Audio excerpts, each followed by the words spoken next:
Уважаемые друзья, Dear colleagues and friends, welcome to the round table. And the topic today is the best practice in public service.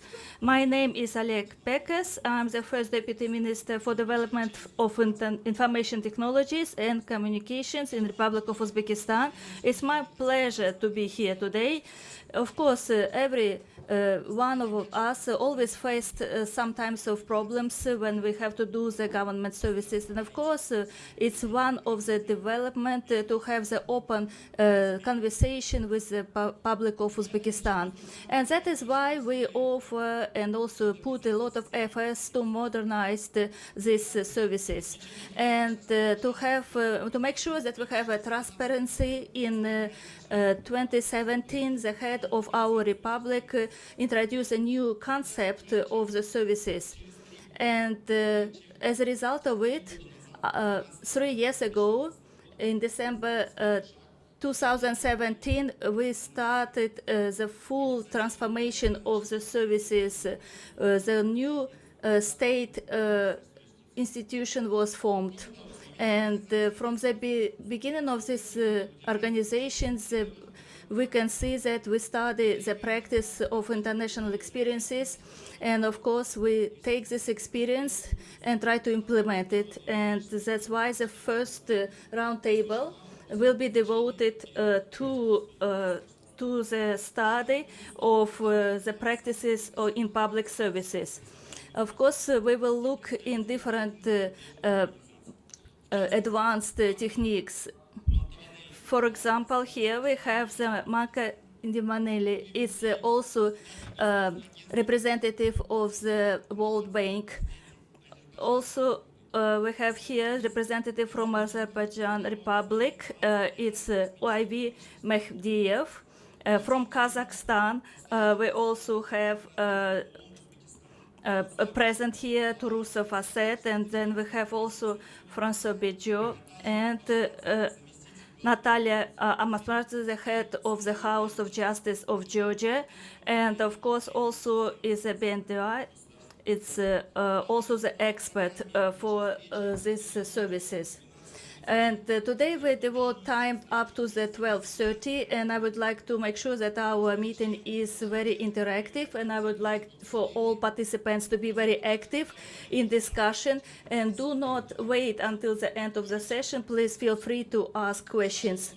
And now I would like to move to our main part of our round table, and the first word and floor will be given to our person. It's Ulukbek Mukhmadayev. It's a director of Public Services Agency under the Ministry of Justice of Republic of Uzbekistan. Of course, you know a lot in this field. Can you please tell us how we are moving in this direction in development of this in the Public Service Agency? And first, a small introduction video.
Assalomu alaykum, hurmatli anjuman ishtirokchilari.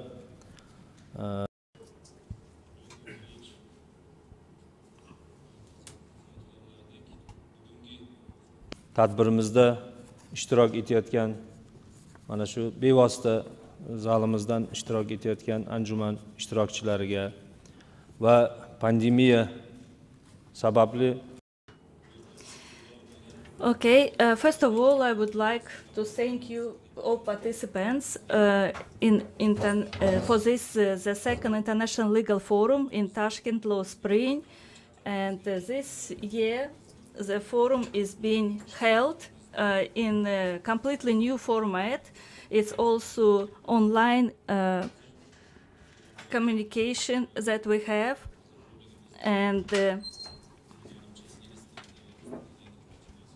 And therefore, we can see that the Roundtable of Advanced Experiences in the Field of Public Services. It is a great pleasure for me to welcome all participants, as the global spread of COVID-19 has shown the need for close coordination and broad international cooperation between the countries of the region. It is no exaggeration to say that this roundtable is an example of such cooperation. I think that today the roundtable will be very lively, and each participant will have this opportunity to voice their opinion. And dear forum participants, with your also permission, I briefly will introduce the reforms that implemented in the field of the Republic of Uzbekistan. In recent years, Uzbekistan has created favorable conditions for further reforming the system of public services, providing quality public services to the population, and it has become clear that public services are an integral part of everyone's life. Today, a system has been created to implement these processes in one place, the Center for Public Services, and it all started in December 2017, at the initiative of the head of our state, when a radical step was taken to reform the national system of public services. Immediately, a new state structure was created, which was targeted with preventing bureaucracy and also justifying the trust and hopes of citizens in government. It's been 3 years, and Public Services Center have become the only place that provides the necessary services to our people. Today, there are a total of 206 public services centers in each district and city in the country. And for example, at the beginning of 2018, 37 types of public services were provided only to businesses through the center. Today, the number of services for citizens and entrepreneurs has reached 154. And in 2017, since the establishment of the Public Services Center, more than 27.6 million applications for the use of public services from individuals and legal entities have been received. To make it easier to access government services remotely, it has become possible to obtain the electronic digital signatures online, which has resulted in increased use of online services. In 2020, the share of e-services online was 16%. In the first quarter of this year, it was 11.4%, and in 18 through 2019, this figures was 3 to 5%.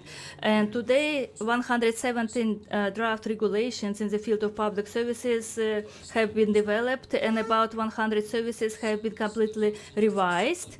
And this in turn has reduced the number of documents submitted by citizens from 167 to 79. And the time required for services more than doubled, a total of 465 days to 245 days.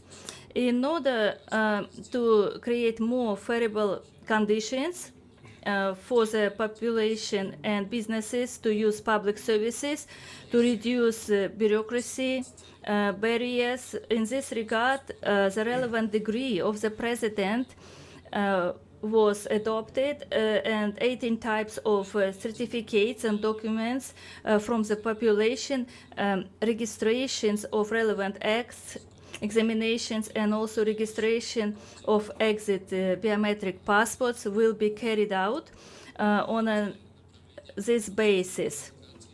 And we managed to integrate all these documents and to exchange of this documentation. In addition, the Public Service Agency pays a special attention to creating opportunities for everyone to use quality of public services. We have here some our colleagues from European Union and also from the Program of Development of UN, and with their help, with their assistance, we able to increase the potential of our employees. And for example, I myself visited Georgia, and today we also have a representative of Georgia here, and I very appreciate their participation. I visited for 3 days in Georgia and also 3 days in Azerbaijan, even though it was quite a short period of my visit, but my conditions were very favorable for me. And after these visits, we also indicated and set some goals for implementation. One more data from statistics I would like to mention here. So about 1 million people, they applied for legalization of their property, and 600,000 of them received positive results. In addition, I would like to also mention here that the branches of the Center for Public Services, we have seen that our population required such services, and a lot of them, they're not aware of how to use it, and that is why we conduct the trainings in those places. Some of them are taking place in the high institutions, also at the school level, and we inform them and educate them about this legislative approach, and also all pupils of schools as well, and especially how to use the digital government services. And those who are taking active part, we also appreciate their work and reward them. And I would like to also stress here that actually I would like to share some difficulties that we have and face. In order to speed up the process of our back offices, we have to have a different approach. For example, in Georgia and Azerbaijan, this is already past time, but in Uzbekistan, we're only initiating this, and that's why we call it like a front offices, about 150 of them. It's modern buildings, and by the end of this year, of course, all this will be completed, but we still have some issues to take care of in these offices. And the second question, of course, is increase of the literacy of population in this regards of the services of population, because we have quite a long queries, and from starting today we want to see that people use more and more digital services, and this you can say the mechanism of exchange of experience, it's not at the high level.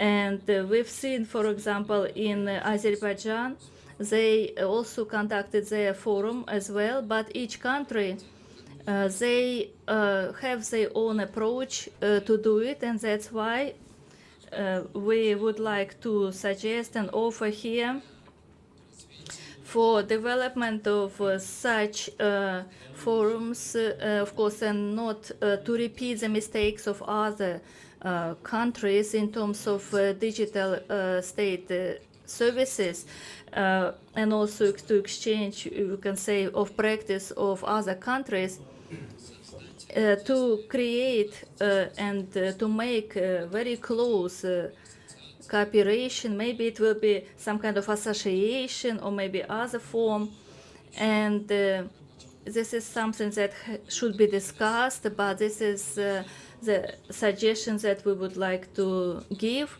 And we can see the necessity of more talks, and of course there are a lot that we can share and from each other.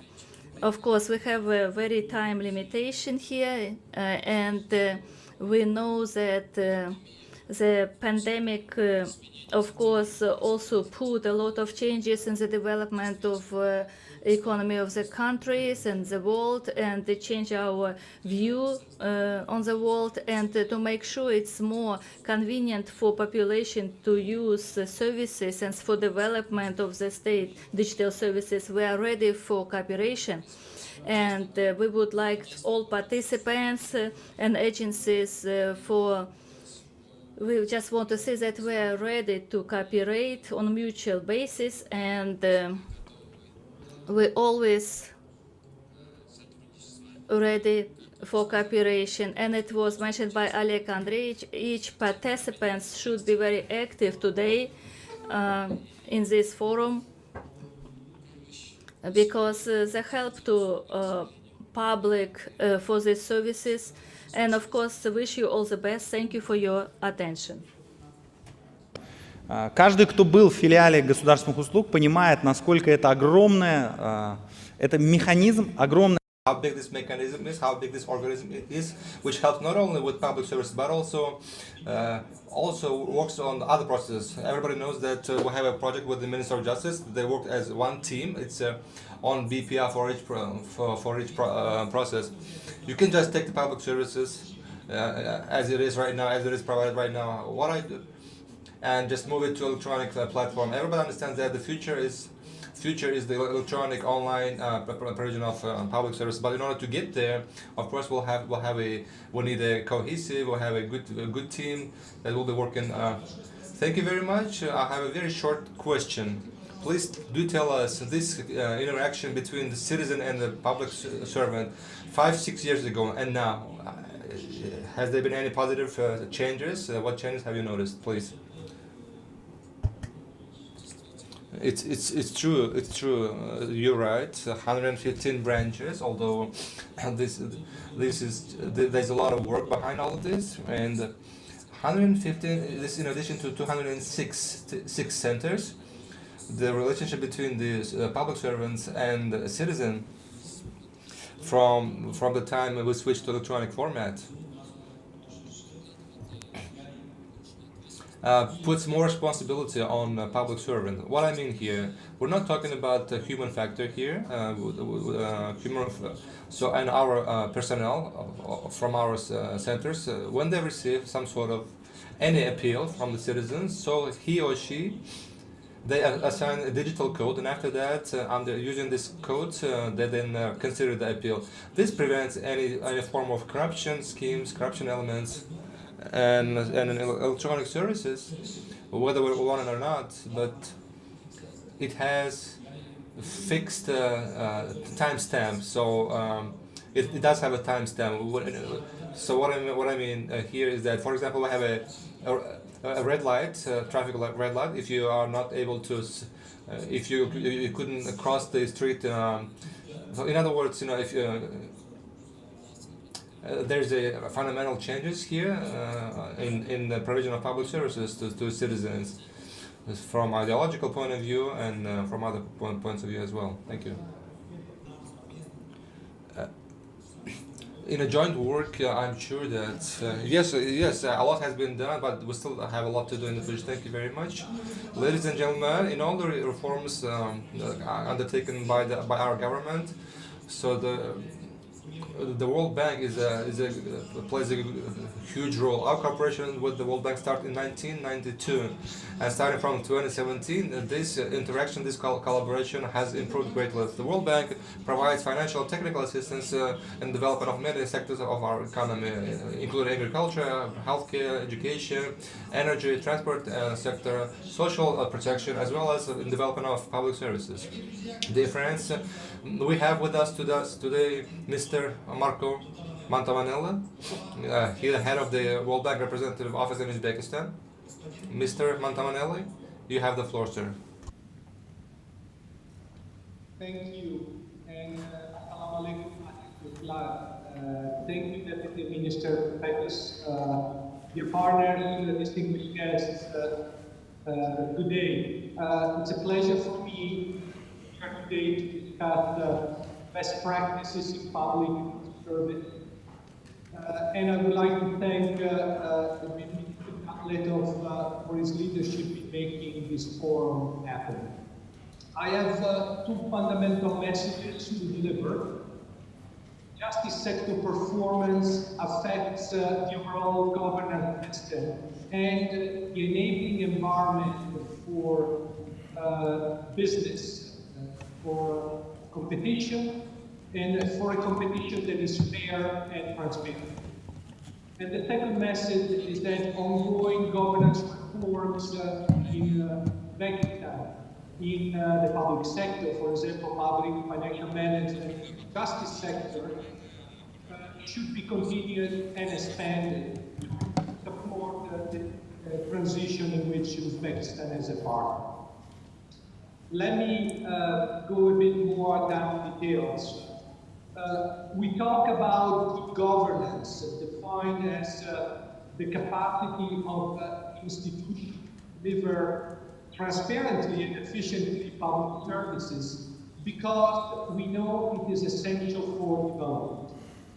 It is embedded in the same definition of Sustainable Development Goal, when they talk about providing access to justice for all and build effective, accountable, and inclusive institutions at all levels.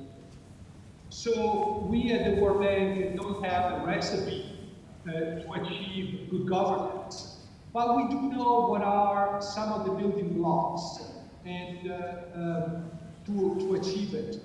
We know, for example, that where good governance prevails, economic growth happens more likely. So strong institutions are constantly positively correlated to economic growth in our analysis.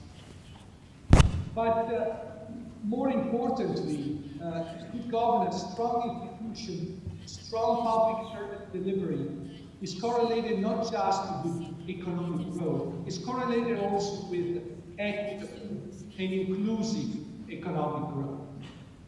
We know that when citizens can exercise their right to participate and access public information, they can become part of the solution.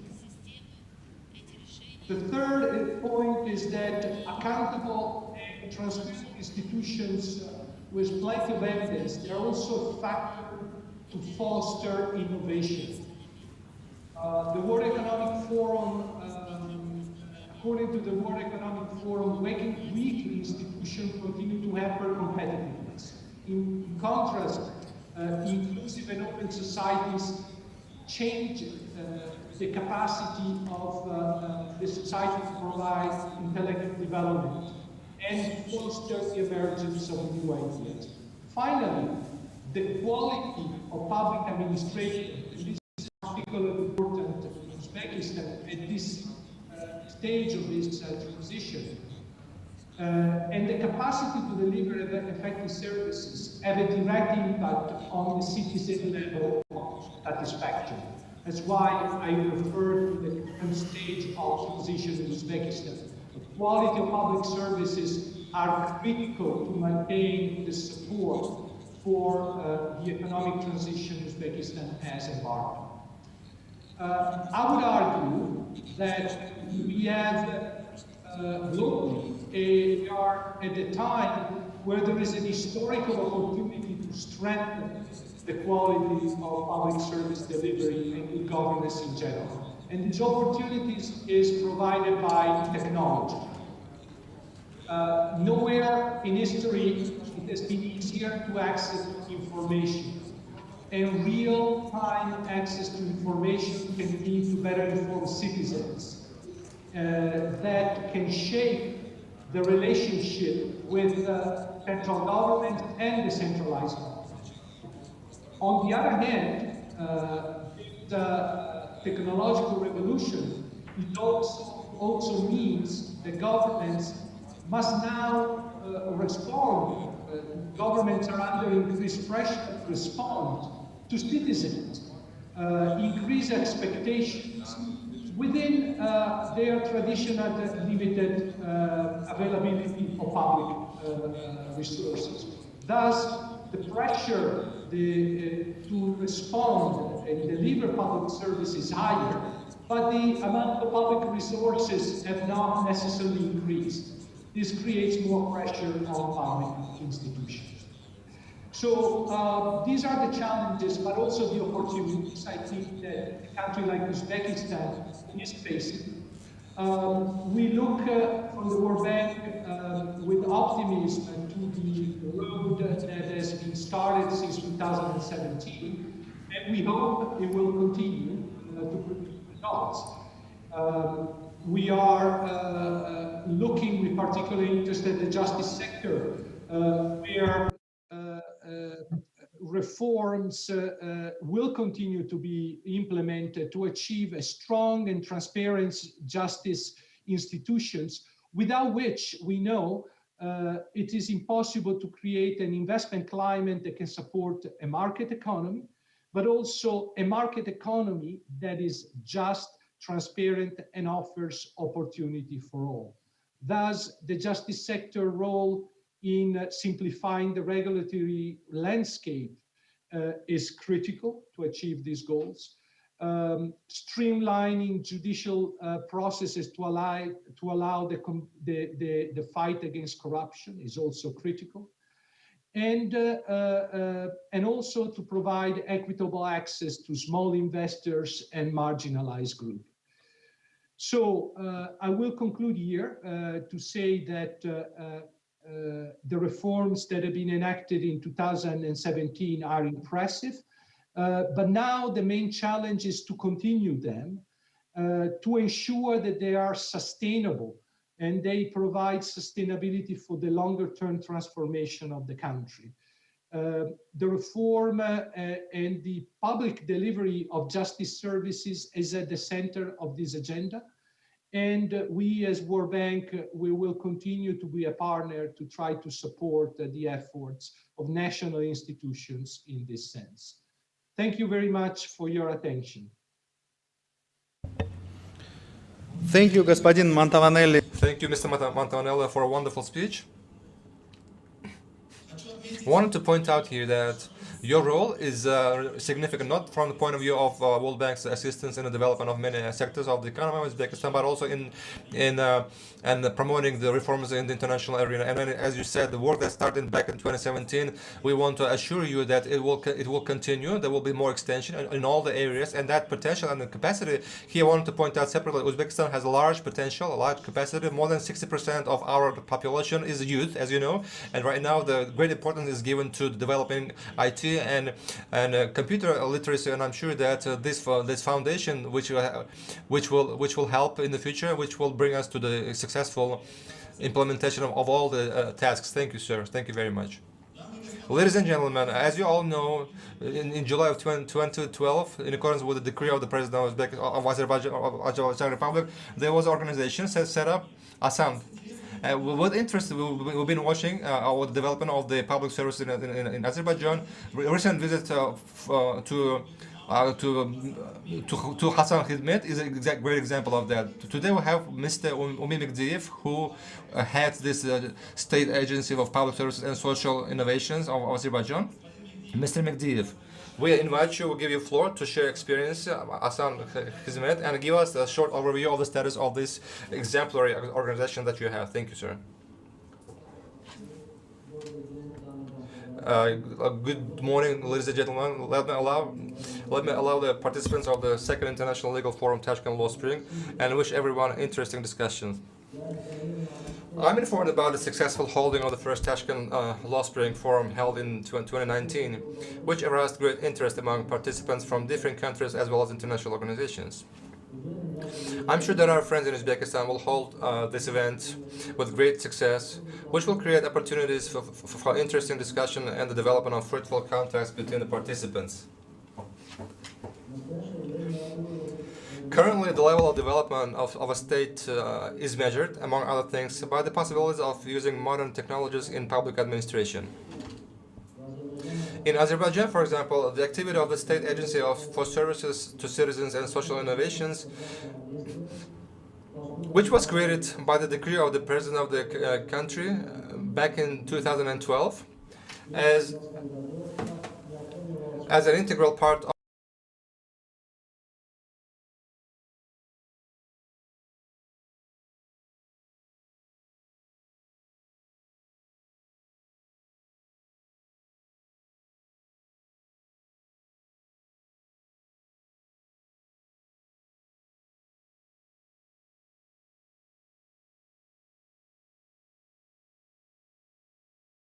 integrated manner. These services cover almost all spheres of life of the country's citizens.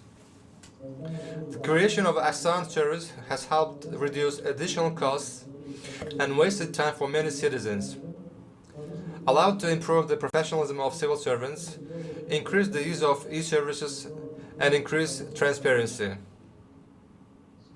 It should be noted here that ASAN centers operate on the principles of transparency, efficiency, effectiveness, and inclusiveness. Currently, more than 300 types of services are provided to citizens of the country in 20 ASAN centers around the country and using buses and trains of the ASAN mobile system. To date, more than 43 million citizens' applications have already been registered to receive certain services. From the very beginning, the main goal of the ASAN centers was to build strong and accountable citizen-centered institutions. The level of satisfaction of more than 90% of citizens clearly proves that we have achieved our main goal at the moment. The state agency's priorities include the use of advanced technologies to serve citizens more efficiently and effectively. To this effect, the decree by the President has established the Center for the Development of Electronic Government under the state agency, using modern information technologies and adhering to the model of round-the-clock service.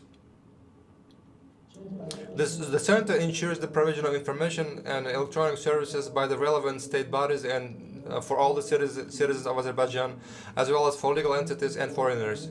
The center manages the exchange of information between information systems and resources of government agencies and the provision of electronic services throughout the e-gov portal. Currently, there's a transition from the system of providing public services of a reactive nature to proactive public services. Taken into account this significant change, the new electronic portal MyGov was presented to the public of Azerbaijan. MyGov is an electronic service delivery system that connects citizens, government and business structures on a single platform, based on the concept of a proactive government. Through the MyGov portal, citizens will be able to receive information provided by the government agencies, submit applications for services in electronic form, receive electronic certificates and other documents, confirm the accuracy of information, and regulate the process of transmitting information to other organizations throughout the country. To date, more than 750 services have been digitized, and the number of e-government users is approximately 2 million people. More than 45 electronic projects have already been implemented in the country. Currently, the state agency under the President of the Republic of Azerbaijan for the provision of services to citizens and social innovations is implementing a project to create a platform for public control entitled Asan Appeal. This project provides for the creation of an electronic portal and a mobile application for citizens to submit complaints to the relevant state bodies about municipal, road, transport problems, current repairs, and infrastructure improvements. As mentioned earlier, the use of innovations is one of the priorities of the state agency.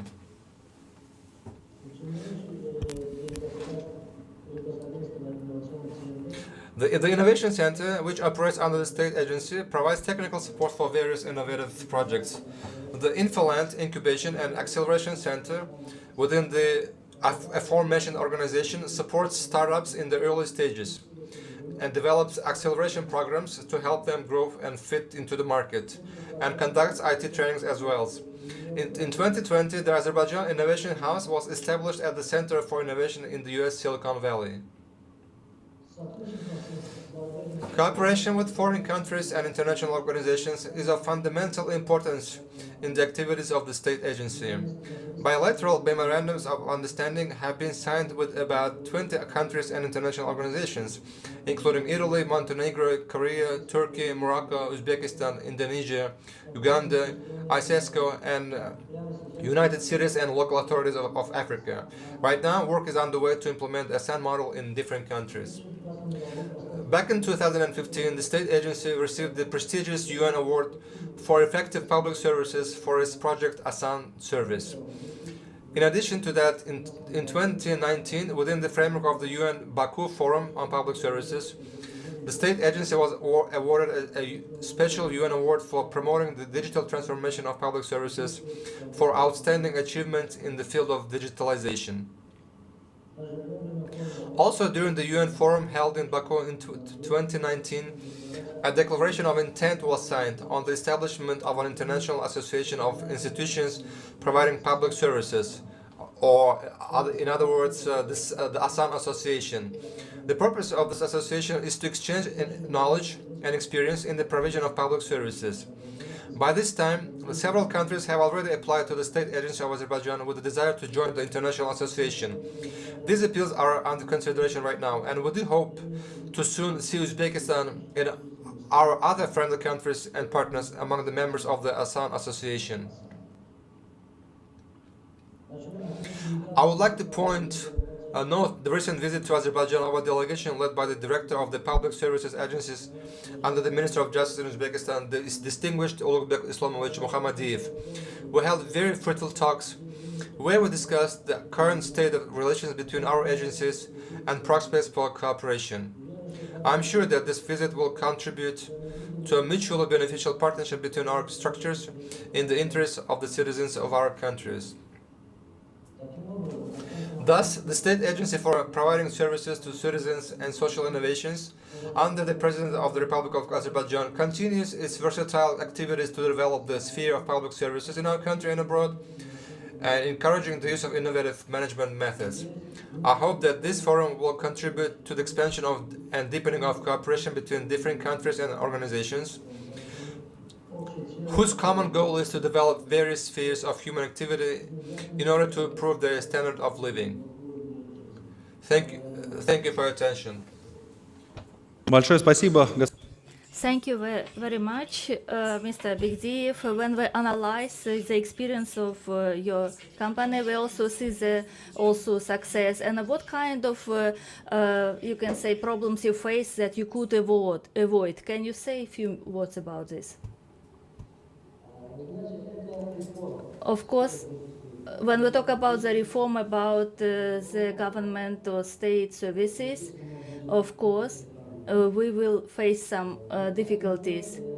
And it's very important when we have some kind of reform, it's have two principles. First of all, it's a financial support and also political support, and the state, when they conduct and the reform, they need to have this support in order to make successful government services. Thank you very much, Mr. Merdiev. I'm sure that your experience will be quite an exemplary for many countries. And now, because of the very correct leadership of our country, we are very able to keep the friendships with a lot of partners. And on the 2nd of January of this year, we conducted the 17th meeting of the committee where they discussed I'm sorry, it was the European Union when discussed the questions for Uzbekistan and also European Union. And of course, the support from our European partners, of course, it's very practical assistance in many sectors of our economy. And I would like to also invite here the head of a cooperation development delegation of the European Union to Uzbekistan. It's Francis Bijot, and he will share his opinion about this. Please, the floor is yours. Assalamu alaikum. Dear First Prime Minister, dear First Deputy Minister, I'm sorry, dear colleague, I am very pleased and I would like to thank you very much for inviting me to this forum. I was asked to talk about a very complicated subject, sustainability at the core of public service delivery, way forward for Uzbekistan. So I will try to fulfill my task. And I would like to say that I think that what is very important, as it was very well described by the colleague from World Bank, there is a need to have a framework for having a consistent reform and a consistent public delivery. And for sure, public service delivery is one of the main duty of a state. Makes no doubt the state must be at the service of the population, not the opposite. And I believe that the outbreak of COVID-19 has really changed not just our traditional way of interacting, but also has affected the society, the work of the local businesses and every people in their day. So I think we witness the crucial importance at that time of the government in fulfilling its duty and in ensuring the access to the services, to protect the right and meeting the need of people despite the crisis-like situation. So the COVID-19 outbreak indeed provided us with a momentum to reflect on this accessibility as well as sustainability of our action. And now I will share very briefly some slides to better fulfill my task. Okay, it doesn't work well. Okay, I'm sorry, I stopped sharing. It didn't work. Okay, so in fact, I would like to briefly talk about three elements of sustainability. First, economic sustainability. As you know, one of the three pillars of sustainability is economic viability. We can look at it from two perspectives. The cost-benefit analysis of the government or the economic opportunity to the wider society. To ensure that the state budget is spent wisely in public service delivery, the decision must be based on research and quality data in order to ensure that public services are based on the real-time needs of society in various geographical areas and from different social backgrounds. So it is important to consult the general public, local businesses, persons with disability, and to get their feedback. on the service that are accessible to them or are missing. This type of study can provide the needed evidence for improving or opening new or closing some of the service public and secure that they have added value, and finally, that the state budget is spent efficiently. And this brings me to briefly say that our project we are with a public service agency on improved public service delivery and enhanced government in rural Uzbekistan, which is implemented by our partner from UNDP, make an important effort to give more data, more statistics on and to analyze what is provided to the people and how to improve. And I think it has been extremely interesting because we see that the public service delivery, in particular in rural area, is far from matching the need of the population.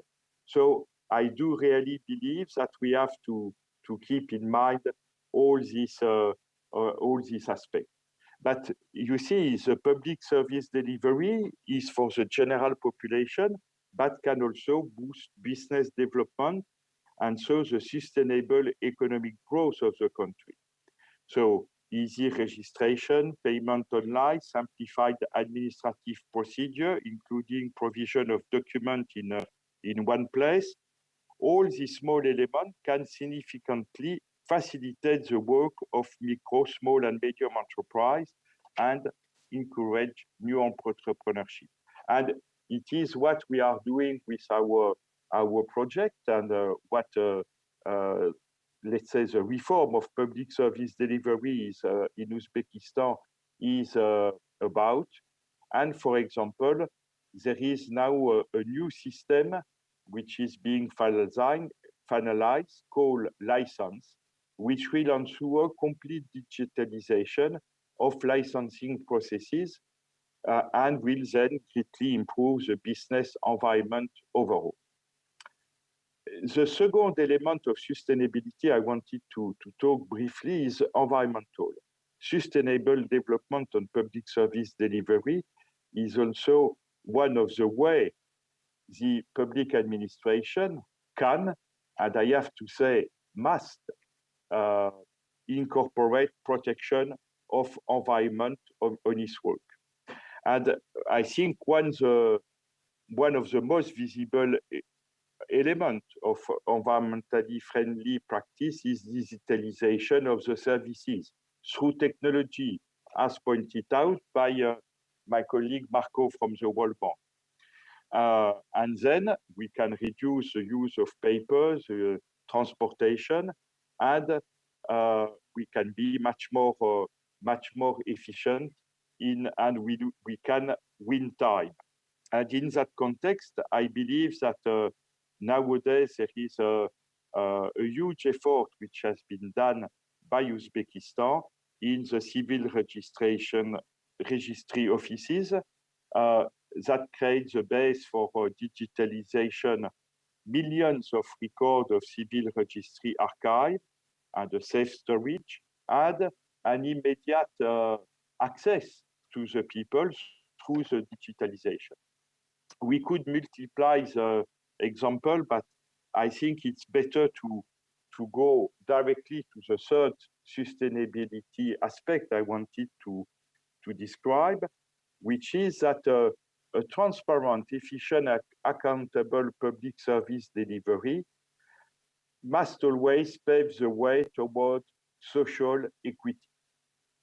And this is very important. So there are several issues on that. First would be the geographical distance and online access, which is just one part of the story.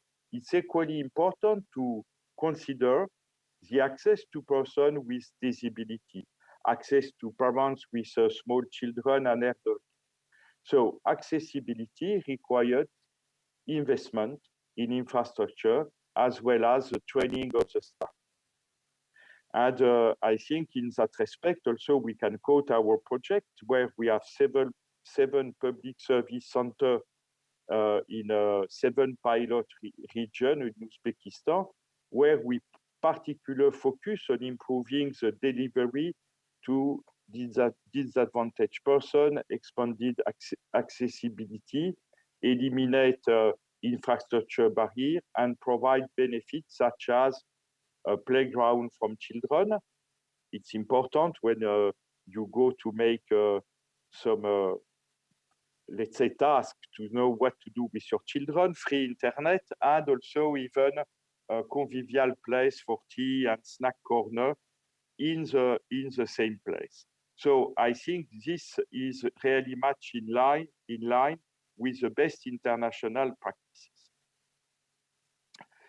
Equally important is to create new services that meet the need of all social groups and for example, to create services that allow applying easily for social benefit. And I think this is also one of the issues, and which will be a very important progress in Uzbekistan, that all the beneficiaries of social benefit will have easier access to the information and to, let's say, put forward their application.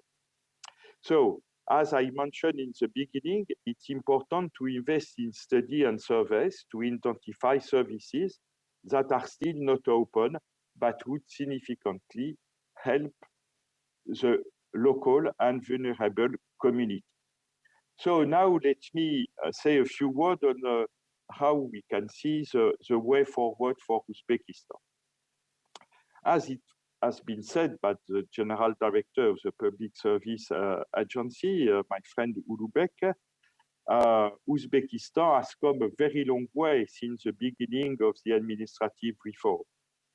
And this is well exemplified by the achievement of our project on improving the public service delivery, which has been launched in 2019, and that I had already opportunity to mention. And also, we have to understand that to continue and enhance the success of the reform, further steps should be considered.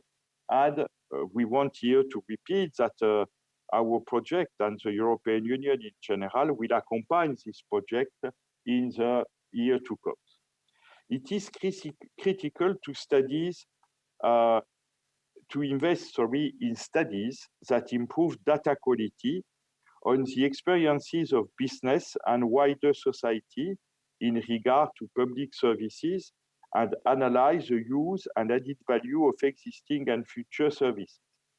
In particular, it is important to invest in assessing the need and background of women, elderly, persons with disability, and youth living in remote and rural areas. Their experiences are significantly underrepresented in the larger studies and surveys.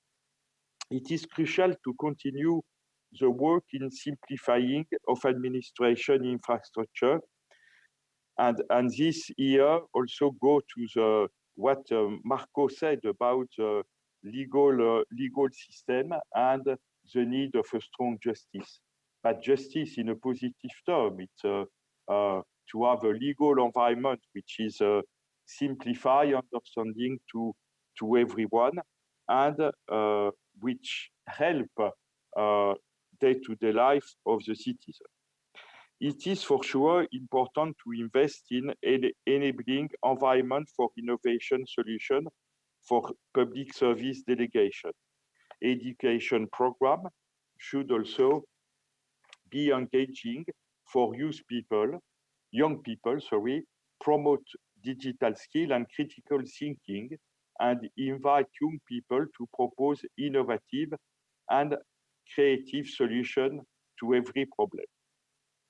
So I think you have understood that it's important to consider cross-sectorial approach and tackle various sectoral issues at once. And here I would like to quote a very interesting example, which is on the city of Surabaya in Indonesia, which established a service for bus called Surabaya Bus Service, which is a new transportation service that allowed the resident of the city to pay the bus price by recycled plastic bottle. So people bring their plastic bottle directly to the bus to pay their trip or exchange them for bus tickets at recycling center, and then can take the bus, let's say, free because they give the plastic bottle. So this initiative encourage improve our recycling habit and help to open doors to public transportation for those with less financial means. Innovation also comes from cooperation. The local governors in Uzbekistan should focus on cooperation, exchange, and replication rather than competition. Important, equally, it is to engage on a trust-based partnership with civil society and youth. First Deputy Minister, in his introduction, talk about youth. Yes, youth population is very important in Uzbekistan, and it is a plus, but it's also a challenge. So, and also youth make more than half of the Uzbek population. Their voice and needs are not always heard. And currently, at the EU, we are also funding a project on improving cooperation between local authorities and youth organizations in order to improve youth service delivery in Andijan. And we would like to very much duplicate this kind of action. So, ladies and gentlemen, in conclusion, I would like to point out that the Public Service Agency of Uzbekistan and the government have paved the way for the truly transformative relation between government and society, while making the public administration more accessible to people. Also, I think the acceleration of those reforms and extension of sustainability principles such as environmental, economical, and social one might be considered in the entire chain of decision and action when it's come to public service delivery. I would like to quote your president, who himself says that the government should serve the people. And I think, as it was already pointed out here, we have no recipe for what is a success or not success. But we know what is, let's say, a benchmark to follow. And I think among them, it is that the state authority have to have an open and inclusive attitude and to have a corporate idea of they are at the service to the people. And only that can have a direct impact of the welfare of the country. And for sure, technology and digitalization may help us greatly in order to provide easy service and full service to everybody and eliminate the differences between urban and rural area, between people who are close to the center and people who live in remote areas. And I think we have to use this technology as best as possible. So I would like also to share my optimism. I think the reform is of public service delivery is already well on the way, and enormous progress has been done. but also there are still, let's say, work to carry it out. But I would like here to say that with the support of the European Union, and you can count on our support, we will try to help you as much as we can. But I'm sure that you are on a successful way for being more and more at the service of your population. Gata Rahmat. Thank you so much for your wonderful work here in Uzbekistan. And as you know, the pandemic period show us that only between we can solve all the problem. Thank you. Уважаемые коллеги, Dear colleagues, you all know though that our close collaboration with the Republic of Kazakhstan could be called an exemplary one, and analyzing how, as a good case of how the cooperation needs to be established with your closer neighbor. Kazakhstan is our neighbor, not only geographically, but also by spiritually. Collaboration and exchange of experience has been going on all the sectors of the economies. In particular, we can point out the interaction between our countries in the area of IT and digitalization. A couple of weeks ago, we had a second online meeting with the Minister of Infocom of the Republic of Uzbekistan and Minister of Digital Information of the Republic of Kazakhstan. And within this meeting, we had an opportunity to provide to startup companies the opportunity to cover what's missing. It's a great honor to invite the Vice Minister of Digital Development, Mr. Turuso. Thank you very much for your participation. It would be really great to know about the experience of Kazakhstan in the development of public services. Thank you, sir. You have the floor. Thank you very much, dear friends, dear ladies and gentlemen, dear participants of today's forum. On behalf of the Republic of Uzbekistan, let me welcome you all to today's event. It's a great honor for me to have the opportunity to speak to you today and share with you the main ideas and a strategic course of development in the field of digital and government and global partnership. As it was pointed out, here we have a close collaboration, brotherly cooperation with Uzbekistan. That's why it's a great pleasure. We conduct events together with great pleasure, and we all have the platform where we could always share the experience which each country has, and of course to look at other colleagues as well. Thank you for that. Thank you for that to organize.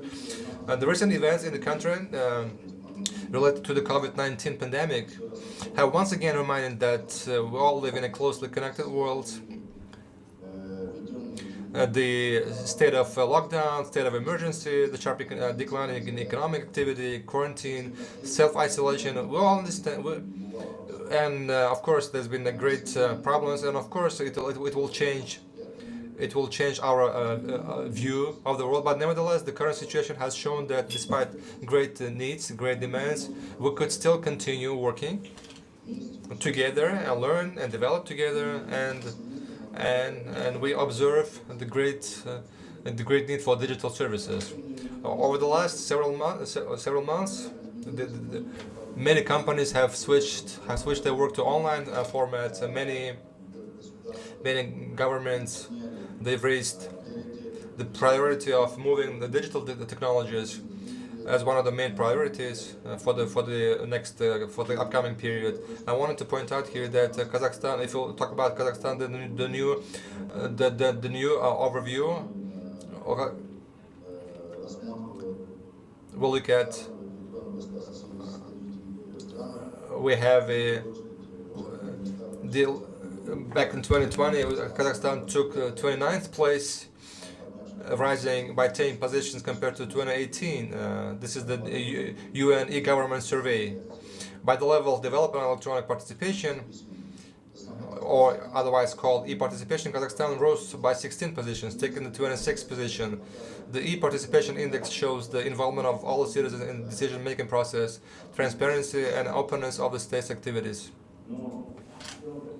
What I wanted to say here that this is an open, transparent opportunities for citizens and for businesses to receive in online mode, to receive services, public services, and over the past years, Kazakhstan has reached progress in the electronic government, and we automated more than 90% of public services are already available to the citizens in electronic format. We're talking about 581 services out of 694 services, which the government already provides. And by the end of this year, we are planning to reach 92% of services, which will be provided in electronic format.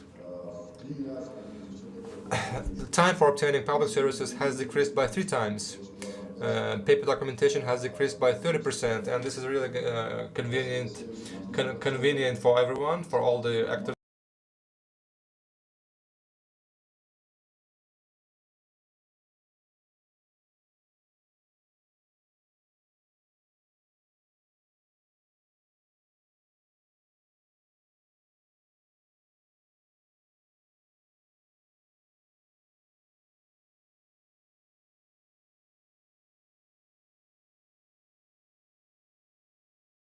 Easier to go to the centers physically and get services and make applications, but also there was a service of identification, getting the EDS, electronic digital services, through remote identification of a person by facial biometrics. You had to go to this center, and before the pandemic, the situation there was let's say, but the pandemic has introduced some changes, and we introduced biometrics. We are using the remote identification of EDS, electronic digital service, and then the base that we have been preparing to switch to 90% of public services to electronic format. Citizens were already able to receive from their homes. So we have more than 3 million people that are already getting such services, and this allowed them to get registered, receive all the necessary services, all the way up to certificates and the registrations of their vehicles, personal vehicles. And about 19 million services were provided during pandemic, and as of today, we have 12 million users, electronic users. It's a rather large number of users, and during the pandemic, a lot of people they registered. And again, there was a question of with digital illiteracy, some people not wanting to use that, but over the past years, the number of users has grown a lot. Of course, in addition to that, we also cover issues such as development of the artificial intelligence using the e-government, infrastructural development, so that there is a online service are available everywhere throughout Kazakhstan, even in rural areas, so that in order to be able to cover, that's where the infrastructure comes into place. It's really important. We're not only talking about moving everything to electronic format, but also we're talking about establishing necessary infrastructure so that people could use, and then we have a task by the president of Kazakhstan to make sure that all the villages, all the rurals that have a good internet service, and they have good access to internet, and they could get all the services online. What I wanted to say here also, we have a mobile applications, eGov Mobile. We've done about 58 services are there with this application. Everybody uses smartphones these days. We understand that mobile applications, this is the future. Future is after the mobile applications. We also introduced, in addition to public services, we also introduced other types of services like digital services or digital documents. So the thing is, in reality, the public government provides documents to citizens, provides some sort of information which prove a certain status of a citizen. So this will be eventually on everybody's smartphone in electronic format, and even when the citizen wants to share with this data to legal entities, or maybe give it to other physical person, he or she wouldn't have a problem. He wouldn't have to go anywhere. He could send everything from his mobile cell phone, use the electronic digital signature, and do whatever they want to. And for that, we are planning to provide 150 services throughout this mobile application. In addition to that, what my pandemic has shown I wanted to share experience regarding the pandemic. One of the focus only on one application or one portal is becoming a bottleneck because we still have the sustainable development goals. In addition for that, in Kazakhstan, there are a lot of people in Kazakhstan that use bank applications, Halyk Bank and other banks in Kazakhstan and other the very popular services. For example, we have 8.8 million users with this Halyk Bank, and another 6.7 million with another bank. That's why we're also focusing on providing services depending on the locality of a person. If somebody likes a certain application by a certain bank and he or she understands likes the bank, or for example, we registered the vehicle in the Kaspi Bank application, and so this bank provides credits, and what person does, he just goes into this application, he talks to so they register this vehicle, and a delivery of documents, and then everything was done online, and this person just received the vehicle delivered to his house. So we will increase the database of users, the coverage, and online services will be available everywhere where a person lives. So today he can be using a bank application, or could be using e-government platform. It doesn't really matter. What matters is that whenever somebody needs services, they can get it online. We're also using many other mobile with the messenger. We also use Telegram bots, where we provide 26 services. We also use Facebook, Contact, Russian Contact. These are most popular services and platforms. We're talking about 26 services. More than 5 million services have been provided through these social media channels. What else I wanted to point out here? So thanks to all of this, Kazakhstan is switching to a format that in the future such a concentration of online service and integration of data will allow us to switch to the next level, and which is issues of proactive services, composite services,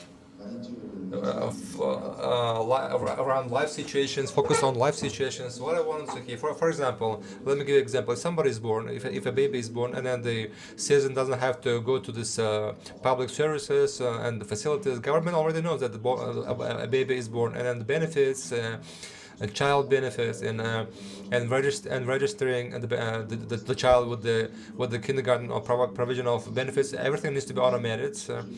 And needs to be provided to citizens and free of any hassle. So based on such life situations, on the whole, we are providing 27 proactive services and plus 55 composite services. Composite services, which also include different services from different public organs. But in the future, we're planning to make sure that a citizen, from the time he or she is born all the way until the pension, they get all the spectrum of services, and in that case this will be effective, and this person doesn't have to go anywhere to any building, any governmental building. Separate the words about, I want to also point out about e-government, as far as this is just one component as an online services. There's also a different component which is also important. This is the where the normative legal acts could be discussed by the population. People could participate in any new draft. So we have a setup, an open dialogue where anybody can get appointment with any official person, all the way to the minister, deputy minister level, even the head of state. They can get appointment and raise any issues, and they can come up with the appeals. In addition to that, we also have a budgetary discussions where the population, all the budgets, all planned public budgets, which Kazakhstan plans for a year, is shown for all the public to see, and all this allows to increase the transparency between the public and the citizens, and increase the opportunities to make sure that tomorrow citizens know about what's going on in the country, so they are aware about everything, and they can participate in all the most important decisions made by the government. And of course, no, this helps improve online services. This finalizes my what I wanted to say here, and if you have any questions, let me know. Thank you very much. Thank you very much. But of course, transparency and accessibility, it's a main concept of it. And of course, the state and the representative, we are representative of state. If we have the interest of any citizen, of course, we have to make sure that we're able to do it in one place. And the policy of the Republic of Uzbekistan is targeting this. From the 1st of June, we fully refuse any kind of letters from different institutions. So of course, we are very thanks for your report. And of course, it's very important for me to see how you develop the artificial intelligence and other aspects, and I believe the next, for example, meeting we can fully devote it to it, and also to see how we can cooperate in this direction. Thank you a lot.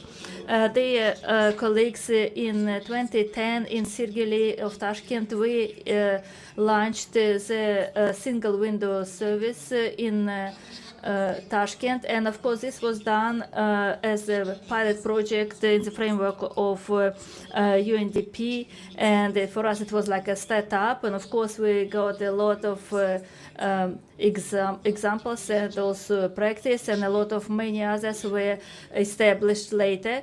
And of course now we have the Center of the State Services, and of course with the help of UNDP we've done a lot of first steps, and thanks to them and the experience of consolidate the experience of other countries, we're able to have a sustainable development. And with us today we have Matilda Demovska. It's the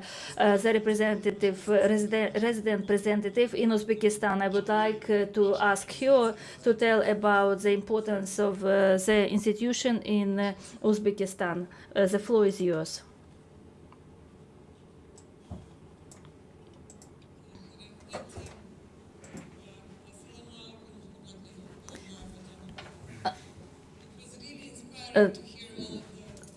Examples that were here, and I think we come with our own Uzbek example, which is great. But let me start with first wishing all of us a happy Earth Day. It was yesterday, the day when we started the forum, but I think still it's worth congratulating to all of us, because as we continue speaking about how we improve the public service within the context of the fourth industrial revolution, we shall also think of how we do it for the good for and how we show our love to our Mother Earth. So let me join the call of my colleagues also for really trying to, whatever we discuss, to see can we do something better for our planet. Now, I start with a broader. Yesterday I was taking part into the opening session of the forum, and we spoke about the unprecedented changes that are coming with came and will continue coming with the fourth industrial revolution, and the impact on the economies, on the society, but also on the governance. And the behavior relations that we have among ourselves, but particularly to the governance and to the way how the government and citizens interact and the compact with them. So, and then this trend of the fourth industrial revolution converges with the other trends in the world. And these are the demographic trends. In every country different, we know what is our trend, but also a climate change trend, and as well as the trend of the pandemics that we have seen. So all of them work together, and one needs at the broader level to consider it. and to reconsider the arrangements between the government and the citizens and the way how the state serves the people. For example, the artificial intelligence and automation will have really a good implication to the public service in terms of reducing the bureaucracy, in terms of other ways of interaction between the state and the citizens, optimizing the the services and their delivery in a way. But also, in fact, that type of, it can be a very important element for a health service in the future, in fact, data-driven health service. But then it comes also with the risks. And what are the risks? I mentioned only one. For example,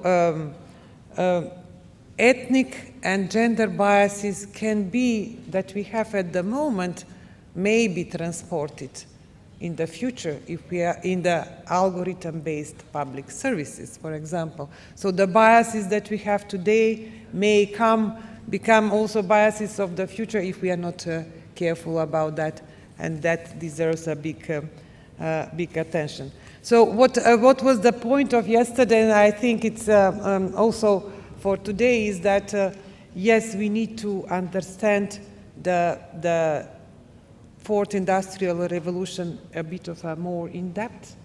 It offers a great opportunities, great possibilities, but it comes with a risk as well. So, and the key question is to what end, for what purpose we are to deploy the Fourth Industrial Revolution, and what would be the way to mitigate those risks. And that, of course, with having as our compass the sustainable development and sustainable development goals. So let me go back to land that into the discussion of today and the public service delivery, and particularly in our Uzbekistan. I mean, I think it was already very well elaborated, and I don't need to this audience to explain the huge transformation that Uzbekistan is doing and moving from the post-Soviet legacy to a people-centered approach in delivering of the services. And I think that that's the key, in fact. I think the impressive is, and what drives it is the overall reform kind of orientation to better serve to the people. And that's the most inspiring that we hear into the statements of President Mirziyoyev, and that we see coming into a practice. Now, the director of the agency mentioned the facts of what has been done. Impressive. As of 2017, so many centers have been opened based on the principle of one-stop shop. The number of services increased, and the number of interactions with the citizens. The improvement of the regulatory framework, the efforts to avail many essential services in any one-stop shop, irrespective of the place of residence, and of course efforts that we have seen particularly accelerated over the last year to digitalize and to innovate into the public service delivery. And that is great, I think. Are we having the direction, the vision? I think yes. A lot has been done. Is it enough? Probably no, as in any other country. And as the Fourth Industrial Revolution evolves, that requires a constant revision and constant update of the system. Yesterday we talked about Law 4.0. So are we going, which civil service delivery we will be talking? Let's discuss which version of it. But now, what are the key elements that we see for Uzbekistan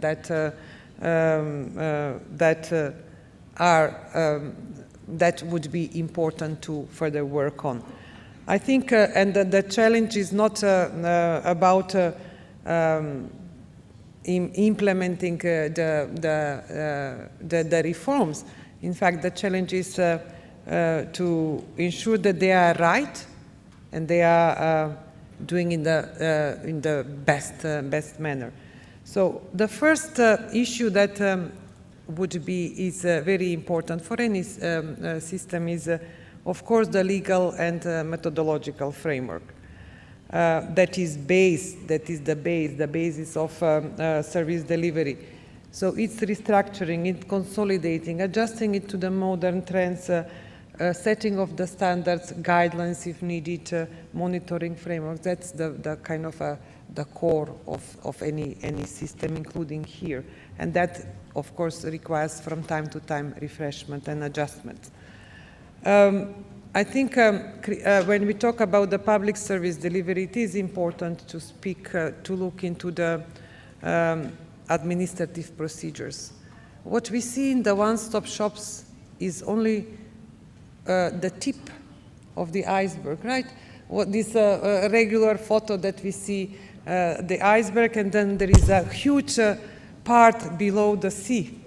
So, and that part there is the what we call back office, if I got it right. So, and that means how the ministries, how the other public institutions are cooperating, interacting among each other, how well they are coordinated, and that's an extremely important part of it, so that the system clicks together. Of course, for the system to click, we need to have a human capacity to be aware of what is potential to be released, not released, but unleashed and capacitated to use the digital technologies and strive for the modern approaches. But the key is ensuring that we talk about the citizen-centric services. And that requires engagement with the people, engagement with the citizens, as we well know, and my colleagues were talking about engagement involving the civil society in consultations and so on. And of course, here comes the digitalization of service delivery. At the moment, I think the director mentioned the figure of 16 or percent, that's what at least I have, of the 8 million services in 2020 provided online. And of course, that can be even more. And we know that that depends also on many other factors, which with the Ministry of Information Technology and Communication we have been discussing the other week. So let me sum it up. I think this leads to the central question, what constitutes a good practice in service delivery, the theme of this session. And the simple answer is that the modern service delivery system must be innovative, meaning open, ready, open eyes and ready to accept new ideas, to look for and accept new ideas. Data-driven, meaning consulting, basing the work on information from the client, agile and responsive, never still, always adjusting and moving, and most importantly, inclusive and human focused. And all these features, of course, have to be present together and to reinforce each other to become a reality. Now, I wish to, it was mentioned already, and thank you. In fact, you know, you've mentioned, Mr. Deputy Minister, that UNDP opened that center like 2010, so which is a time ago. Yes, for kind of around 20 years, we have been very honored, UNDP, to work with Uzbekistan on a number of e-governance related matters. And nowadays, we focus on a number of issues, one of which is this engagement, critical one, with the agency for public service delivery, financially supported by the European Union. And there, I think what we are doing, it was already covered, but let me pack it within what I have been mentioning already. First, I think there the intention is to work on the enabling environment for the public services. And to make it forward-looking, the analysis that was recently, well, last year done, and came with a number of recommendations which I believe it's important to consider, and we are discussing that with the agency. For example, about key performance indicator in the local governance, then about public-private partnerships in delivering of some of the services, around establishing of a public advisory councils and women, in fact, councils into the centers. These are participatory budgeting. These are ideas that are worth considering in the future, and particularly in the strategy for the reform of the public service system that is ongoing, the preparation of. But also to go to the iceberg topic that I have mentioned, I think the importance of improving the quality and accessibility through reviewing of the business processes, the functions, and introducing new digital solutions. And these are many, I don't need to elaborate here, but that this is a subject of the work. And of course, building of the human resources and technical capacity in the agency, but also the back office, the one that we don't usually see. And then I liked very much in the package of this building not only human resources, but our awareness or access to the other experience, the idea of establishing of a kind of a more regular exchange with the countries of relevance where our experience, we value that experience is extremely important, kind of a community of public service delivery expertise or actors. So let me finish here. Let me finish by encouraging all of us to please think of how we use this momentum, and we use the fourth industrial revolution, the new technologies, the digitalization, for building even a stronger system of public service delivery in Uzbekistan, not for the sake of being at the front line of the new technologies, but for the sake of having an inclusive, equitable access to public services for everyone. UNDP stands ready to accompany this journey. Thank you so much, Peach. We hope to continue working together as a friendly team. Not friendly team, as a family. And we hope. Yeah, thank you so much. Дамы и господа, еще... Ladies and gentlemen, we have one more country which has achieved a lot in providing of public services. As of today, the public service halls provides more than 400 public services to the population of Georgia. It's with great pleasure that I give floor to my colleague from Ms. Natalia Bashmata. She's the deputy head of Hall of Public Services. We are really interested to hear how Public Service Hall is effectively handling its tasks of mediator between the government and the population, including I would like to also talk about innovative services as Just Cafe, as Just Try. Thank you. You have the floor.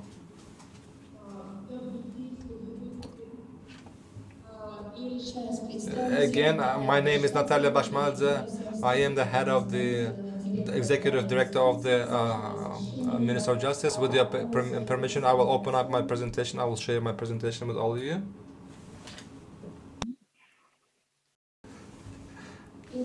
And I will tell you, I will give you a short overview of the Georgian experience of providing public services, public and private services using houses of justice and so-called community centers.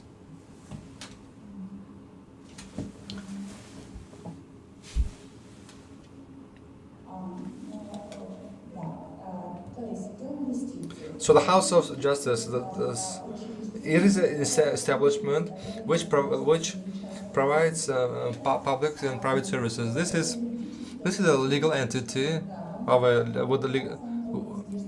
which is under the Ministry of Justice, provides various types of public services. And of course, you will agree with me that when the agency provides public services, other words, only public services, so the agency has the responsibility to simplify the relationship between the citizens with public sector by way of implementing fast steps. And this is where the House of Justice is a good example of this. So in other words, we provide the services to various agencies which are also under the Ministry of Justice. And these are public service development agencies, National Bureau of Enforcement, National Archives, the Notary Chamber of Georgia, as well as the data exchange agencies. In other words, our offices of our branches, you can get such services as ID cards, passports. You can get birth certificates, marriage certificates, or legalize various legal documents, and so on and so forth. We also provide services which are the competence of other ministries. For example, we provide services by the Ministry of Interior Affairs. We're talking about various certificates about previous records. We issue certificates from the Ministry of Education. This is like diplomas or any type of other educational credential. Also, we also think about introducing new services which could also be of interest to our consumers. Such services that are combined with our other products that we provide, because our motto is everything in one space. So in other words, we started with just one thing, and we are now using one space, so to speak. We also provide services, private sector services. This could be, for example, insurance on property, insurance of some documents, different SIM cards, and so on and so forth. So also our House of Justice services about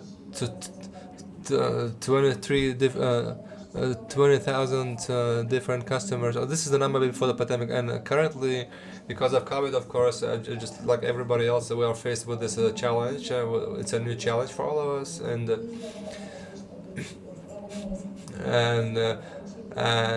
the problem is to service everyone in the manner that is protected, and that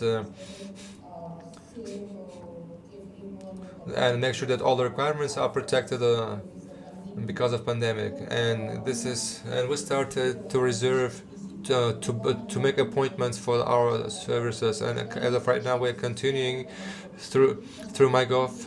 Our consumers, they get to pick a day when they want to come for an appointment, and so they book an appointment, and they come at a dedicated time. So he gets an SMS message, a text message, informing him or her about the date of the appointment. And so on that date, this person needs to come to our center.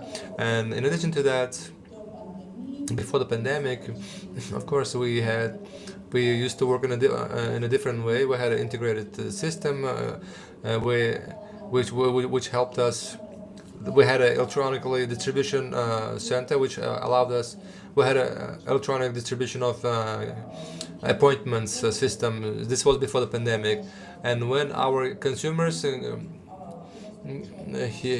he's met by our personnel, our staff, and then they help him and they help him with the navigation, and then the operator gives a ticket which shows the number, and this person gets invited by a certain operator. This helps us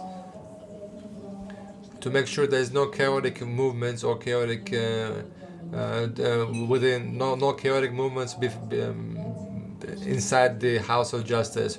As already mentioned, we have 85 branches, and we service about 20,000 consumers per day, and about 10,000 of them they come to the House of Justice, the time of it's a 7-minute wait time, and the transaction time, or in other words, the time of provision of services also takes 7 minutes. I wanted to point here that our we don't have our own product, we don't have our own service. So in other words, we provide the services from our partners, from other agencies. In other words, we are front office. So consumer comes to House of Justice, and we get.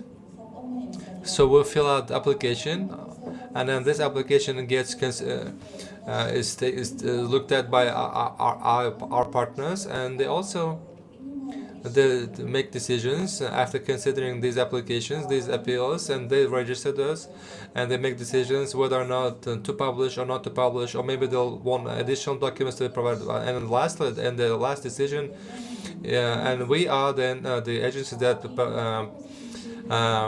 provide with certain documents if the decision was made by our partner agencies.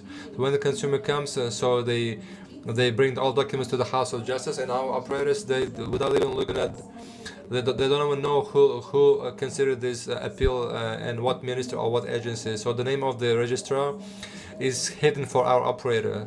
So this helps with the confidentiality, and this helps decrease or totally eliminates the risk of corruption. The concept of House of Justice means the division of the House of Justice in three parts. So we have a self-service, we have rapid self-service, and then we have a longer service. So these are the zones where we have automated systems, and the consumers, they can themselves receive any type of service that they want. For example, print something from the land registry, or maybe take a biometric photograph for certain services, or withdraw cash from the ATM machine, or get some sort of a banking services. In the prompt service area, we provide all those services. And in order to, it only takes maximum 5 minutes to get services. So these are, here we mean ready documents, in other words, passports, identity cards, documents legalized by apostille or legalization, and so on. So the customer in this prompt service area, they get the service and they get the document, and then they leave this prompt service, and the time, again, like I said, doesn't take more than 5 minutes. As for the prolonged service area, this is the area where we give consultations, and of course we take appeals for provision of various services, and again it takes more than 5 minutes. Like I said, this is receiving applications, registration. As you mentioned earlier, we have innovative services, Just Cafe and Just Drive. And here we can see it's innovative of both services. We have a cafe which is located on the territory of our institution, and of course it's from first appearance it's just a regular, you can say, cafe, but it's very unique because here you have the same prices that you usually will have in the service area, but here you can receive all services that are provided or offered in a justice house, and you can see all of it here on our picture, that they have a special table, mobile table. Everything is located here in order for make application, and of course there is also webcam and all tools. You can say to also take ability to take the fingerprints, and they can come and also make a request. And as you can see, our even sitting areas, they have a very tall seat backs to make sure that they will have a background, white background, if the picture requires to be taken, and they can do it at one place. And the Just Drive, as you can see next to it, it's a prototype of the drive-through, you can say. It's a special location outside where you can have also windows, and without leaving your car you can drive up to the special equipment apparatus, and of course put your fingerprint, and of course you can prepare some set of documents, and if such document is located in the database, then you will be able to proceed and receive it at the window. Then you will have to sign it, of course show your identification card, and then will leave this zone. And every time when we implement our services, it's not just a technical implementation. Of course, we take our time to make sure that before implementation, to make these services more simplified, and to assure that there is no bureaucratic obstacles. And because there were times when in order to receive the passport for Georgia, you had to provide different, maybe 10 documentations from different institutions, but now it is very simplified. Just what is required, it's a new biometric photo, and of course some other biometric data. So therefore we work in this regime, and in order to forecast the needs of our, you can say, consumers, and also overcome them. I also would like to mention here, with the help of UNDP, we've done a lot of very successful deeds, and of course some of related to the people with disabilities. A lot of work was done for it, and of course our Justice House outside and inside fully equipped for people with disabilities. We have also special active movable passes. We have also navigation maps in order you can move, and of course we have a special division where the consumer can receive the services even using the body language and gests, because we do have some operators that are able to use it, and they don't need the interpreter or translator to have. And of course they help them to provide our services. We try our best to make sure that all our activities are digitalized, and as I mentioned before, also even several times, to improve and simplify any kind of bureaucratic moments. And I would like to mention here as well, when we talk about the registration of property for blind people, for example.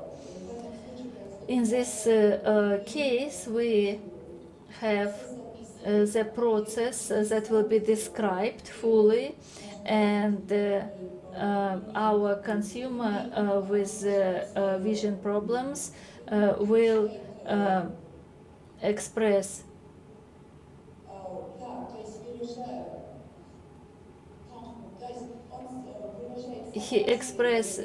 his agreement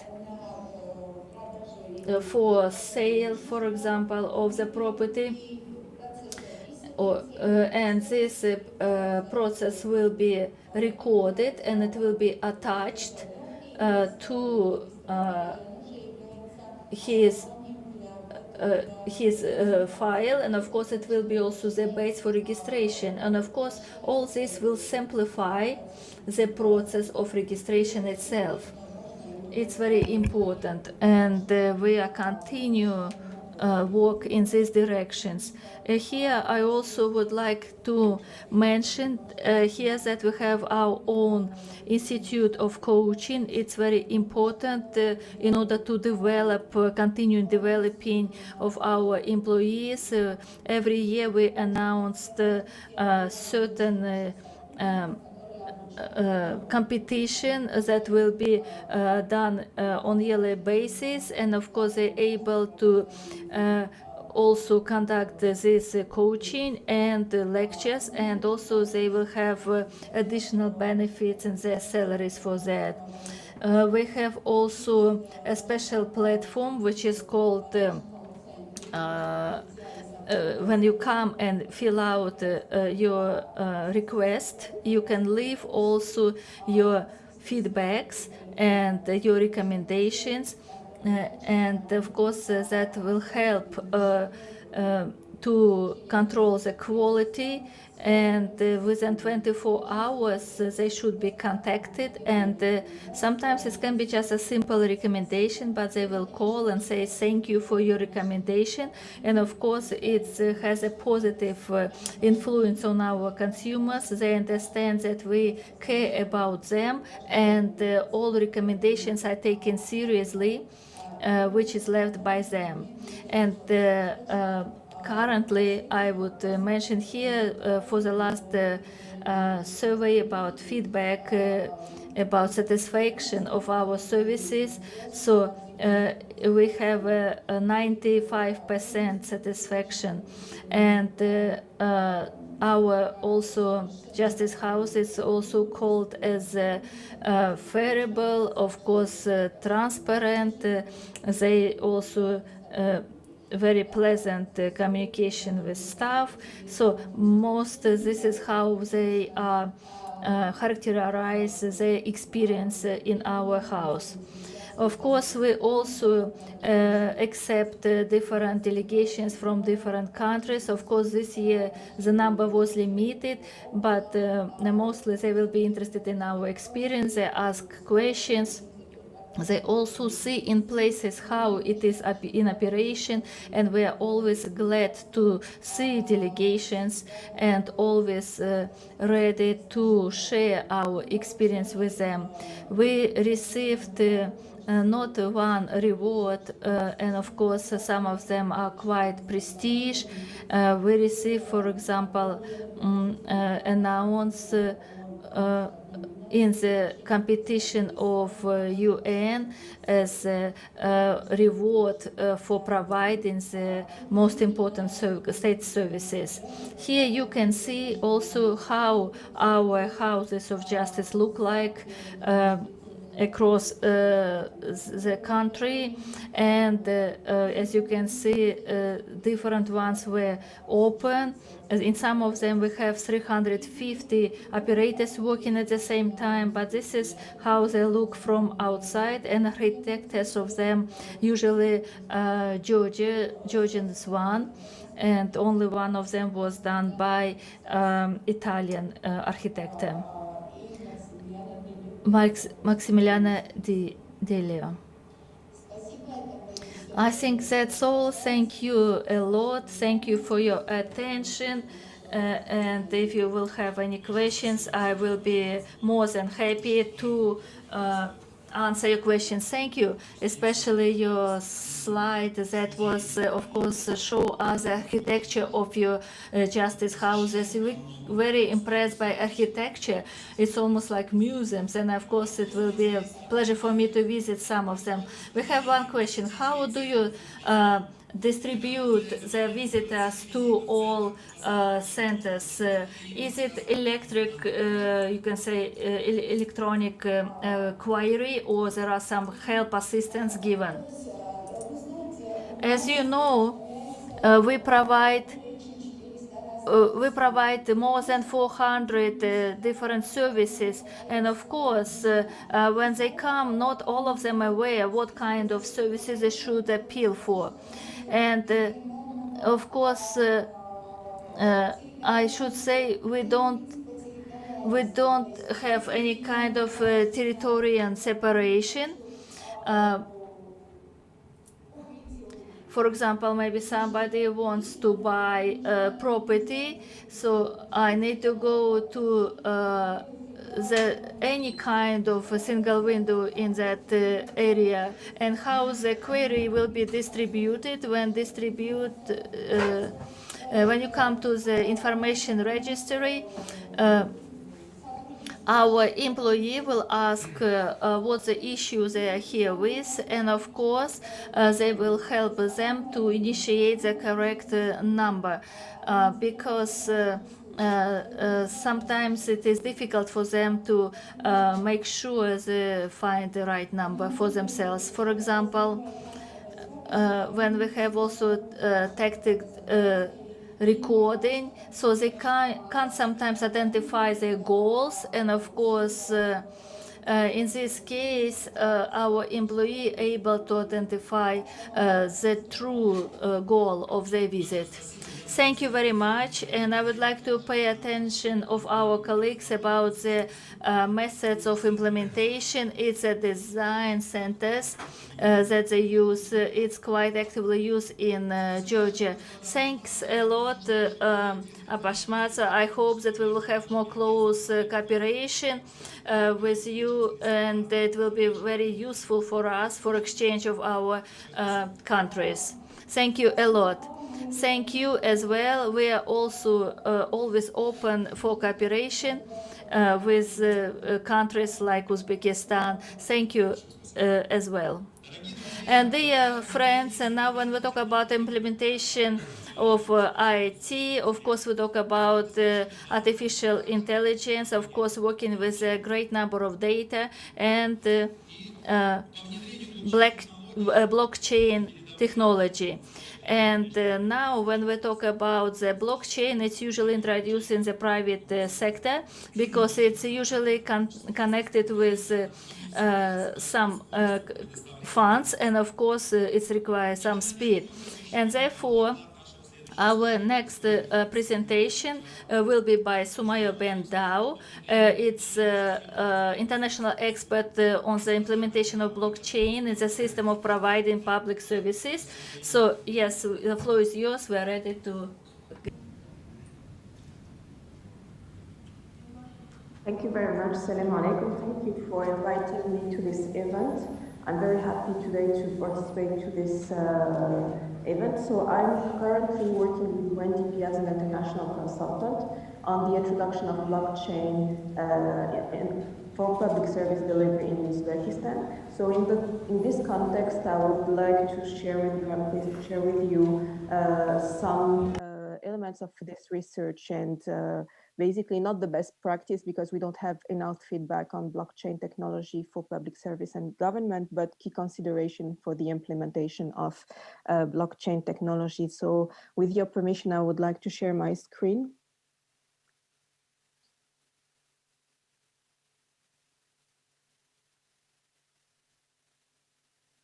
So in this presentation today, I would like to start by explaining why blockchain technology is an interesting technology for government and public service, and explaining what are the opportunities and benefits that will be interesting for the government and public service. What are the challenges? So it's a new technology still in development, so we are still facing important challenges and issues with this technology, and what are, to overcome these challenges, what are the key considerations to implement blockchain for government and public service. So currently, there is a lot that have been written on blockchain for the last, I will say, 10 years and more, the 5 years. But we are seeing among the opponents and those that are advocating for this technology that there is like an agreement on the potential of this technology.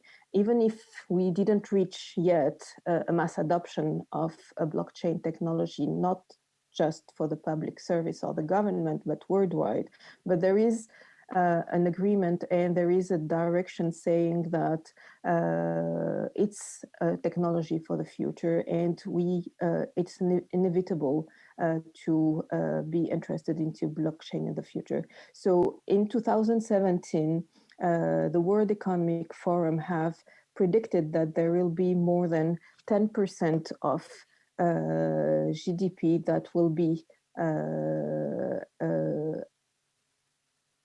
adopted, that it will be impacted. So there will be a clear socioeconomic impact on using blockchain. And that was confirmed very recently by the World Economic Forum, but also by PwC, saying that there will be a great potential and gross domestic product that will be adopted as well by adopting the blockchain technology. So this was confirming as well very recently by a survey that was conducted by Deloitte in 2020. So over the last 3-4 years, the confirmation, even though we haven't seen much done and we don't have enough feedback on blockchain technology, that the interest on this technology is growing, and it's for the future that we are seeing the potential of this technology. And more leaders in the private sector, but also in the public sector, are investing in this technology and investing in resources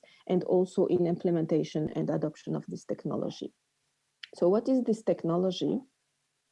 So basically, blockchain technology is a sequence of blocks which hold a complete list of transaction records, any type of transaction with value, like a conventional public ledger, database. And in these different blocks, we have transactions that are enclosed in terms of codes, and they are stored in a transparent and shared database where they are protected from being deleted or changes. So this is what we call the immutable aspect, the irreversible aspect of blockchain, and one of the advantages of this specific technology, as we can see it in these figures. So basically, this technology is interesting because of the properties and their principles. So it's based on 5 different principles. So the first one is that each party on a blockchain has access to the entire distributed database. So this is like showing the transparent aspect or this transparent property of this technology. The second principle is that the communication is occurring directly between peers without the intervention of a third party or central entity. So it's a decentralized technology, and basically there is a direct communication and showing that there is like more a peer-to-peer relationship between the different nodes of the technology. The third principle is that the information about the transaction and the associated value is provided to all participants with access to the network. So in this case, which is the principle of anonymity, the actors can choose to remain anonymous or to reveal their identity in the network. And the fourth principle is the irreversibility of records. And this is showing that the records cannot be deleted from the database and cannot be altered or changed in the future. So that is the immutability property of the blockchain technology. And lastly, the digital nature of the public ledger, that is showing that the transaction can be programmed automatically and showing that we under a different set of rules, so which is showing the more security in the transaction and in the information that is shared. So this technology have showed different opportunities and benefits. Among these benefits, we are observing that there is providing transparency. We can avoid also fraud and manipulation and human errors in the use of ledger. We are observing as well reducing corruption, an increase in trust. It's a technology that is based on trust, is one of the main characteristics of this technology, as well as providing the possibility of accountability because it's transparent and anyone can have observation on all the transactions that are happening on the technology, clear ownership, and of course, efficiency and reducing cost.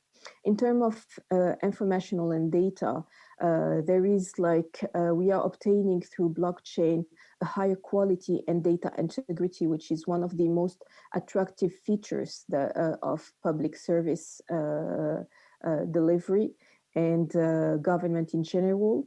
An easiness in information access, so that will help to provide equality and accessibility to the information and ownership by the citizen to their data, privacy and reliability of the data, because we cannot change or alter or delete any information.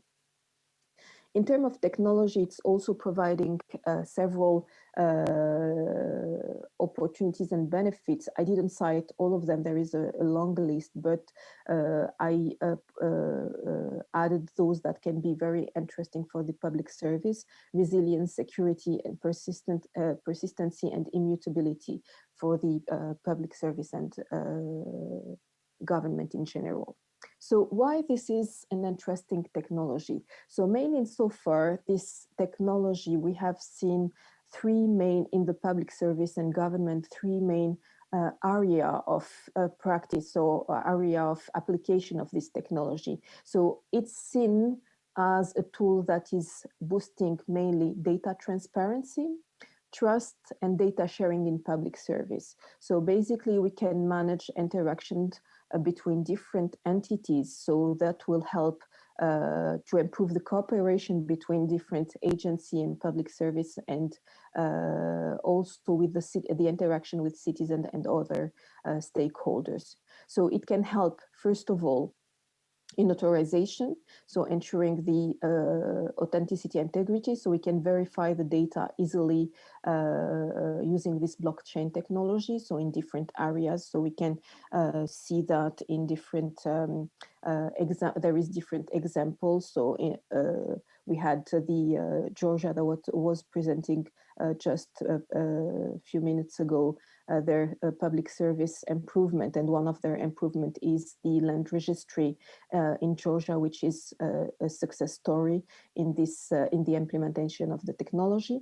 We have also cases in Switzerland, and we have cases in Malta. Malta have a system of verification of credential, of academic credential, that is also presented as a successful use case of using blockchain technology in authorization. A second potential use is on workflow automation. So we can execute and validate different type of data and data trails. So this is for the improvement and reduction of bureaucracy. This is a very interesting use of blockchain. There is different areas of application of this technology as well, and that are a little bit more complex than the notarization, but interesting as well in the use. It can be combined as well. Both of them can be combined and used in this case. So we can have, for example, the pension infrastructure in Netherlands is using this workflow automation, and combined as well with the data shared. So blockchain technology offers the possibility to share the databases between different entities. So we can find that in monitoring public procurement or supply chain for public services. In this, there is other areas of application as well in governance, people, and community. So we have several examples of use cases that have been developed or ongoing development in this area. So for example, in democracy and decision making, there is the example of use in Italy. So Italy is using for the cell tower, for the positioning of cell tower in South Tyrol. The citizen have the possibility to vote where the cell tower will be positioned. There is the example of use as well in identity. So the city of Zug in Switzerland is providing an automating service for identification, and this is it helps as well to protect data privacy and provide only the information that we would like. In voting, we have example in voting in US. They are using as well for the army to participate to the voting using blockchain in several states, and other application as well in title and asset registration. For example, in Sweden, they are using it for real estate, automating multi-party in real estate transaction or certification. I cited earlier the case of BlockCert in Malta. There is also the opportunity of blockchain in using blockchain in public service in different type of sector. In healthcare service, for example, Estonia is using blockchain for medical record. In education, several countries are using it in for example, for registration in school or kindergarten. In social care, there is several use cases actually ongoing in social services, for example, in Spain, in Uruguay for data sharing between, for pension plans as well. So there is several use cases ongoing in different areas. There is also, we can find a blockchain application in the economic sector, so in energy. So this is one of the most developed area using blockchain. So for example, in Holland, they are using it for energy management. In New Jersey, New York, they are also putting in place a system of sharing the energy using blockchain. In finance, there is also several use cases. In Dubai, for example, they have put a system of payment, of public service payment online as well, using blockchain technology. So we can find different types of application and opportunities for using blockchain in public services. So blockchain is also providing, contributing, as was explaining earlier, with the emerging technology, my colleagues from the European Union and from the World Bank, that it's important to consider the sustainable development and different aspects, the different axes of sustainable development, the economic, the social, and the environmental sustainability, and to contribute by introducing emerging technology to the sustainable development goals, and not only to the interest of innovation and technology, but to identify where are the needs. So for example, GIS have identified several applications of blockchain technology and how they can contribute to the sustainable development in the economic area, for example, in taxation, in supply chain, in public procurement, by improving the good governance, strengthening the institution, and providing different cost saving to and reducing as well corruption and bribery in this area. So this will contribute to different sustainable development goals, such as the SDG 16, for example, for strong institution. We have observed also social sustainability by using digital identity. So this will help empower individuals, particularly the vulnerable ones that have that are underrepresented, and we have heard about this earlier by the presentation. So such as women, such as avoiding as well human trafficking by allowing them to have a digital identity. And we all know that there is 2.1 billion people in this world that have no formal identification. It also contributing to education and strengthening the education institution and accessibility to learning and to education system. And we have presented earlier the example of sharing the credential. So we have seen example as well in the use of this possibility by the sharing of education credential for the refugees when they are traveling or moving from one country to another country. And as well in land registry, there is possibility of contributing to sustainable development goals and to the social sustainability. So there is currently several use cases in public service and in government using blockchain that are either ongoing, advanced, or operational. So this example, facilitating debris relief in La Hague in Netherlands, is one of the projects that have been implemented and that is operational. So it's a data share program and project that is allowing to share data about people with in depth. So those are vulnerable people, and this share of data is happening using blockchain and maintaining the privacy of people. So there is a coordination and cooperation between agencies, allowing them to have the required information by keeping the personal information that are not needed protected.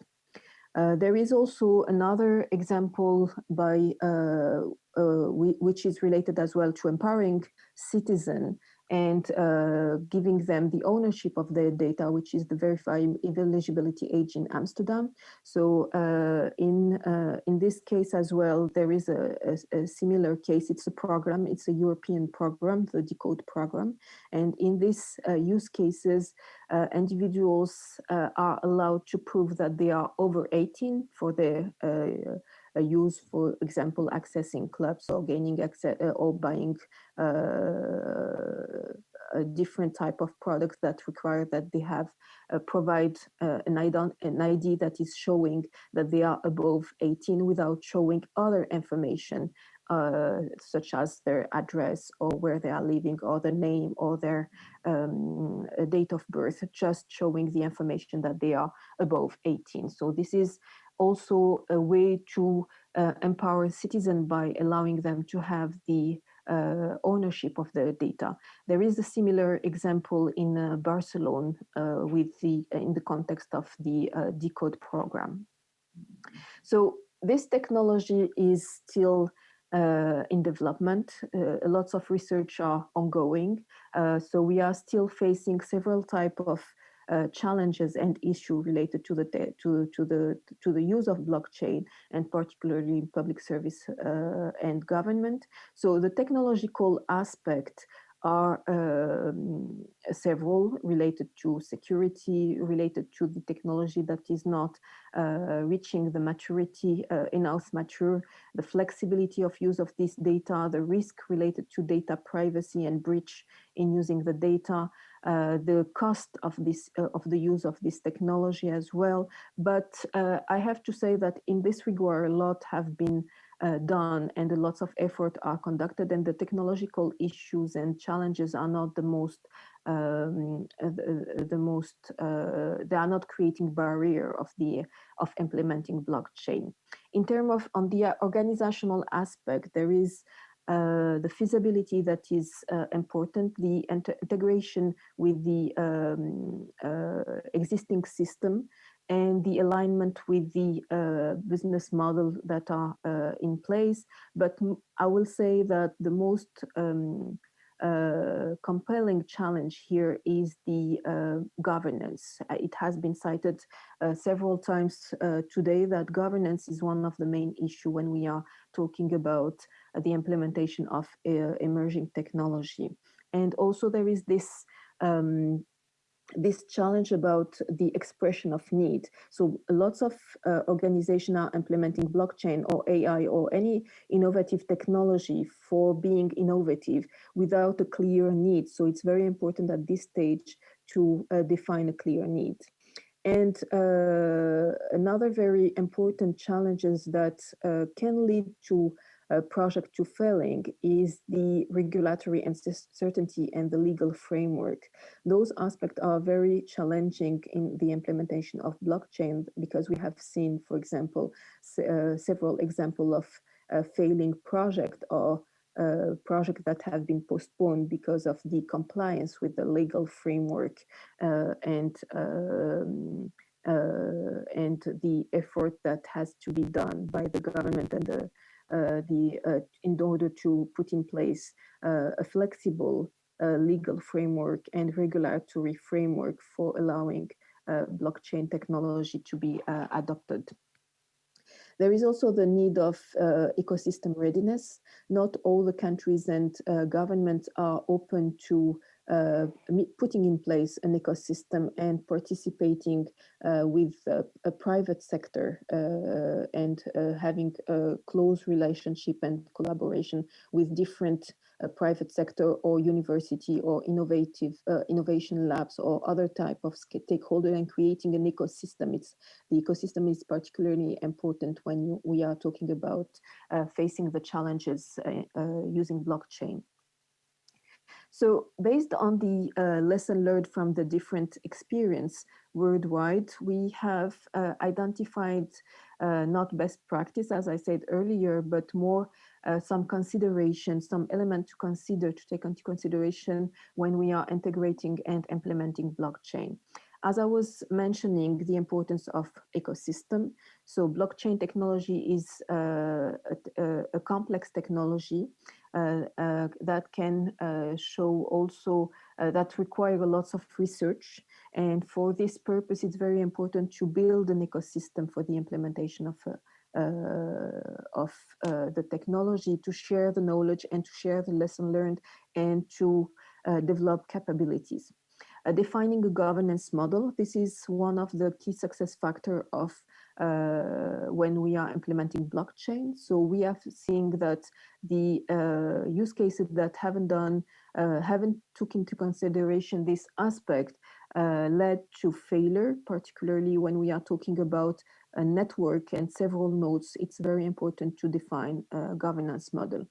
We have also seen that the most successful use cases and cases about blockchain implementation in government and public service are the ones that have a clear need expressed and not just adopting blockchain for the technology and the innovation adoption. So this is also one. So this is the dilemma between the need-driven approach and the techno-driven approach. The fourth aspect is the compliance with standard and the regulation. So this is a standard for facing the challenges in the implementation of blockchain, making sure that we are protecting data and privacy by using blockchain because it's an open system. So with private blockchain, there is more risk than the public permissionless blockchain.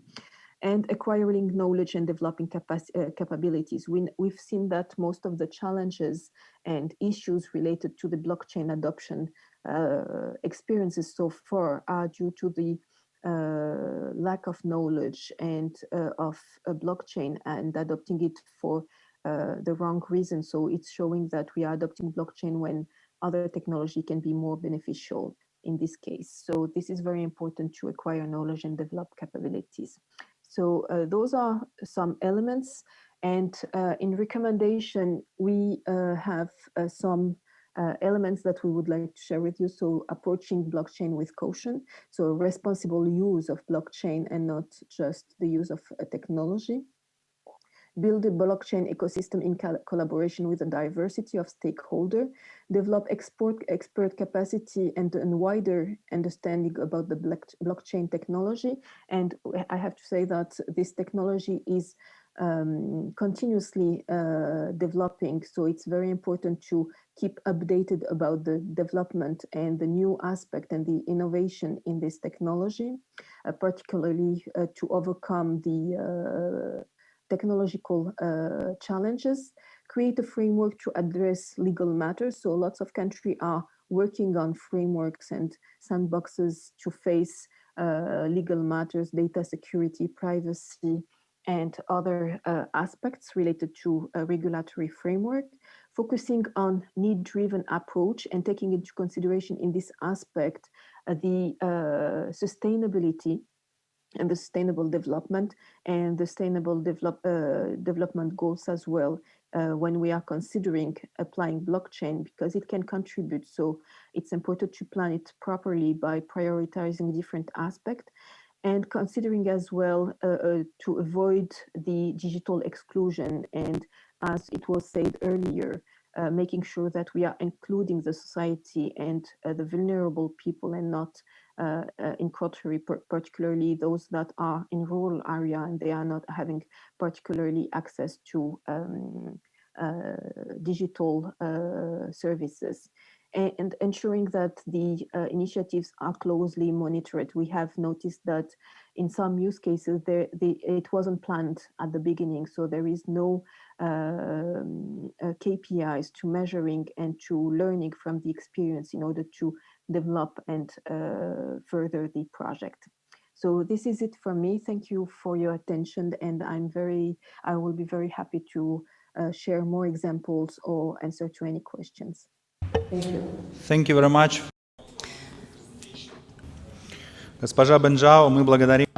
We thank you for your interesting presentation. Of course, your activity can inspire a lot of organizations to have a close attention in terms of implementation of blockchain. And of course, it was the final presentation of our roundtable today. Of course, it was quite interesting topics presented, and of course, they can't leave us untouched. Of course, we can get some information, and of course we can see that each time when we communicate with a colleague specialist, we can still see more potential for exchange of experience, and we can gather it from our current presentation, and we can also see the IT that just changed fully and transform the way we provide our services. And introduction, of course, and implementing of IT is very important, and the challenges that we can face here is that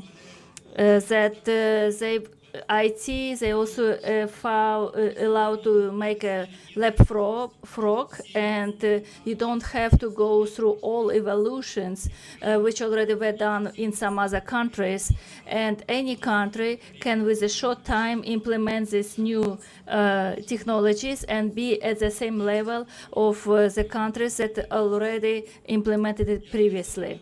So I would like to thank all speakers today for your contribution, for our discussion, and also all participants to wish the fruitful conference. Thank you very much.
today, speakers, and I'm very happy and I appreciate their time. It's our pleasure. And cooperation, and thank you for your support as well, Mr. Ross. It's a pleasure. Well, I suppose we'll get underway. Somebody will tell us when we start, I hope. Because we're waiting from the central hall. Right. I think they'll make a sign shortly. Okay. Well, we're ready when they are. And then I'll start, and after me, Minister, it's you. Wonderful. We've been looking forward to this.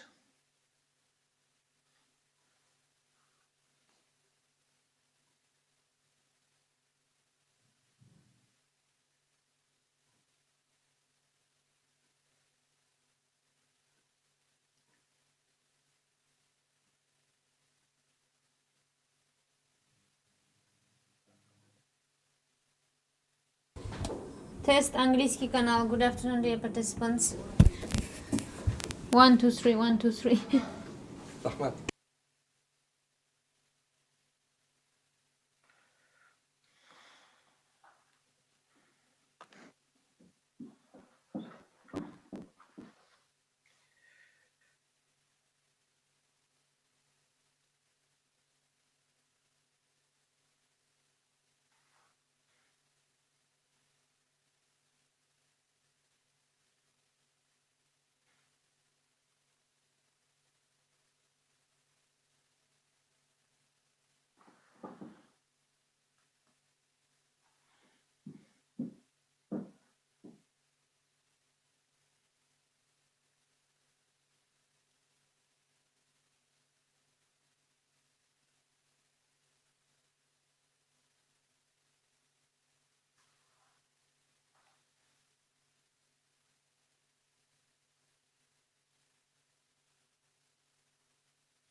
Morning, Chris.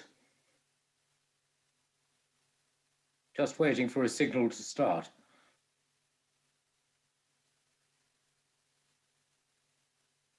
I think we're waiting for Michael Blair, QC, Sir Peter.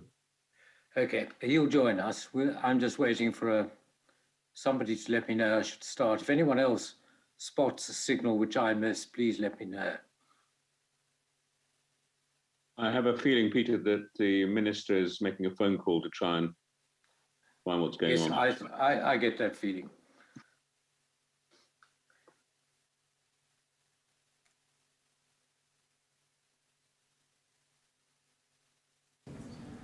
So, dear colleagues and participants, we are ready, so we can begin. Mr. Gross, the floor is yours. Thank you. Good morning from where I am.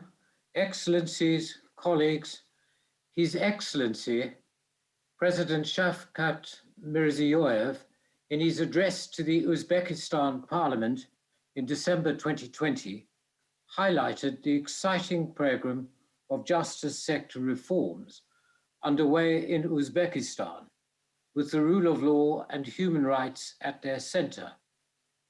As the President expressed it, justice is a solid foundation of statehood. That address at the highest level reinforces the view formed when I had the pleasure of visiting Uzbekistan in a judicial capacity in October 2019. The shared interest between our justice systems in these reforms. The Slin Foundation, a charity dedicated to the enhancement of the rule of law internationally, and of which I have the honor to be president, welcomes working together with our Uzbekistan partners on this impressive Tashkent Law Spring in support of these reforms to the mutual benefit of both our justice systems. May I at once express my gratitude to the Embassy and Ambassador of the Republic of Uzbekistan in London and the Ministry of Justice of Uzbekistan, and in particular, Mr. Alior Tilavov and Mr. Ikram Saipov for their sustained support in organizing today's event, and to Catherine Eden-Haig, Executive Director of the Slin Foundation, for all her work in this regard. It is a personal pleasure to return to Tashkent today and to chair this session, Features of the System of Common English Law. My only regret is that for the moment at least, I am in Uzbekistan virtually and not in person. We are truly fortunate to have so distinguished a group of speakers together for a single session, augmented by the experience of our additional panelists. If the speakers will forgive me, I shall introduce each before their individual contributions rather than now. At this point, however, I want to say that it is an honor that His Excellency, the Minister of Justice for the Republic of Uzbekistan, Mr. Ruslanbek Davletov, has kindly agreed to offer us his words of welcome to open this session. As I know from my 2019 visit, the Minister has a long-standing interest in justice sector reforms. He was a most gracious host on my last visit. It is a pleasure to renew the contact, and I hope we may soon meet in person in the coming months. More than that, I am honored to be in a position to announce, jointly with His Excellency Minister Davletov, that today's Tashkent Law Spring event launches a 2 to 3 year joint plan between the Ministry of Justice of the Republic of Uzbekistan and the Slin Foundation. Following a roadmap, the joint plan envisages a long-term, realistic and sustainable relationship. The agreed topics include judicial capacity building, the rule of law, aspects of criminal law, commercial law, arbitration, and ADR. This is the fruit of discussions following the 2019 visit, its realization delayed by COVID. That it can now proceed is a truly exciting prospect, carrying with it the hope of maintaining and deepening the relationship between the United Kingdom and the Republic of Uzbekistan in the justice sphere, to our mutual benefit. In this regard, too, may I particularly thank the Embassy of the Republic of Uzbekistan in London, together with the Ministry of Justice in Tashkent, for their committed support for this project. I am sure you're keen to hear from our speakers, and I will hand over to the Minister in a moment. So I leave you with only the briefest thoughts as to our topic. I would suggest that English commercial law has been fashioned by the genius of the common law in doing practical justice, combining the certainty necessary for commercial parties to conduct their affairs on the basis of a settled framework of law with the flexibility essential for adapting to a constantly changing commercial world. Within a framework of the rule of law, our judiciary strikes the necessary balance, respecting party autonomy in doing so. We have well in mind the necessary mindset that the purpose of our commercial law is to facilitate commerce. In that regard, we have all suffered from this ghastly pandemic, but importantly, justice has not gone on hold. especially in the commercial law area, the courts, arbitrators, the legal profession, and business users have adapted. Zoom and Teams are and will remain a central part of the new normal, as demonstrated by this virtual conference itself. It is these thoughts that we hope to share and discuss today. Enough from me. May I call on Minister Davletov.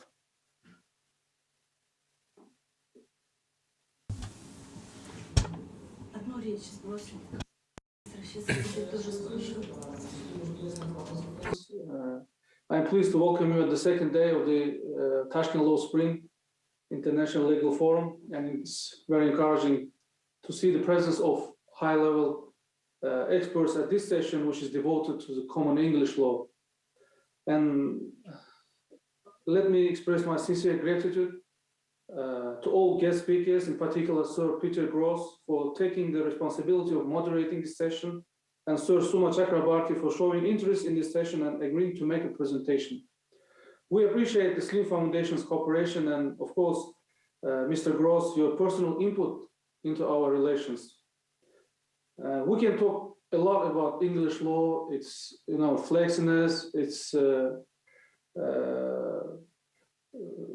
attractiveness because of the large body of judicial precedents and the integrity of the English courts. English legal sector has already championing the fourth industrial revolution by developing a new technology to accelerate the global legal services, as it was mentioned by the Lord Chancellor and Secretary of State for Justice Robert Buckland in his speech at the plenary session yesterday. And today, courts and legal professionals across the world are already trying to adopt innovation and technological advancement, which are fundamentally changing the way the law is practiced. London is home to more than 200 foreign law firms, which once again confirms the global nature of English law.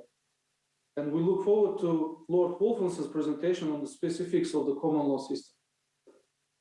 Uzbekistan has already considered the possibilities and perspectives of implementing English law in Uzbekistan. To promote growth of Uzbek economy and attract foreign investment, the idea of creating a legal regime by using English law has been seriously considered. A trusted legal system requires not just a high-quality set of rules, but also infrastructure to ensure that those rules can be applied correctly, swiftly, and with integrity. With support of UK government, research on the possibility of creation of Tashkent International Financial Center moving to the next stage. UK-Uzbekistan International Financial Center Working Group has given its recommendation, and it has endeavored much on creation on TIFC and use of English common law. Some progress has been achieved, but of course we do understand that much remains to be done. It is very sufficient and it's a long journey. In November 2018, Uzbekistan established an arbitration center of its own, the Tashkent International Arbitration Center, and several steps already have been taken to improve its functioning. And under the TIAC rules, not only can international arbitrators be appointed to tribunals, but tribunals can apply foreign law by agreement between the parties. And the parties in TIAC proceedings can also engage lawyers who are not qualified to practice law in Uzbekistan. So legislation gives a good opportunity for lawyers from other countries to practice in this arbitration. However, still TIAC needs to build institutional credibility to attract investors' trust. And another important characteristics of English law is that effective mechanism of resolving disputes through arbitration and mediation. English courts recognize the benefits of mediation and other forms of ADR in helping parties to settle cases outside the court process. High-quality mediators for international parties to resolve their legal disputes amicably without the need to litigate. And again, this is also a priority for Uzbekistan because of the very big caseload in our courts, especially in economic courts and civil courts. And there is a special presidential decree on developing the mediation system, and Uzbek Justice Ministry is responsible for that. And last year we created a Tashkent Mediation Center and training center, lawyers training center under the Ministry of Justice is also functioning, and it has become a pioneer in the field of training for mediators. We also hold English law days in Tashkent annually. And last year, because of the pandemic, it was online, but still we are interested. We look always into details, and it's always a hot topic for Uzbekistan.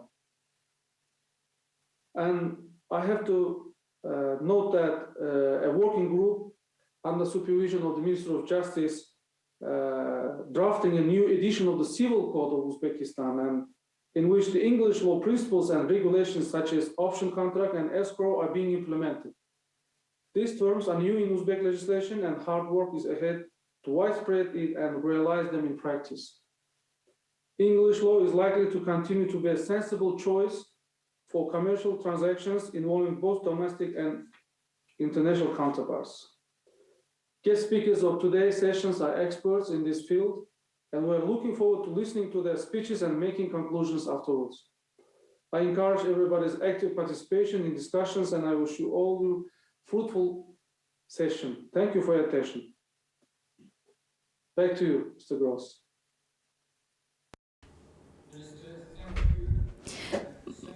Interest in that. Thank you very much indeed.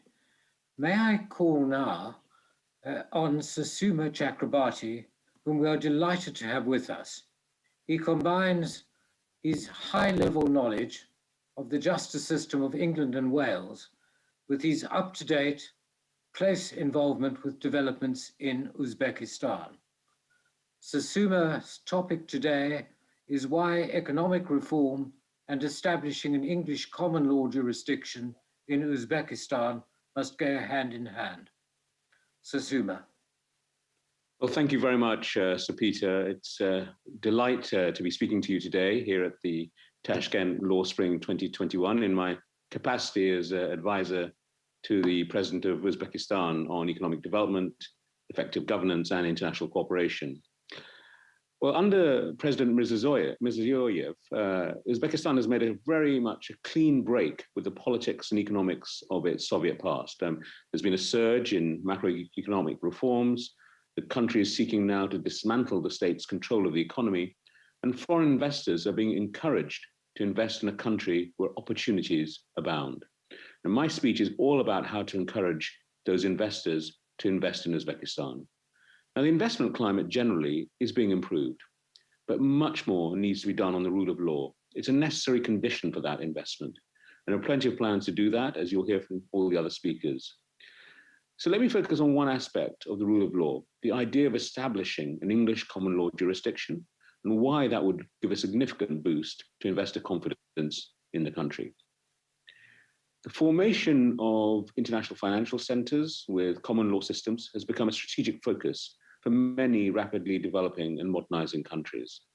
The presence of those centers and the common law assists with the creation and redistribution of world financial income, attracting capital, generating income from taxes, contributing to the innovative development of economies, and increasing the role of those states in global governance. By eliminating barriers between domestic and global financial markets, and developing ties actually between them, these centers have positively contributed to attracting foreign investment. And the common law has become recognized throughout the world as really being a fundamental component of a favorable investment climate. It provides a legal framework with predictability, with certainty, with which many investors are already familiar. It's a proven system of law with which investors have immediate trust and confidence that their rights will be protected by application of the highest international standards of the rule of law. Now, the common law already applies in the world's preferred financial centers, whether it's London, New York, Hong Kong, Singapore, throughout the Middle East, and now it also applies in Central Asia at the AIFC in Nur-Sultan, Kazakhstan. Other countries inherited, of course, common law systems, including commercial law from the UK, including Australia, Canada, India, Malaysia, and New Zealand. And foreign investors, especially from the West, expect to receive the protection of the rule of law that's provided by the common law. And these leading financial centers have attracted foreign investment because they have the common law. Now, a critical feature of any common law system, and therefore to attracting investment, is the need for there to be a specialized common law court, an arbitration center that can protect investors' rights through transparent and effective judicial and extrajudicial processes. It should be central to the realization of Uzbekistan's investment potential that it joins the ranks of the world's elite investment centers and provides investors with an appropriate common law and related dispute resolution system. Now, there are at least 7 criteria of any common law dispute resolution system that are actually necessary to attract foreign investment and that I would recommend to Uzbekistan. First of all, it's necessary that the judges, arbitrators, mediators, and other dispute resolution professionals at a common law dispute resolution system, that these people have global reputations for absolute independence, impartiality, integrity, and incorruptibility. They must be committed to the rule of law and uphold the same judicial standards and legal principles that have been developed and applied over many years by commercial dispute resolution centers. In particular, they must all have considerable experience and interactions over many years with commercial entities and individuals who they represented as lawyers. And that background gives them experience and understanding of the commercial world, and they understand the need for commercial law to reflect the needs of the business community.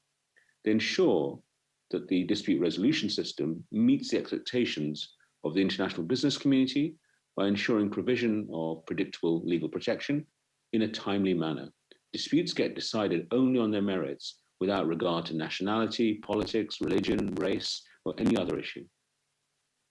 Second, a successful common law court provides litigation proceedings with application of the most modern procedural rules modeled on the rules of other common law courts, often including the courts of England and Wales. Increasingly, it also provides mediation of a dispute pre-litigation by a judge. The judges also have considerable experience of commercial arbitration, and the common law court provides limited supervision of arbitration cases guided by the principle of non-intervention. An international arbitration center would typically provide arbitration, mediation, other forms of alternative dispute resolution, subject, of course, to the agreement of the parties to a case.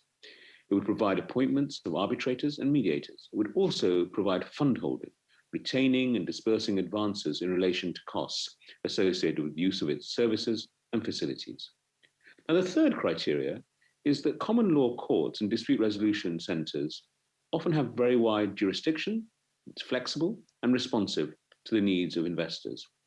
Common law courts usually have the sole power to determine the proper scope of their jurisdiction. Parties can file applications applying any common law, provided all of the parties to the case agree, and the court decides that it's appropriate for it to have jurisdiction. Now, such a court usually has 2 or 3 different levels, of course: a small claims court with a special fast-track procedure, a first instance court, and a final court of appeal whose decisions cannot be reviewed or appealed by any other court. The common law is developed by the judges of common law courts through their case decisions, with application of legal principles to new circumstances in a way that's sensitive to the particular commercial context of the case in dispute. Common law court decisions are made accessible and transparent via court websites and in law reports, in textbooks, and the media, which analyze the effect of the decisions with a view to identifying the principles that underlie them. This assists all the parties and their lawyers to understand their legal positions under the law and to be able to make a reasonable prediction of the outcome of any disputes that will be considered by the court. At international arbitration centers, parties to a dispute may agree whichever governing law and rules they wish to apply to their case proceedings. This flexibility gives case parties maximum choice, flexibility. It enables dispute resolution on legal and procedural terms that most appropriately fits the needs of the parties and justice in each individual case. And of course, common law courts often have extremely wide rights of audience. International arbitration centers are typically accessible to all lawyers and professionals to represent parties in cases. The fourth criterion, when creating a new judicial system, it's frankly all too easy to overcomplicate matters by underestimating the importance of a court and arbitration center having the appropriate powers and avoiding unnecessary complexities which can delay or restrict justice. Now, with that in mind, practical procedural rules should be drafted for a common law court and international arbitration center. Rules that foster predictability and enable cases to be dealt with in a way that is proportionate to their complexity. Procedural rules should include all of the modern innovations of other international dispute resolution institutions. They should be sensitive to the unique needs of a commercial court and dispute resolution institution users, but in as short a number of rules as possible, simply to avoid unnecessary complexity. And fifth, enforcement of court decisions and arbitration awards is really, really important. If this cannot happen, the successful party in a dispute resolution will be left with a sense of injustice. It's that fear of injustice that deters investors who would profitably do business with a particular country from doing so, to the economic disadvantage of the country with which they could have otherwise done business. Sixth, a successful common law court and international arbitration center will have international standard physical premises with advanced meeting and conference rooms, hearing rooms, office facilities for all the lawyers, the judges, the arbitrators, the mediators. Innovative modern digital technology is highly necessary to assist with timely and cost-effective case management and overall dispute resolution. And seventh, comprehensive training and outreach on the common law and common law dispute resolution will be required to ensure that the local legal community, which is predominantly trained and experienced in the civil law, fully understands how the common law system works in practice and to enable it to be on a level playing field with international common law lawyers and professionals. Now, the experience of Uzbekistan's neighbor, Kazakhstan, and throughout the Middle East is telling in this regard. The creation of the Astana International Financial Center, AIFC, which has been operating since 2018 with its common law system, modeled on the English common law and international best practice, and of the AIFC Court and International Arbitration Center, is one recent example of a common law initiative that meets all of the above criteria and assists a rapidly developing market to become a more competitive economy regionally as well as globally. And similar centers operate throughout the Middle East, including in Qatar, in Dubai, and Abu Dhabi. The common law and dispute resolution system at all of these centers attracts investment by enabling effective commercial practices and providing robust protection of investor rights. The common law system provides justice that is internationally recognized as according with the rule of law. And the AIFC court and the common law courts in the Middle East, these are all established and modeled on the principles and procedures of the English courts and international best practice. The AIFC court is presided over by its Chief Justice, the Right Honourable Lord Mance, and 9 senior and internationally respected English common law judges. The International Arbitration Center in Astana was created and has its own chairman, Barbara Doman QC. It also has a distinguished panel of arbitrators and mediators. Together, the AIFC Court and the International Arbitration Center and similar institutions in the Middle East, they provide world-class one-stop shop dispute resolution. They've gained investor trust and confidence, and they've attracted investment. The reason why such dispute resolution institutions were established as separate independent entities is relevant to the consideration of what the common law, what the rule of law requires. The AIFC and the Middle East financial centers required such institutions to be created because it was appreciated that their prospects of success as commercial centers would be greatly increased if investors were satisfied that there is a safe environment in which to invest. And under the financial centers and dispute resolution institutions in the Middle East, the AIFC Court and International Arbitration Center, of course, are still in their early days of operation, but outstanding results have already been achieved. By today, in fact, the 23rd of April, 2021, the AIFC Court and International Arbitration Center have successfully resolved 418 cases comprising court judgments, arbitration awards, mediation settlements. Many disputes have involved parties from Uzbekistan. The more mature centers in the Middle East achieved comparable case numbers, but over a much longer time period. So, ladies and gentlemen, the common law and related dispute resolution systems, I think, can play a critical role in establishing countries as successful commercial centers. The common law has been proven to be the preferred choice of investors, and as the Kazakhstan and Middle East experience has shown, Uzbekistan would, in my view, be well advised to adopt a common law system of its own if it's to realize its potential and become an internationally recognized investment center. Indeed, in the absence of a common law jurisdiction in Uzbekistan, many of the new foreign investors to the country are already insisting on contract enforcement clauses that identify England and Wales as a jurisdiction for resolution. But that means that the benefits to the legal system in the resolution process will accrue to London and not to Tashkent. We need to remember that investors can make choices about countries. Nationalism in the area of legal sovereignty will be an impediment to economic reform and investment in Uzbekistan. The establishment of an English common law jurisdiction in this great country that is Uzbekistan will help unlock economic reform and economic progress. So I commend this idea to all my Uzbek friends. Thank you very much for listening. So Suma, thank you. Illuminating, if I may say so. And speaking for myself at least, but I'm sure others will agree, the 7 criteria form a wonderful guide to what may be required from a legal system. Thank you. It is testimony to relations between the United Kingdom and the Republic of Uzbekistan in the justice sphere that the Right Honourable the Lord Wolfson of Tredegar, Parliamentary Under-Secretary of State for Justice, has joined us this morning to present his paper, Why Use English Law? 3 Key Reasons.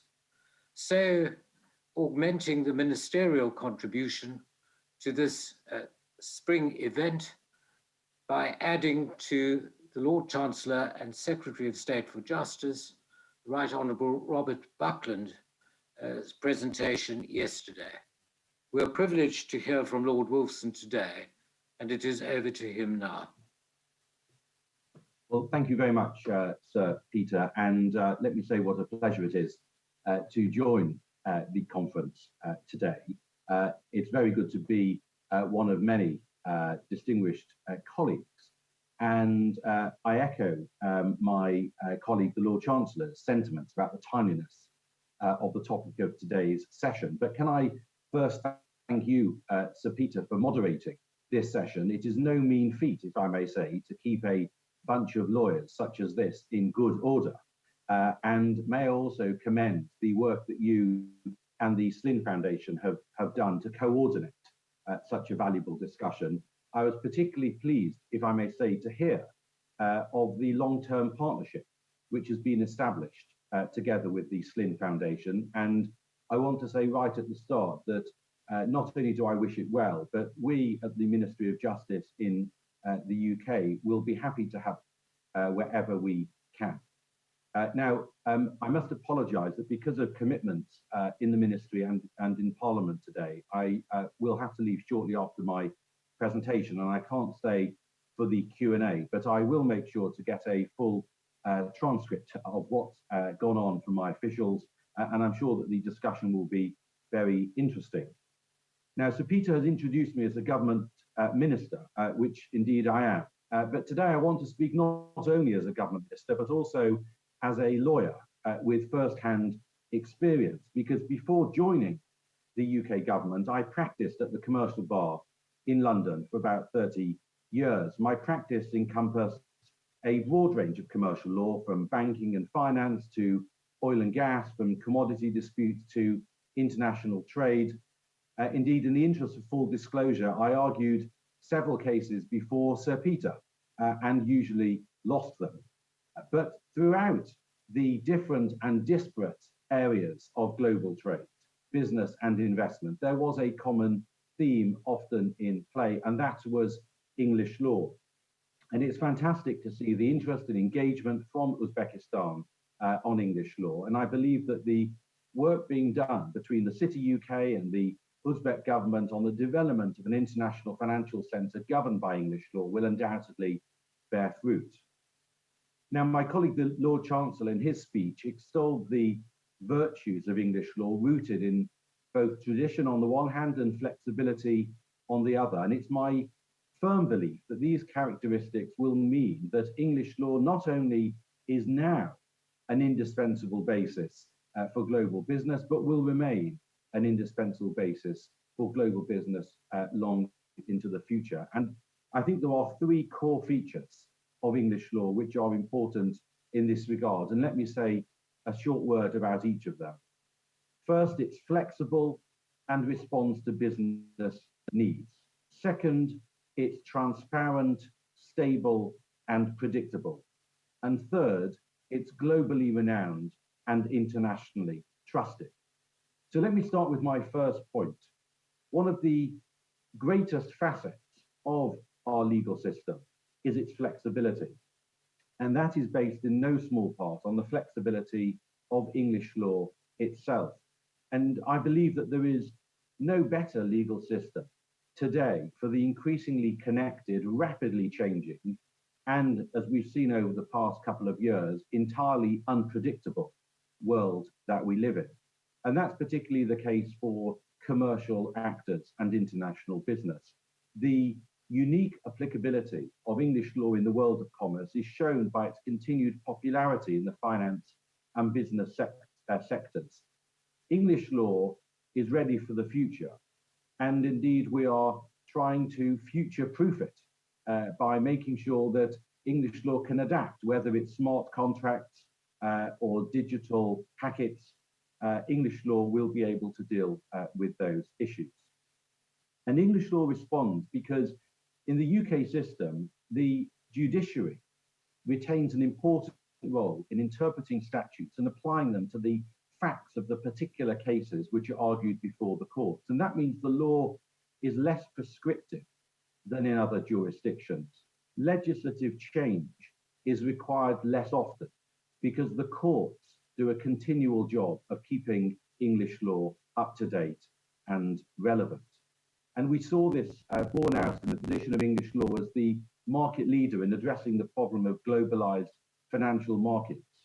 And as I've said, we're seeing the world now turn to English law to establish frameworks and rules for the effective operation of fintech, digital ledger technology, and artificial intelligence.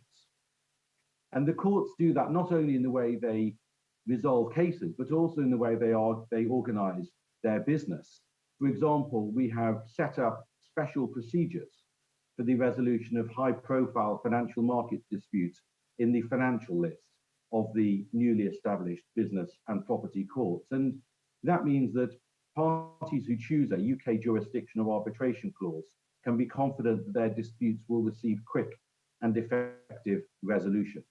For arbitrations especially, and Sasuma made this point and explained how critical it is, the supervisory court must be, and in London it is, a business-friendly court run by a judge with wide-ranging and pertinent commercial experience. So that's the first point. Let me turn to the second, that English law is transparent, stable, and predictable. This can be simply put. Parties know when you choose English law what it is you're going to get. It is predictable. And that's in large part because English law is based on a system of precedent. Previous judgments bind lower courts and provide clear indications of how future disputes will be determined by those courts. So whether you're in the early stages of planning a commercial venture or the later stages of resolving a dispute which has arisen, it's easier to predict how a contract will be interpreted and what the outcome will be. And predictability, of course, is essential for the smooth operation of business. And that means that disputes can either be avoided altogether, or if they arise, can be resolved speedily and often without court involvement. And that reduces costs and enables businesses to concentrate on doing business rather than being engaged in lengthy litigation. And the political independence of our legal system also means that outcomes and procedures will never be influenced by prevailing political currents or economic interests. And one of the critical roles of my job is to make sure that the important demarcation, the line where government ends and the judiciary begins, is respected and is maintained. That is part, as Sasuma noted, of the fundamental principle of the rule of law. English law is also transparent. This is very important. We do justice in public, from the lowest regional court to the Supreme Court. Justice is done in public. You can walk in. In these days, the larger cases are often broadcast online. Courts are open to the public. Public records are kept of judicial decisions and indeed of the arguments made before the courts. And that is important because transparency engenders public trust, and public trust is essential, I would suggest, for the effective operation of any justice system. Turning finally to my third point, English law is globally renowned and internationally trusted. You've heard already from what I've said as to how English law is flexible and reliable. But globally, it is the most widely used legal system. It already covers over a quarter of the world's 320 legal jurisdictions. Now, of course, much of this is based on the shared history that unites this country and the rest of the common law world, where a common legal heritage makes English law at once familiar and also formidable. But owing to its reputation for effectiveness, fairness, and transparency, international parties overwhelmingly prefer for their agreements to be governed by English law. That can range from choosing English law to govern an ISDA master agreement for some swaps contracts or international sale of goods, for the building of a power plant, or for the extraction of minerals from the earth. Parties choose English law day in and day out all over the world. And we see that in our courts. In the last couple of years, about 80% of the cases heard in the London Commercial Court were international in nature. And many of those disputes had nothing to do with the UK other than the fact that the parties had chosen English law to govern their dispute. And let me, and also to govern their commercial relationship, I should say, they put it in their contract from the outset. Let me mention one other point in this regard, and this is the judiciary. So Suma has explained the centrality of a well-experienced judiciary to any justice system. And I believe that one of the reasons why parties choose English law is, and I may be biased, because we have an exceptional judiciary here in the UK. In the common law system, judges are not generally professional judges. They are usually former lawyers who proved themselves over decades as lawyers and often as litigators.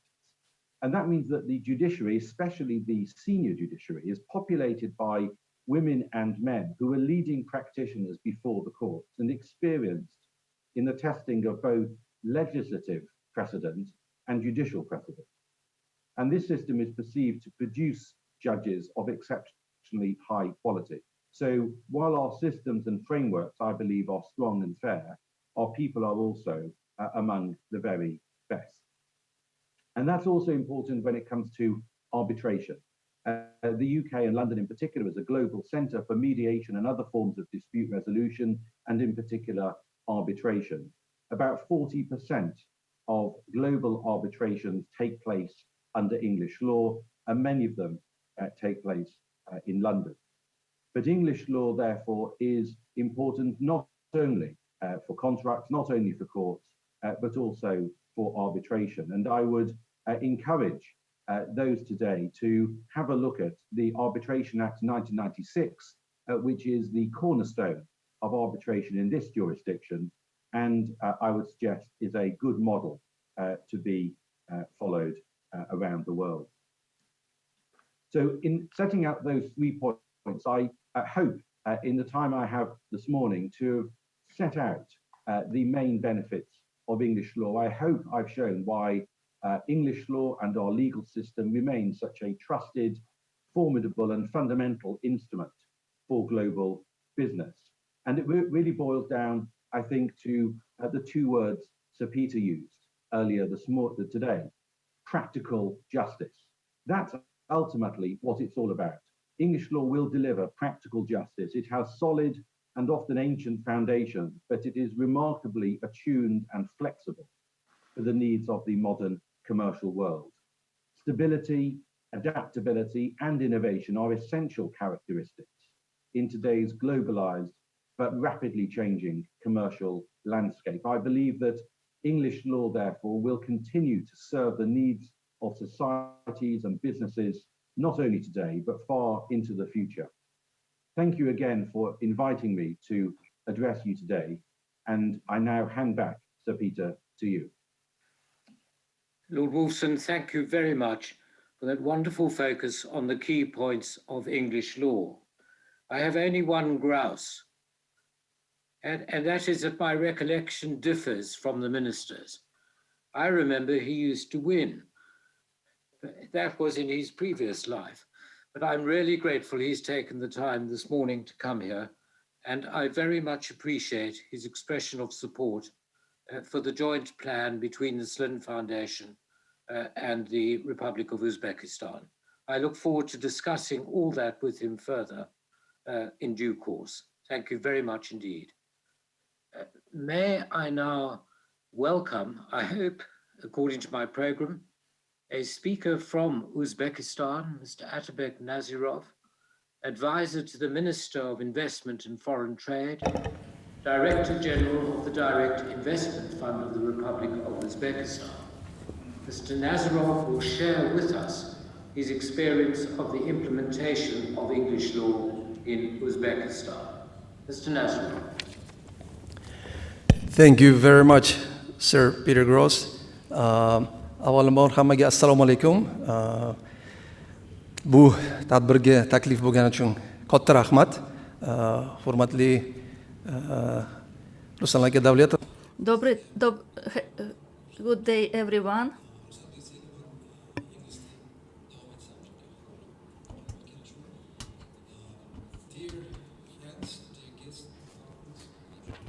Be here with you and be joined by such an impressive group and honorable group of speakers at this panel.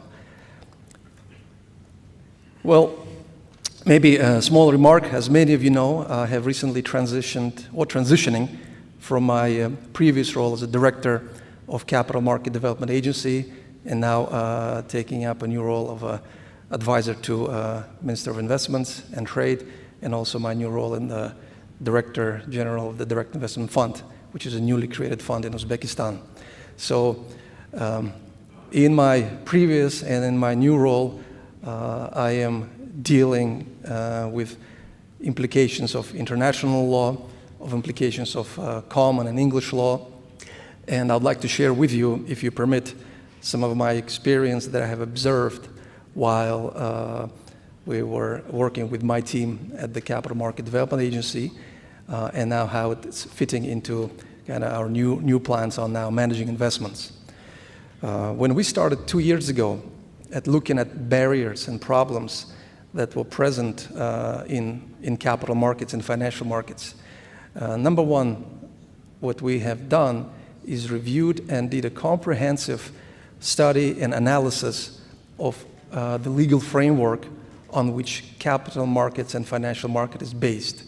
So we're looking at the regulation, we're looking at all normative acts, and we have come to realize that there were more than 80 various normative legal acts that impact capital market in one way or the other. And as we did our study, as we did our observations, the number one question came to us, so what do we do? What can we do with the legal framework to ensure that we give additional power, additional firepower to the market? And given my previous experience as an international banker, I worked with Sir Suma Chakraborty at EBRD, and I'm very excited to see him on the other side. We all knew, and I personally knew, that investors that come to Uzbekistan, they understand the law that is internationally accepted. And international law, these days, in our markets, it's dominated by English law. And clearly, it was important for us to understand if we want to reform our capital markets, if we want to make our securities markets and investment markets easily acceptable and understood by international investor base, what is the solution? There is no doubt, in my view, that common law, the English law, which provides flexibility for investors, which provides flexibility for partners, all the speakers have been talking about this, it's probably the best practice these days. And reference made to international financial centers such as New York, London, Hong Kong, all demonstrate that probably for mobilization of investments, mobilization of capital, principles of common law easily understood, and this is the practice. Now, how can we implement international or common law on the territory of Uzbekistan? How can we change our laws? How can we adapt our laws so they could be acceptable by international investors? I think that's the biggest question that we have. How do we implement? And one of the areas of potential solution when we did our analysis was to see whether or not we can adapt our new regulation, adapt our new laws, and make them in line and consistent with best international practices, and make them in line and consistent with, for example, regulatory framework similar to of international financial centers. Now, even that exercise, so with the help of the British government and the help of the organization CTUK, we have embedded on 2 tasks of doing a study whether or not which particular international financial center model will make sense for Uzbekistan. And clearly, we realized that it is important for us to have in Uzbekistan a separate jurisdiction that will be understood and acceptable by international investor base, and that jurisdiction would be friendly, flexible, and provide what is needed for international investors. Now, from the standpoint of practical experience, today, a lot of international banks, and if you look at all major credit agreements, if you look at all major investment agreements, you will realize that they're done according to an English law documentation, and they all make reference to English court, for example, or other international courts or arbitration. That is probably because of the component A, understanding that everybody understands the concept of English law, international law, and B, which is important, is the reliability of courts. At the end of the day, when you have an agreement, everything is fine until you have a dispute with your party. That's when people start opening up their credit agreements, investment agreements, and start looking at interpretation and clauses, so what is written. And I think, in my view, again, the great thing about concept of common law is that there is flexibility that parties can incorporate and institute in their contractual agreements. So in order for us in Uzbekistan, I believe, if we want to increase the use of international law, if we want to attract investments, probably that's a prerogative. It shouldn't be an objective for us just to use the international law, but it's a matter of attracting investments and making the disputes fair, making sure that even the government, when the government enters an agreement with a private investor, that investors need to be confident that when a time comes for dispute and the parties go to a court, that they feel confident in this court and they believe that the court will award a just award. And I think it comes to reputation. So we need to ensure that our domestic courts, if necessary, provide for the great reputation so that international investors could participate. Another example maybe I'll bring to you, when I did work at EBRD and other financial institutions, we did have situations where international investor, international creditor would enter into agreement according to a local law, and we would create a local law agreement template. But that's generally for agreements limited in size. Again, the main question from the investor or investment committee would come whether or not the domestic court is reliable and whether or not they have expertise in reviewing the disputes and contracts.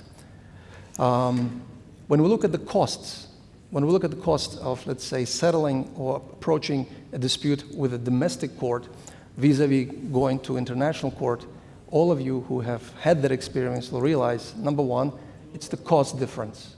And the cost difference is massive. And that is because, again, when we approach an international court, the international justices, we know that the expertise, you pay for that.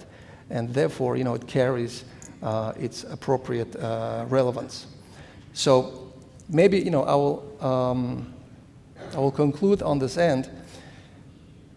It all comes at a price. Yeah? If we do want to attract more investment, if we want to attract and have fair, have appropriate infrastructure that would be available, that would be understood by, we need to pay for that. So it costs money.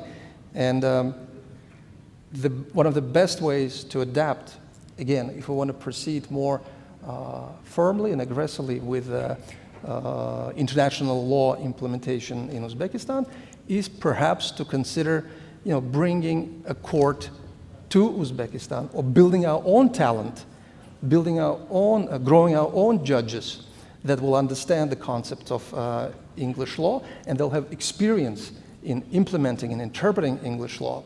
And I'm sure this talent is clearly available. So to sum up, I don't want to take too long your precious time. We have other presenters waiting. But I'm fully supporting that we do need to probably work more in finding a right concept for Uzbekistan.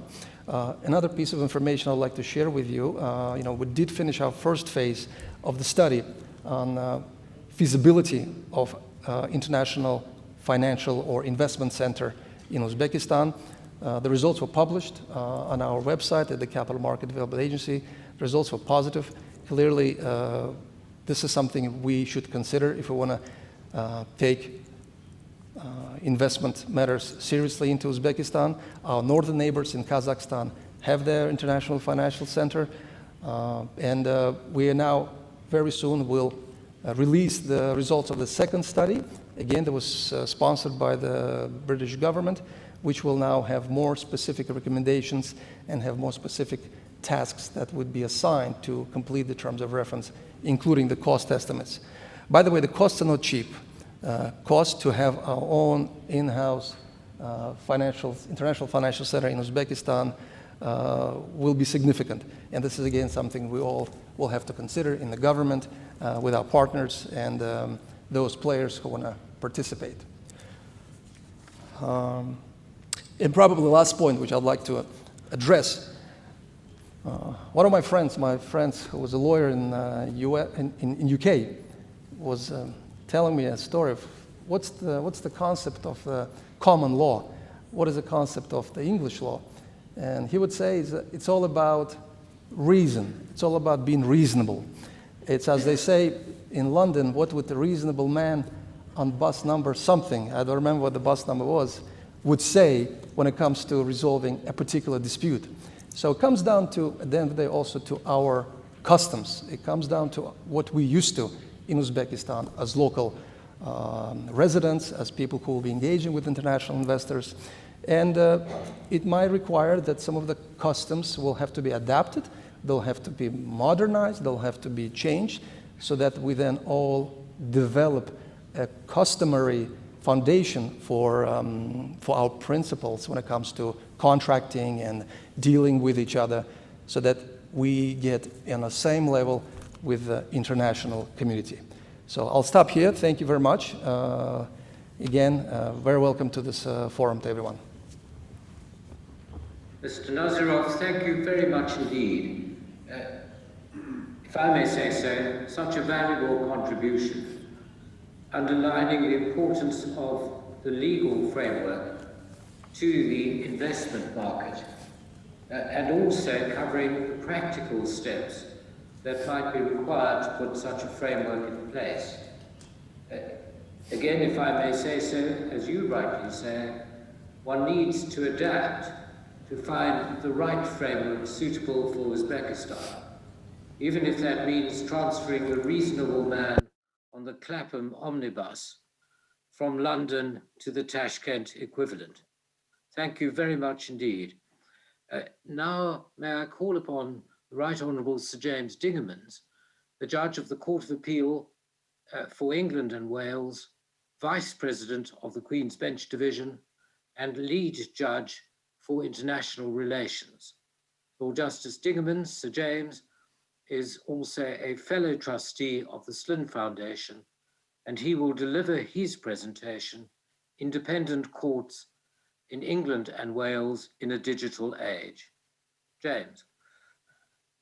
Well, I'm very grateful for your kind invitation to speak, and I'm only sorry that I'm not with you in person. I suppose that not taking a flight is at least good news for the reduction of carbon emissions. Minister Davletov, Sir Peter Gross, and Mr. Nazarov have all spoken about the flexibility of the common law. And I want to share with you now the common law approach in England and Wales taken to some practical problems caused by the pandemic and the need to have remote hearings. As is well known, technological developments and the digital age have presented independent courts all around the world with new opportunities, but also new challenges. The COVID-19 pandemic has accelerated the deployment of technology in the common law courts in England and Wales. And in the short time available to me, what I would like to do is address how the common law has attempted flexibly to deal with ensuring access to justice for the parties, ensuring access to the public for digital courts, and finally, ensuring fairness in the proceedings. A theme that I hope you have all heard about the common law is its requirement that proceedings are fair. In England and Wales, the vast majority of hearings during the pandemic have taken place through online video conferencing platforms such as Microsoft Teams and the cloud video platform. Use of those platforms has allowed the normal business of the courts to continue, ensuring that parties have access to justice even when required to stay at home. The Queen's Bench Division of the High Court has managed to hear about 80% of its civil trials. The Court of Appeal has managed to hear about 85% of its appeals. The particular difficulties have been posed for criminal proceedings, where serious trials are heard in front of a jury, and that is 12 members of the public chosen at random from the population and a judge. And at the start of the first lockdown in England and Wales in March 2020, socially distanced jury trials had to stop, but they resumed in May 2020. Technology, however, sometimes causes problems in hearings. Two cases illustrate some of those issues. In the Queen and Bonoko, which was decided in the Court of Appeal Criminal Division at the height of the national lockdown, the two appellants and their counsel appeared remotely via video, as did two of the judges. The appellant himself, counsel for the prosecution, and I were, together with some other members of the public, present in court. And whilst the parties appearing remotely could be heard clearly by all those involved, counsel for the prosecution could not be well heard by those observing over the remote technology.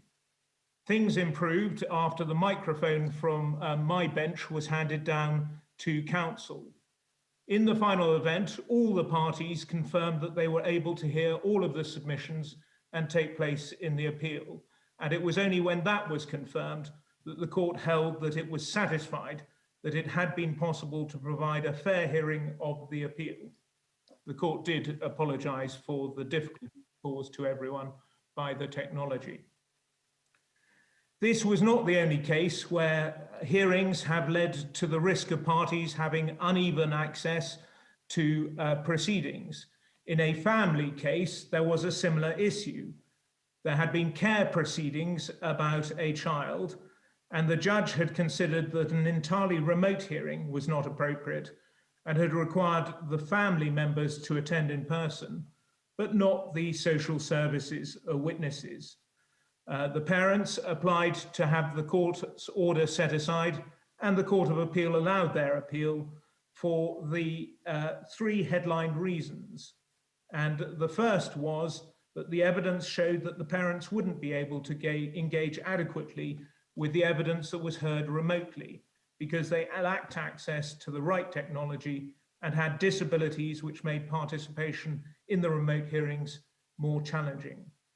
And there was therefore a risk of imbalance in the proceedings, where only the lay parties were required to give evidence in person, but the others were giving evidence remotely. Again, an illustration of an attempt by the courts to ensure fairness for all.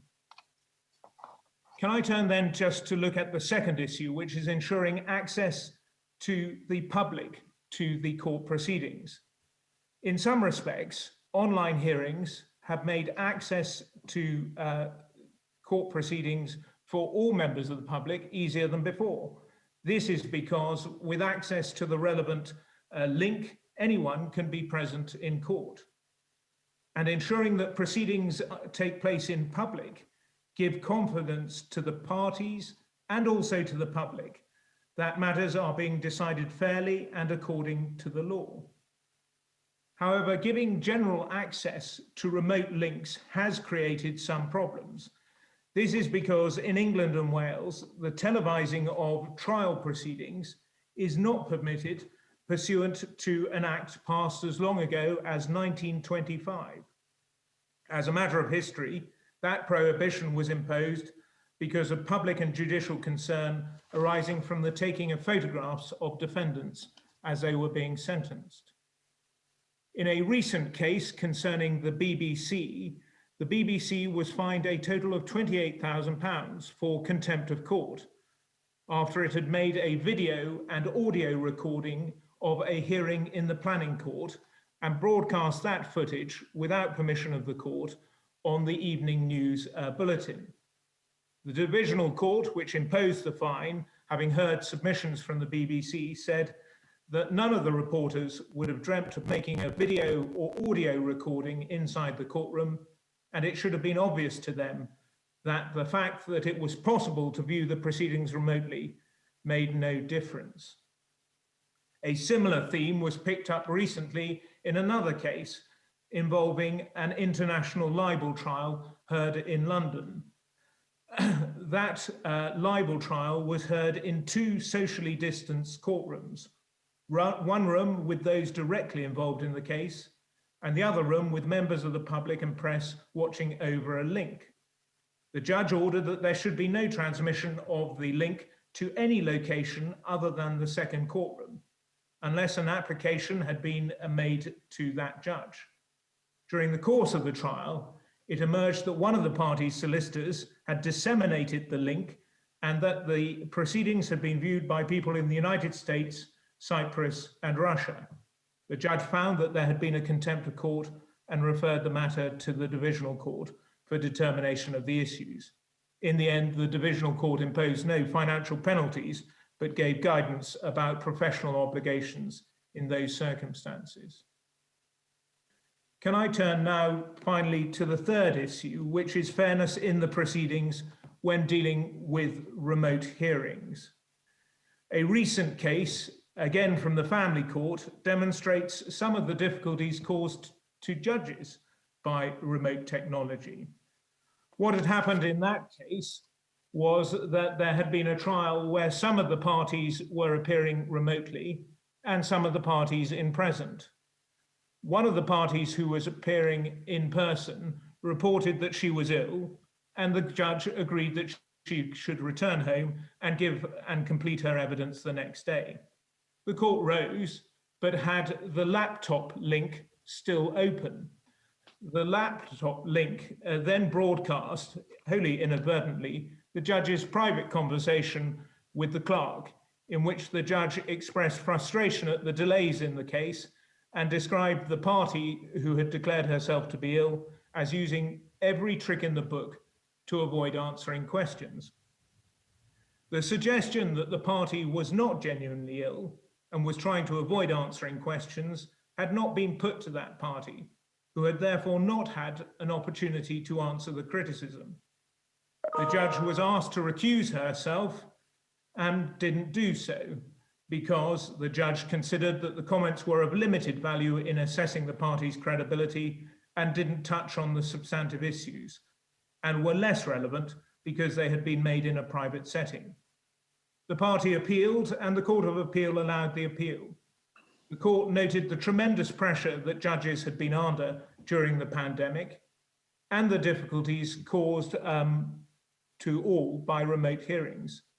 The court expressed a great deal of sympathy for the judge, but found that the objective, fair-minded observer, not dissimilar from Mr. Nazarov's man on the Clapham omnibus, who features, as has been pointed out, quite frequently in English law, would have considered that the proceedings might have been unfair.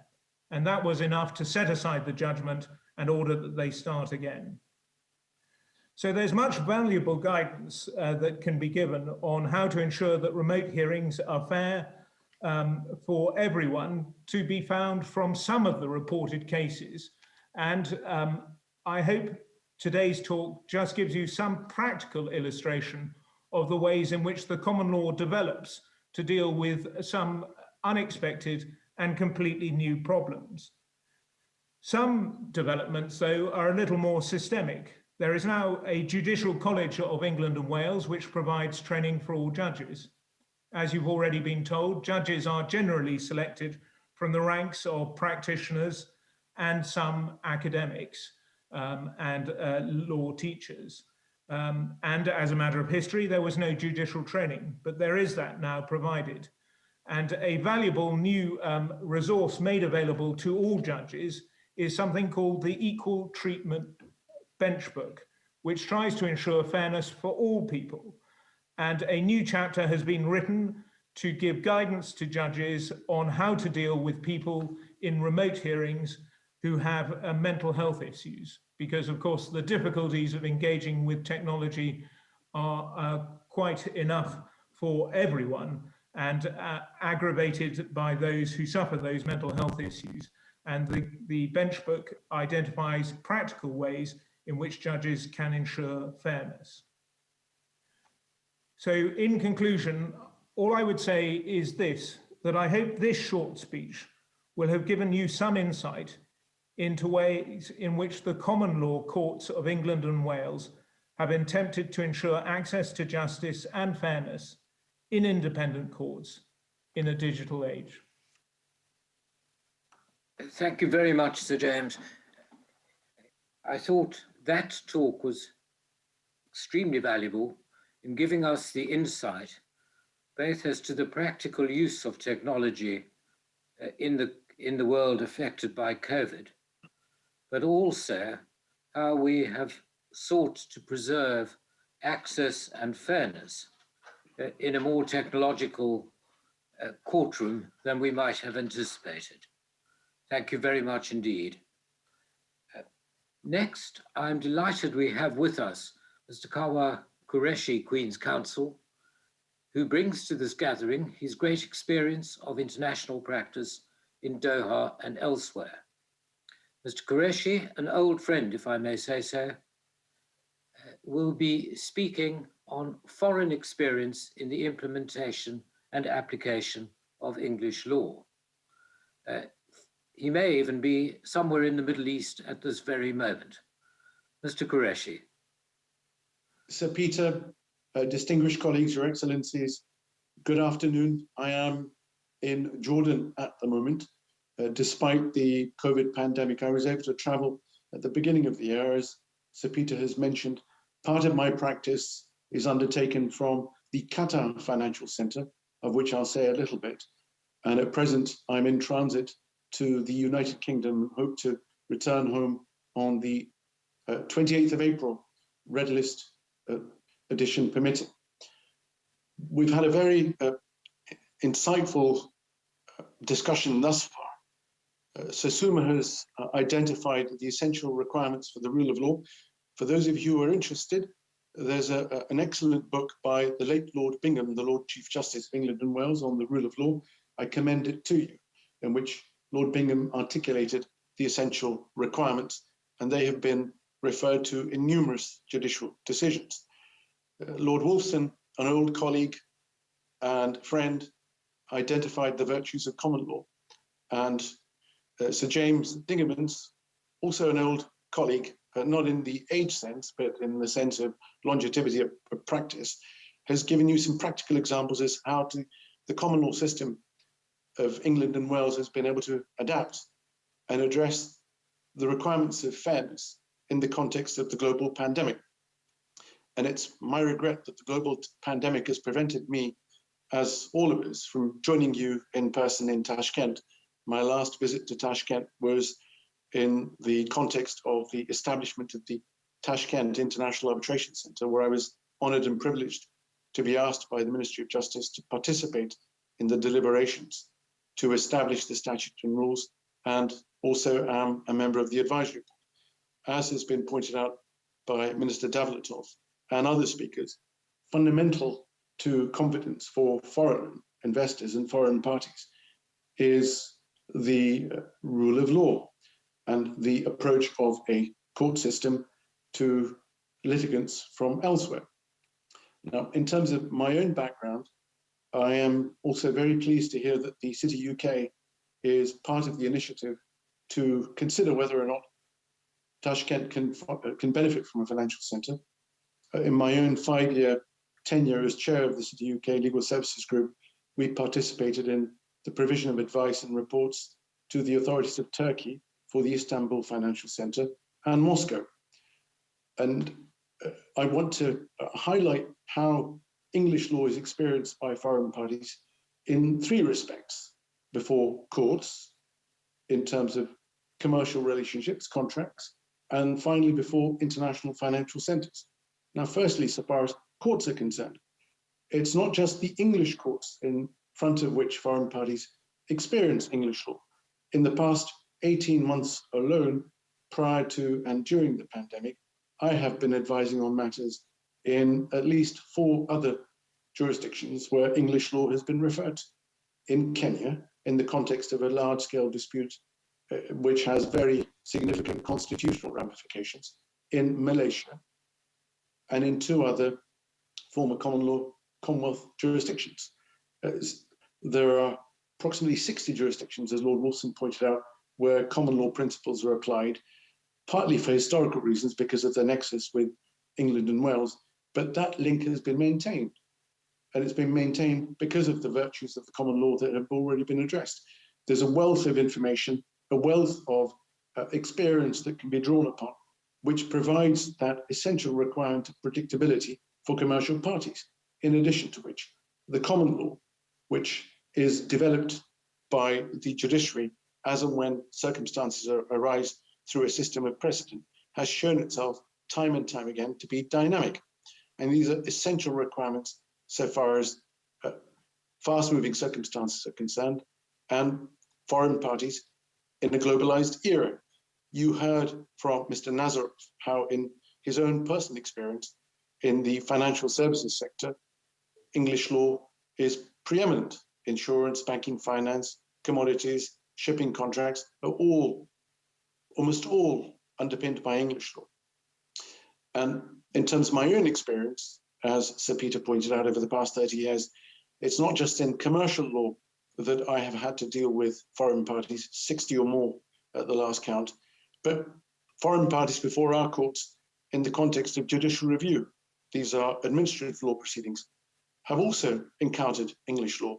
And my 6 years as what was known as the Treasury Counsel, appearing for the government on many matters, also involved addressing issues of fundamental importance when it came to questions such as extradition, mutual legal assistance, where foreign parties were seeking the assistance of our courts, and our courts had to be satisfied that the foreign court was able to provide a fair hearing and that the foreign legal system was being applied properly so far as the addition or the seeking of assistance from our jurisdiction was concerned. Indeed, very recently, last year, no less, I represented the Uzbek authorities on a matter before the English courts in the context of judicial review, where the very significant progress that Sasuma has identified was put before the English courts to demonstrate the unsound nature of a judicial review that was seeking to prevent the availability of a tariff for the importation of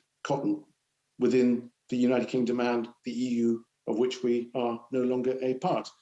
So foreign parties' experience of English law is not confined to the courts of England and Wales, far from it.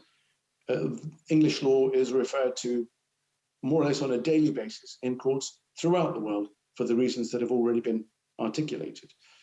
In terms of English court experience, there are numerous surveys that have established that consistently the vast majority of cases heard before our court, our commercial court, involve foreign litigants.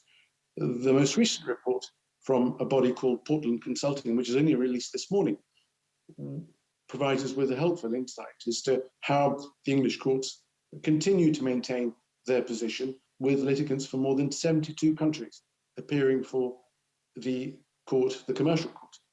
The dominant nationalities are former CIS nationalities, Kazakhstan and Russia being foremost, followed by parties from as far afield as France, Libya, Liechtenstein.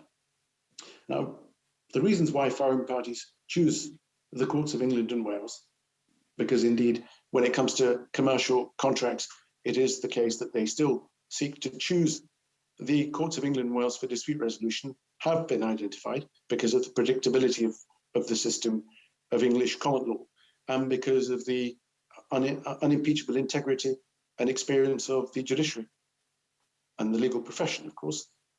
But it's not just commercial court disputes and other matters that I refer to in the administrative law context that provide the experience for foreign parties for the English courts. London is the preeminent seat also for international arbitration. And as Lord Wolfson pointed out, our statutory framework, the Arbitration Act 1996, provides for party autonomy through court support in the context of arbitrations that are seated, juridically located in London. And London is the favoured seat. Moreover, when international arbitration awards are brought to England for enforcement, it's the commercial court that is charged with the responsibility of understanding whether or not such awards ought to be enforced with reference to our legal framework and, of course, the New York Convention of 1958, which provides very limited grounds for review, challenge of international arbitration awards. And the experience of foreign parties before our courts and our commercial court when it comes to arbitration is second to none. Our courts operate in a very expeditious manner when it comes to challenges to arbitration. And enforcement of arbitration awards before our courts is undertaken in a very swift, accelerated manner. Of course, to prevent injustice from taking place, there are provisions within our statutory framework for parties to have recourse to the court, whether it be in the context of arbitral bias or procedural fairness. But other than that, the experience of foreign parties when it comes to arbitration is an experience that vindicates the position of England and Wales as being the preeminent seat. Second, turning to commercial contracts. The other area where, whether because of language or because of the historical nature of the use of English common law in trade, in commerce, in finance, both of those taken together lead some commentators to conclude that around 60% of commercial contracts are rooted in English law. And that is fundamental when it comes to dispute resolution, whether it's through having recourse to the English courts or through arbitration. Again, for the reason that we alluded to earlier, other speakers have addressed, the process of dispute resolution in England is almost always transparent, except in situations where extreme national security is engaged or issues of great competence. But those are few and far between. Otherwise, our court process is open to all. Arbitration, as many of you are aware, is confidential. But when an arbitral challenge takes place before the English courts, the decision is published, albeit that the names of the parties are often anonymized preserve their desire for confidentiality. But English law, you only have to do a cursory search on the internet on a particular issue, and you'll find that there's a wealth of material available to you on any particular issue, should you seek to make an inquiry. And that's why commercial contracts tend to be rooted in English law more than any other legal system. Finally, international financial centers. I've mentioned how the Turkish authorities and the authorities of Russia have been asking for, or had asked for, assistance from the City UK Legal Services Group with regards to the establishment of their financial centres and whether or not English law ought to be the framework for dispute resolution within those financial centres. We have seen in Dubai the development and maturing of the Dubai International Financial Centre, set up around 15 years ago, and at around the same time, the Qatar Financial Centre, where I, together with other senior colleagues, established a barristers' chambers, the first time outside the United Kingdom that a barristers' chambers had been established. And that was done in no small part because my own experience over the past 30 years has shown that English law has a almost universal appeal to parties from whichever continent we may obtain instructions. The Qatar Financial Centre's procedure and the DIFC procedure is closely modelled on the procedure of the English courts, the civil procedure rules. The judiciary tends to be drawn from the ranks of retired senior judiciary from England and Wales, common law jurisdictions, Scotland, New Zealand, Australia, Malaysia, India.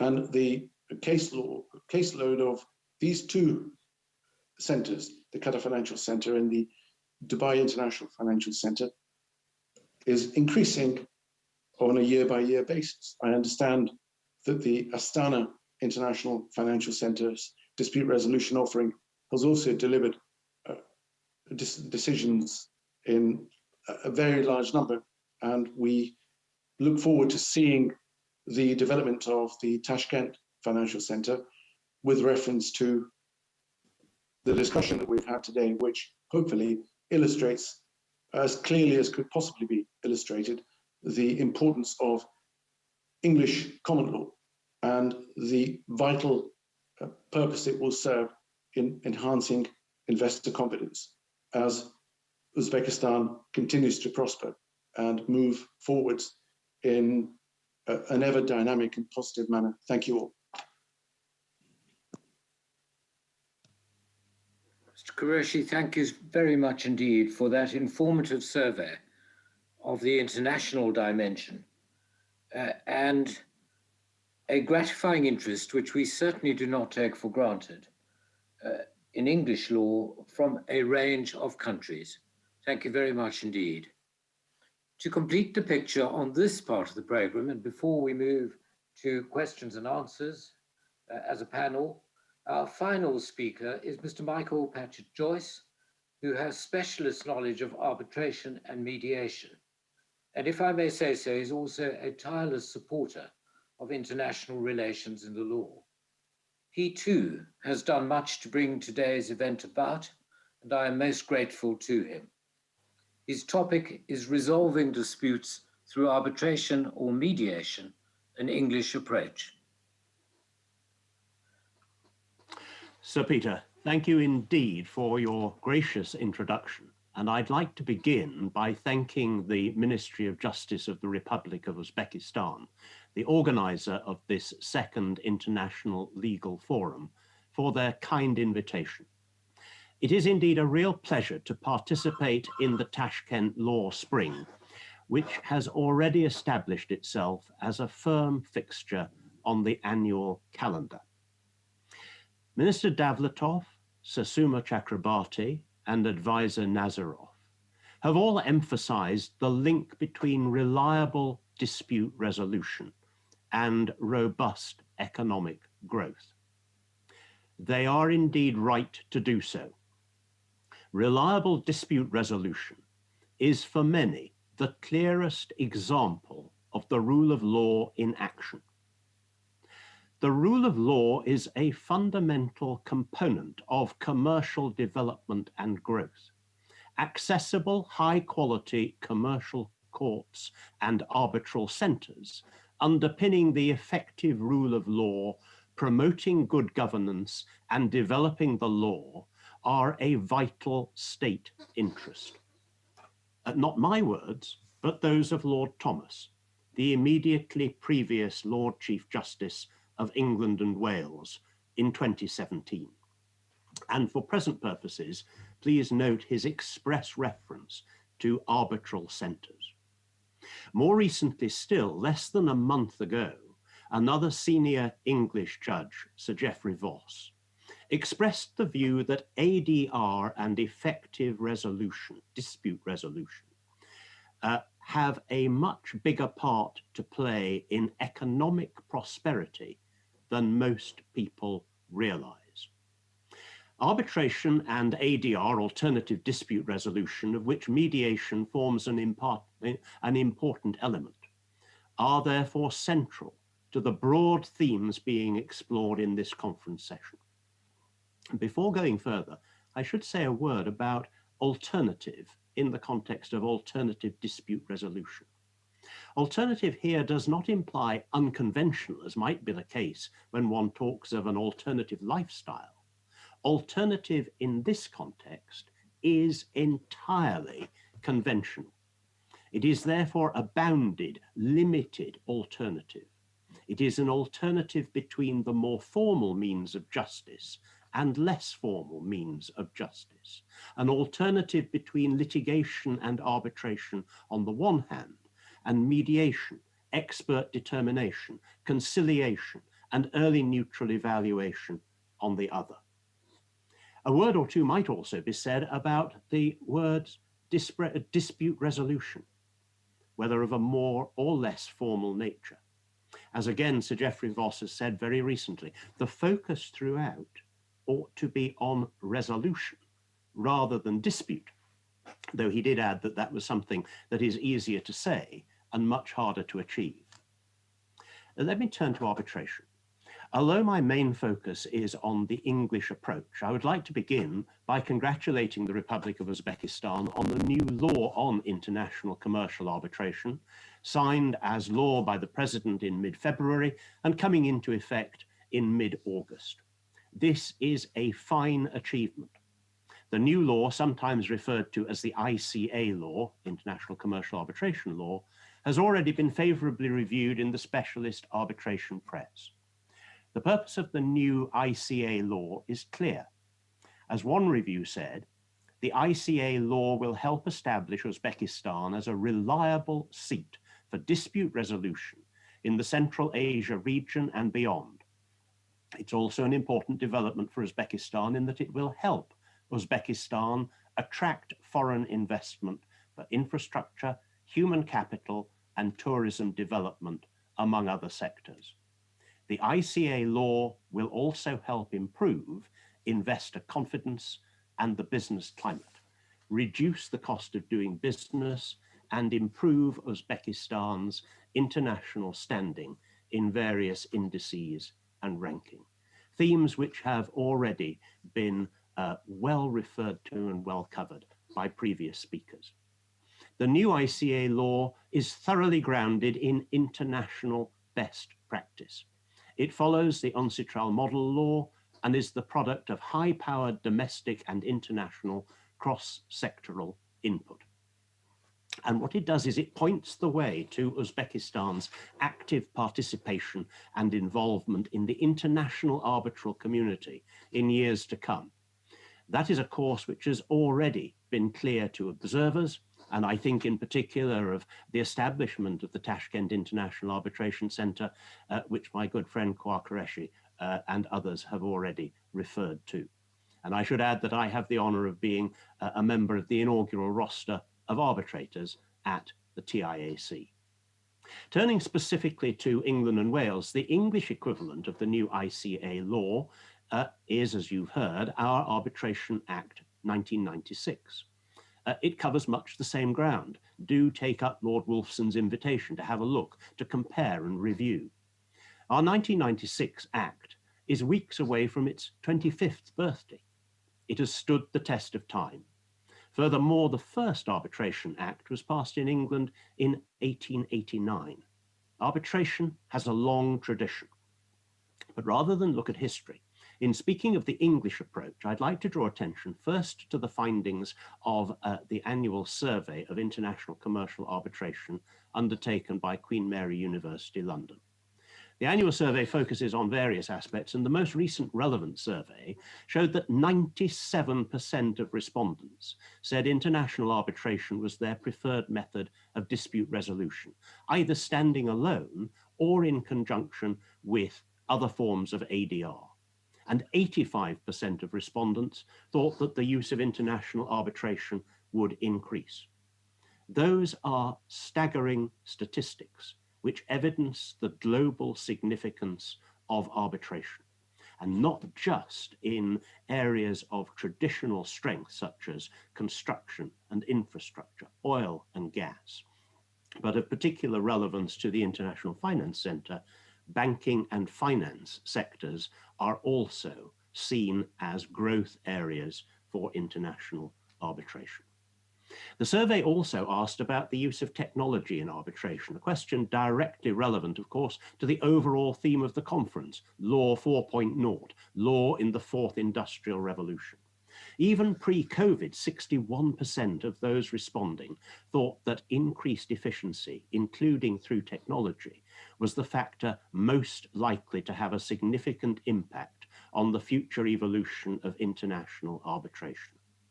I think it would be a much bigger percentage now. In looking at the English approach, I'd also like to go back and consider something known as the London Principles. In 2015, the Chartered Institute of Arbitrators published the London Principles to mark its 100th anniversary. The London Principles were described at the time as serving as a blueprint for nascent arbitration jurisdictions and as a yardstick for the more established ones, and in this way they advance the internationality of arbitration. Now, in summary, and I'll summarize them as quickly as I can, the London Principles are as follows. First, a sound modern international arbitration law, which respects the party's choice of arbitration as the means for dispute resolution. Second, an experienced and independent judiciary, well-versed in international commercial arbitration and respectful of the party's choice. Third, skilled arbitration practitioners. Fourth, a commitment to the education of counsel, arbitrators, the judiciary, experts, users, and students of the character and autonomy of international commercial arbitration. Fifthly, the party's right to be represented by counsel of their choice. Sixth, ease of access and safety and protection for participants. Seventh, adequate facilities. Eighth, embracing diversity of legal and cultural traditions and promoting professional ethics. Ninth, adherence to international treaties, particularly with regard to the recognition and enforcement of arbitration agreements, orders, and awards. And finally, arbitration immunity, arbitrator immunity. With the new ICA law and previous steps such as the establishment of TIAC, the Republic of Uzbekistan has taken big strides in meeting each and every one of those London Principles. And of course, many of those principles are of a continuing nature. Let me just remind you of the fourth one about the commitment to education across the board, counsel, arbitrators, judiciary, experts, and students. Active steps have been taken by all parties, including government, the judiciary, TIAC, and commerce and industry, to meet that commitment. And with 3 university teams from Uzbekistan competing in the Vismut competition this year, that commitment is genuinely a whole career commitment. So it can be seen that many of these principles have already been met, with steps being taken to embed those principles in the culture of arbitration in Uzbekistan. Mediation, which I will call the hallmark of common sense for reasons I'll come on to. I should again begin by noting the enactment in Uzbekistan of the law on mediation, which entered into force on the 1st of January 2019. The law is of wide application to disputes in connection with employment and family relations, as well as business activities. It's therefore a very broad application, and it's conducted on the principles, as the law says, of confidentiality, voluntariness, cooperation and equality of the parties, and independence and impartiality of the mediator. Those are principles which are very familiar to those who practice mediation in England and Wales.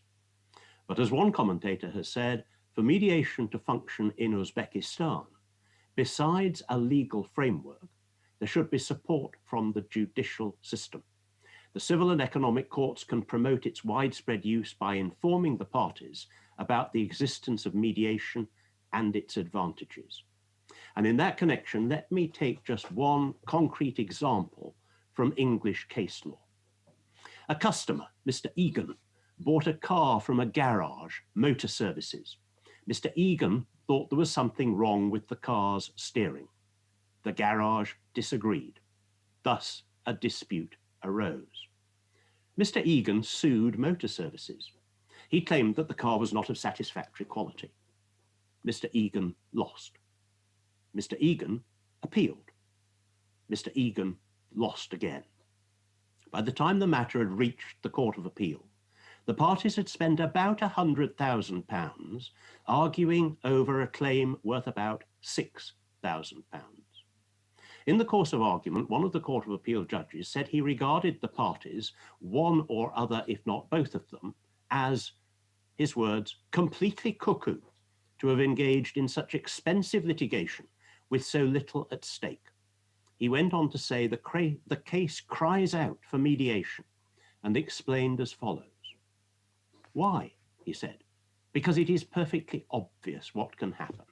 And he summarized the facts that I've just set out. And what benefit can mediation bring? Mediation can do more for the parties than negotiation. And he spoke of the various commercial possibilities that were open to the parties. He concluded as follows. In so many cases, and this is just another example, the best time to mediate is before the litigation begins. It is not a sign of weakness to suggest it. It is the hallmark of common sense. Mediation is a perfectly proper adjunct to litigation. The skills are now well developed. The results are astonishingly good. Try it more often. And that was said nearly a decade and a half ago. Mediation has been tried more often, many times since. It works. And in this regard, it's worth remembering that the Commercial Court in England and Wales has been expressly encouraging mediation since 1994. Before leaving mediation, mediation has, of course, come of age globally in the first quarter of the 21st century, culminating in the Singapore Convention on Mediation, which provides for easier enforcement of commercial mediation agreements and settlements internationally. I won't say much more about this in the present context, but to my mind, it points the way to the next chapter in commercial mediation. In conclusion, my English approach to resolving disputes through arbitration or mediation is therefore English insofar as I am qualified as an English barrister and I practice in the jurisdiction of England and Wales. But it is specifically English only in that sense. The English approach, very like the approach of the Republic of Uzbekistan, matches the prevailing spirit in both commercial arbitration and mediation. It is international, and rightly so. Thank you very much. Thank you very much indeed. In a morning which has had some very telling observations, I noted in particular that dispute resolution is the rule of law in action. Very, very apposite, if I may say so. Thank you too for the reference to the new Uzbekistan law, the ICA law, and for drawing attention to the global significance of arbitration and the possibilities of mediation. We're now moving into a slightly different format, and I'm delighted we are joined by Mr. Michael Blair, Queen's Counsel, and Mr. Chris Campbell-Holt, both of whom bring to bear their very relevant experience of the AIFC in Kazakhstan. They've so far had a rather quiet morning, so I hope that any questions and panel discussion can be steered in their direction while our other speakers draw breath after their earlier efforts. But thank you very much for joining us. I think we are, unless, well, it may be Mr. Blair and Mr. Campbell-Holt would like to say a few introductory words, and then we can go over to question and answer. Mr. Campbell-Holt. So Peter, thank you very much for the introduction and for including myself on behalf of the Court and Arbitration Centre based at the AIFC in Kazakhstan. May I very quickly thank the Minister, Minister Davletov. I've been extremely fortunate in recent years to have been able to participate at previous Tashkent Law Spring events, indeed with Sir Peter, yourself, on a panel once before, and the Minister. And we've always been extremely grateful for the incredibly kind hospitality that Uzbekistan and the Minister have always offered us all when we've been fortunate to visit in person. A very short comment from myself. I've been living now in Nur-Sultan, the capital city of Kazakhstan, formerly Astana in Kazakhstan, for just over 4 years. I came here with the former Lord Chief Justice of England and Wales, Lord Wolfe, and together within a period of just 11 months, we advised the governor of the AFC, Dr. Karat Kelimatov, and the government of Kazakhstan on setting up an English common law court and an international standard international arbitration centre.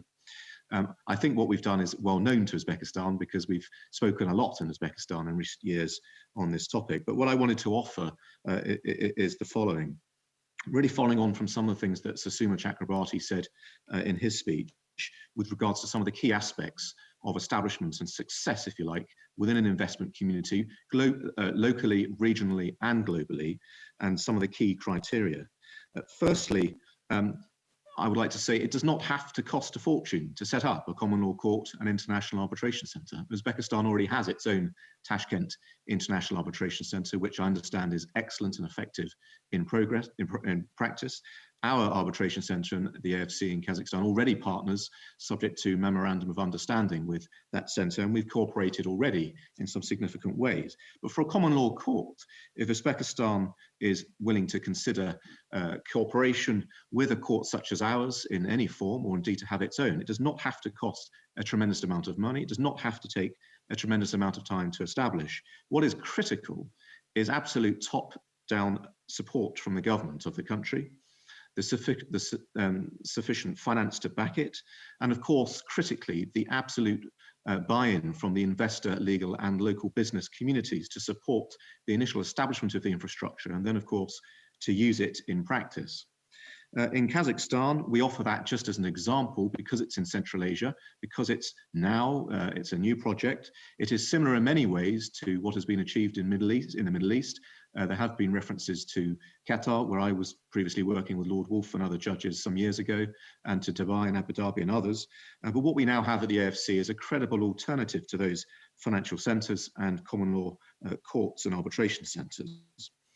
Key to all of this is trust and confidence. That's been touched upon by several of the most distinguished speakers on today's panel. I would reiterate that as loudly as I possibly can, because the whole point for investors is to have that absolute stability, reliability, familiarity, and to have a system that can resolve disputes, commercial disputes, quickly and cost effectively in a way that will persuade those investors that not only should they come to Uzbekistan, that they should on a continued long-term basis invest considerable, sometimes, sums of finance. and other forms of investment. We've done all of that at the AFC, we believe, to good effect, and we're now starting to see very positive results 4 years into our project. Infrastructure, there needs to be careful checks on the current constitution, of course, the relevant laws within the existing legal infrastructure that require potentially some change or other consideration, an enabling law to set the whole thing up in the first place, backed by appropriate regulation and rules to give it clarity and practical value. Jurisdiction, in my view, which is as wide as possible. What we did in Kazakhstan, indeed this has been similar in other parts of the Middle East, is to have not only jurisdiction for the immediate investors that you foresee to come to the country within a particular financial center, if you have a financial center, but to offer opt-in jurisdiction that's as wide as possible, to really make your initiative as attractive as possible. It benefits the entire country. This isn't just about a financial center, even if it's located in a financial center. It's about the overall benefits that such an initiative as a court, like we have a common law, English common law court at the AFC in Kazakhstan, can really have for the entire investment potential of the country, so in this case, Uzbekistan. Judges, of course, it's surprisingly difficult to find the very most respected, internationally renowned judges. The English common law, as I think we'd all agree, and some have said already on this panel, offers some of the most distinguished, most respected judges for independence, impartiality, absolute incorruptibility, and above all, profound competence and expertise on difficult areas of complex commercial law, whether it's within different regions and parts of the world, certainly within the English system and more internationally, whether that's through litigation, judging, arbitration, mediation, and other forms of dispute resolution experience.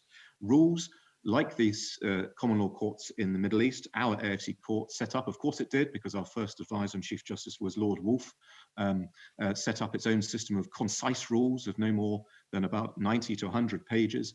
We did that deliberately to provide a system of rules with an overriding objective to provide dispute resolution that is as accessible as possible, as quick as possible, as cost effective as possible, and that maximizes the best use in the interest of justice of technology, digital technology.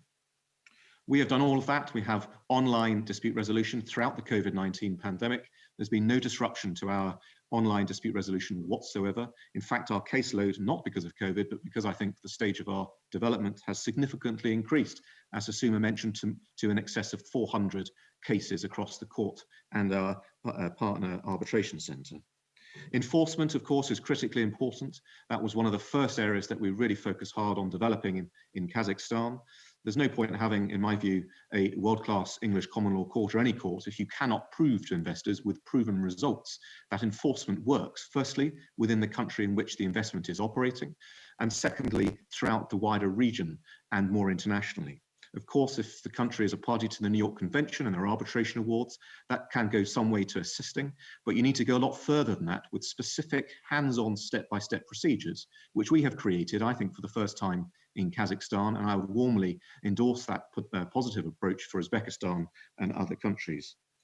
I've probably said far too much in the time that I'm allowed to have, so thank you once again, Sir Peter, for this opportunity. But very quickly, to add to what I believe one of the other distinguished speakers mentioned, training and understanding within the local community. Again, there's little point in having a world-class common law infrastructure if the local market do not understand it or do not have access to using it. And there are so many different, typically English, if I may say so, but replicated in other countries around the world as well, initiatives that can be used, pro bono initiatives for free representation, third-party litigation funding, access to justice through realizable and cost-effective, in our case in Kazakhstan, free of charge, world-class common law skills training, whether it's online, in-person advocacy skills training, arbitrator and mediator skills, and the like. All of this has been done to a successful degree within Kazakhstan through the Astana International Financial Center.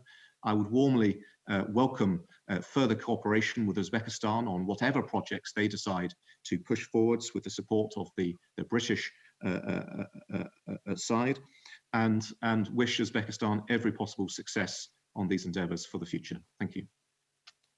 Thank you very much indeed. Mr. Michael Blair, Queen's Counsel, is with us, but a very few years ago, he and I were both on the Bar Council of England and Wales together.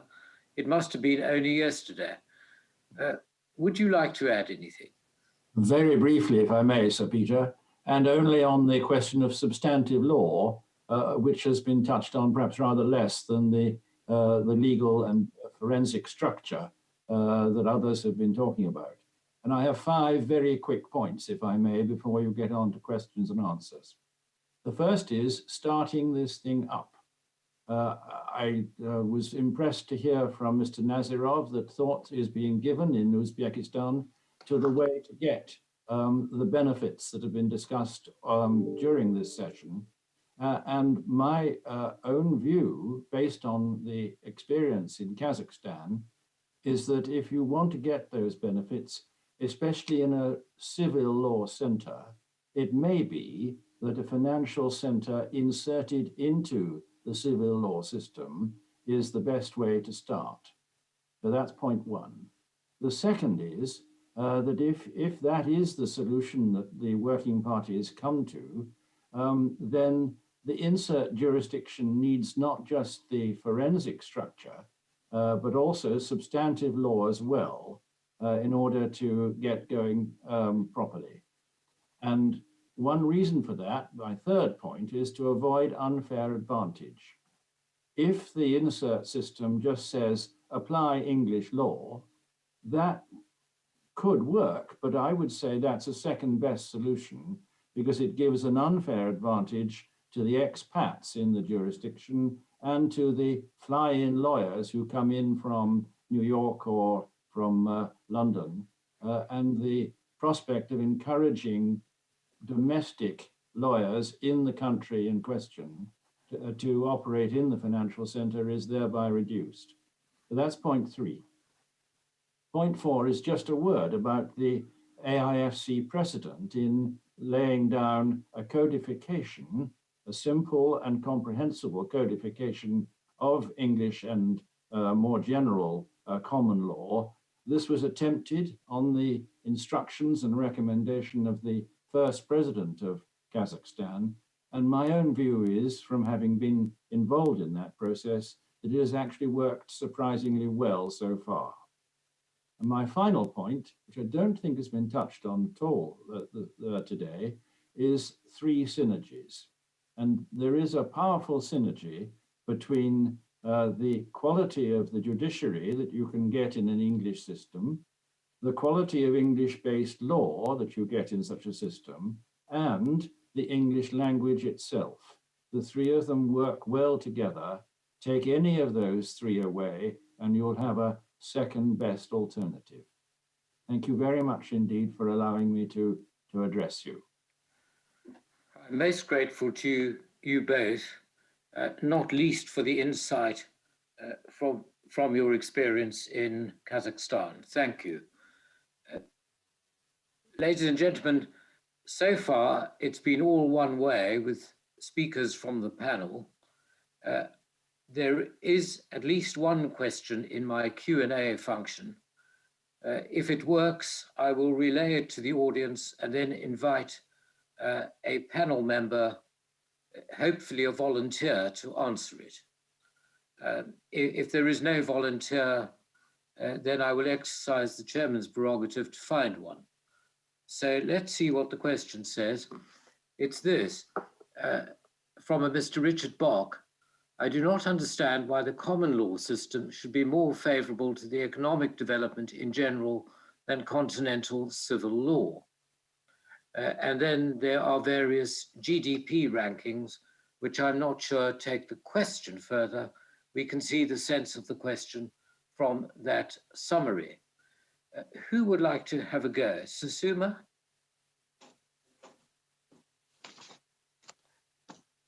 Well, I can have a go at the assumption that GDP is directly correlated to the type of law you have. My point was investment levels in emerging markets, particularly for foreign investors who want to see dispute resolution system that is and contract enforcement that's by international standards. That's the link I'm making. GDP in any country depends on a wide variety of factors, not just the legal system that it has, your natural resource endowment, your policies. All of these matter far more to a GDP.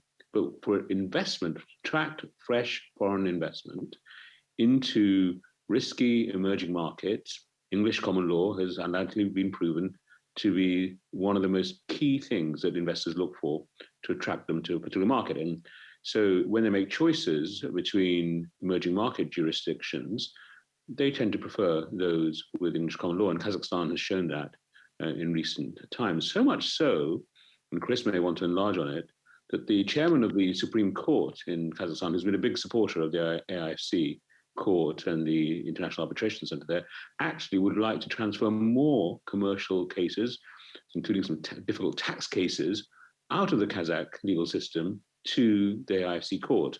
If anything, we have almost an embarrassment of riches, and Chris has to set up some sort of criteria to not have too many cases coming our way at the AIFC court, more than we could handle with the resources we've got available. So I don't think the correlation with GDP really is the right one. It's about fresh investment. That's the key issue here. Thank you very much indeed. I think, Susumi, you suggested Mr. Campbell-Holt might want to add something. So I'd be grateful if he did. Thank you, Sir Peter. Thank you, Sir Suma. Firstly, yes, it's absolutely right that we have been incredibly fortunate in Kazakhstan to attract so much support from our friend, albeit as an independent court, from our independent court, from the Supreme Court of Kazakhstan, the Chief Justice of that court, His Excellency Chairman Asanov, and we cooperate in the friendliest possible way. It's not really, for me, it's not really about whether the common law is better than the civil law or the civil law is better than the common law. This is really about providing opportunities, platforms for investors. By having a civil law system that's already there, perhaps improving it if that's what the investors want and the government supports, but by having a complementary common law system that is immediately responsive to the needs of businesses and can change with the times quickly and effectively, but also provide world-class, respected, trusted justice for commercial investors in dispute in a quick and cost-effective manner, is what will really push a country forward for its investment climate potential. And by having a common law system, and we're all recommending the English common system because I think rightly we all believe, not just because we're from that system, but because we genuinely believe it works in practice. And we've all listened and spoken to investors for many years, and we know that's what investors want. But to have it in an existing civil law system really provides options for investors. If they want the civil law, they can use it, it's there. If they want a modern, dynamic common law system, which they are familiar with in some other investment countries, then they can also use that. And that is where I think what we're describing now can be of unique value for a country such as Kazakhstan in Central Asia, in a way that it has been and proven to be in Kazakhstan. Thank you very much. Mr. Patchett-Joyce. Thank you, Sir Peter. I was just going to add very shortly that, in my view, economic development is driven by what business wants. And what business wants is certainty and predictability. And that leads one really to the commonplace expression, prevention is better than cure, or in this instance, avoidance is better than cure. And if you can avoid a dispute through predictability, through certainty, so much the better. But in answer to the other part of Mr. Bock's question, I would say it's not really a zero-sum game. It's not that the common law is better than the civil law. And indeed, in my area that I was speaking on in terms of arbitration, there is a synergy between the two traditions and indeed regional traditions and cultures. So one brings it together to get the optimal result. It's not one wins at the other's expense. And of course, in mediation, law is really left at the door of the mediation room. And again, that is contributing to what business wants, which is resolution of its disputes. Thank you very much. Well, Mr. Bock, your question has stimulated quite a few comments. Had we been together, I would have been able to say thank you to you in person. But the next respondee is Mr. Michael Blair. Thank you, Mr. Chairman. I think my addition to this is to say that I had to write a book recently, not yet published, about the law of the AIFC. And in the course of preparing that book, I had to confront the very question that you are posing to today's symposium. And I therefore had a look at 6 monthly reporting by an outfit called the Global Financial Centers Index. Every spring and autumn, they produce a list of about 120 financial centers. And I took the main area to be, say, the top 20 of those. From recollection, I found that a few of them were civil law countries. Another few were countries that were neither civil nor common law, such as Japan and China and so forth. And the remainder were common law, which were preponderant. My recollection is 12 of the 20, roughly, were common law, and the others were evenly distributed between the remaining 8. That's the best recollection I can give you at the moment. Thank you. Thank you very much. We have another excellent question, if I may say so, and very pertinent to developments in Uzbekistan. It's from Ms. Veronica Corman, and the question reads as follows. Is there not a risk of incompatibility if there are 2 different law systems applied in the same country? Would it not rather be wise to provide more certainty and predictability within the existing system than introducing a second legal system? Now, I need a volunteer. Mr. Campbell Holt. Thank you, Sir Peter.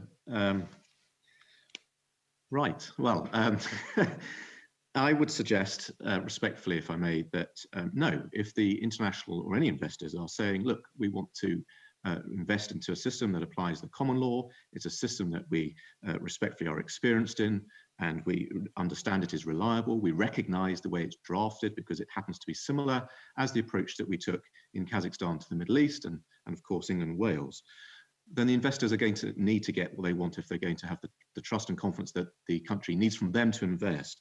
How do you avoid conflict? Well, it's a very, very tricky area. And it depends, in my experience, on the practical day-to-day work of the courts and the important relationship between the existing local court infrastructure and the new common law courts that perhaps Uzbekistan, such as Kazakhstan, will have in place. Susuma touched on the importance a moment ago in a previous question on the importance of that relationship that we have in Kazakhstan with the local Supreme Court in particular. And it's because of that, Lord Wolf and myself knew when we first landed in Kazakhstan 4 years ago, just how important that relationship and understanding would be. And by having that understanding, what does independence mean to a common law court in, say, Kazakhstan? What's the expectations and understanding of that independence and the rules that apply in that court and the laws that apply in that court in the local courts? Let's train the judges in the local courts. Let's work together to get a better understanding.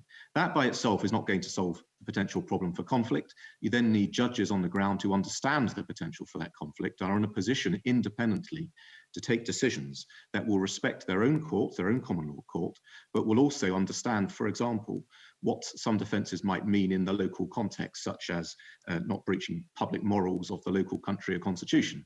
So there needs to be a lot of work there. It is absolutely possible, in my experience in practice, to get that understanding between the courts. I've seen jurisdictions where they've got it wrong. The relationships haven't worked between the new system and the existing older system. But if you work hard and you know what you're doing, you can really develop a compatible system that ultimately, with the government of that country's support, will really lead to potential investment because the investors will see a system that works in practice. Thank you very much.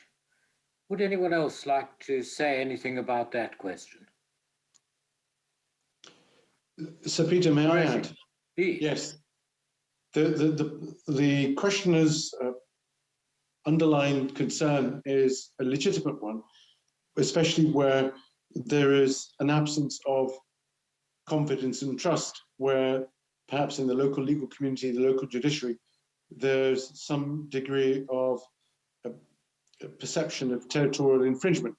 Hence, it's absolutely vital that the authorities engage in proactive confidence building measures, that there's trust in terms of the operation of both the financial center-based dispute resolution process and the process that exists with that.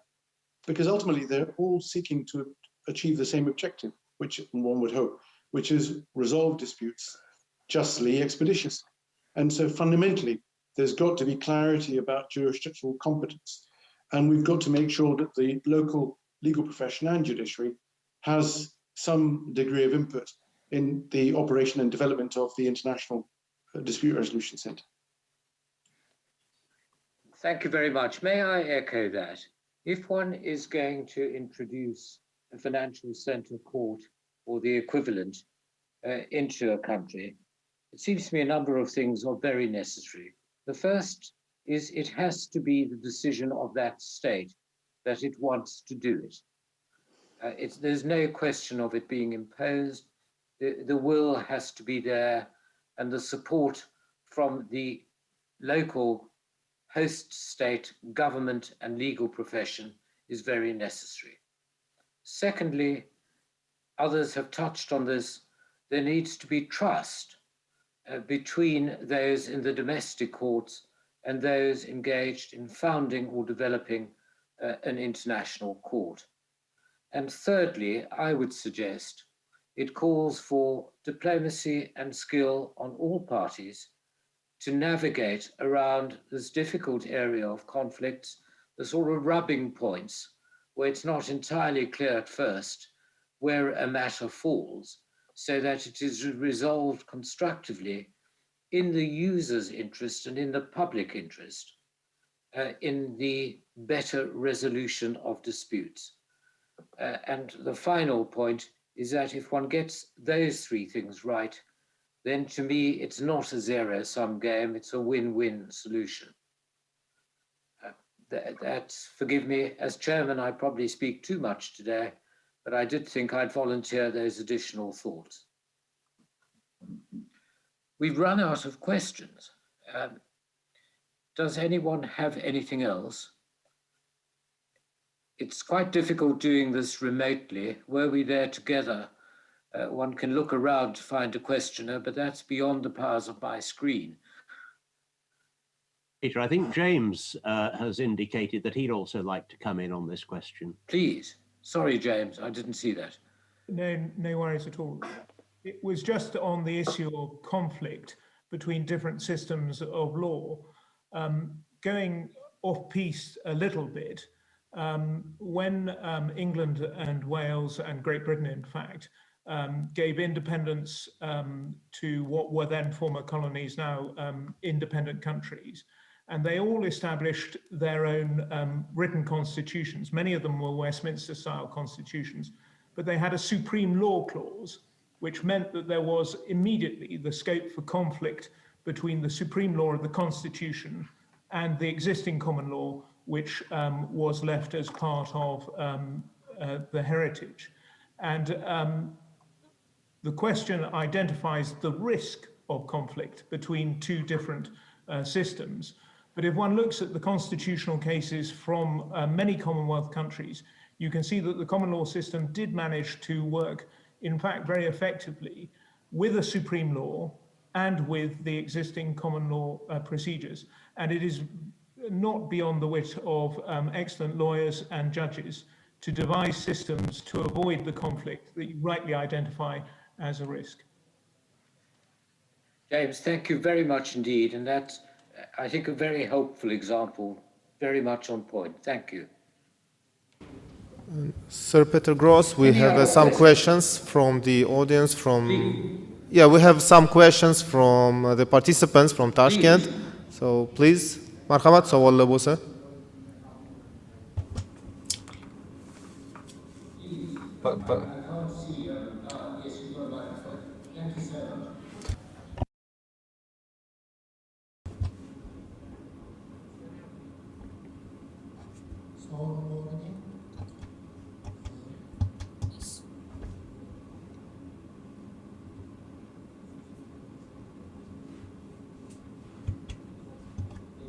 Sorry, mic is not working.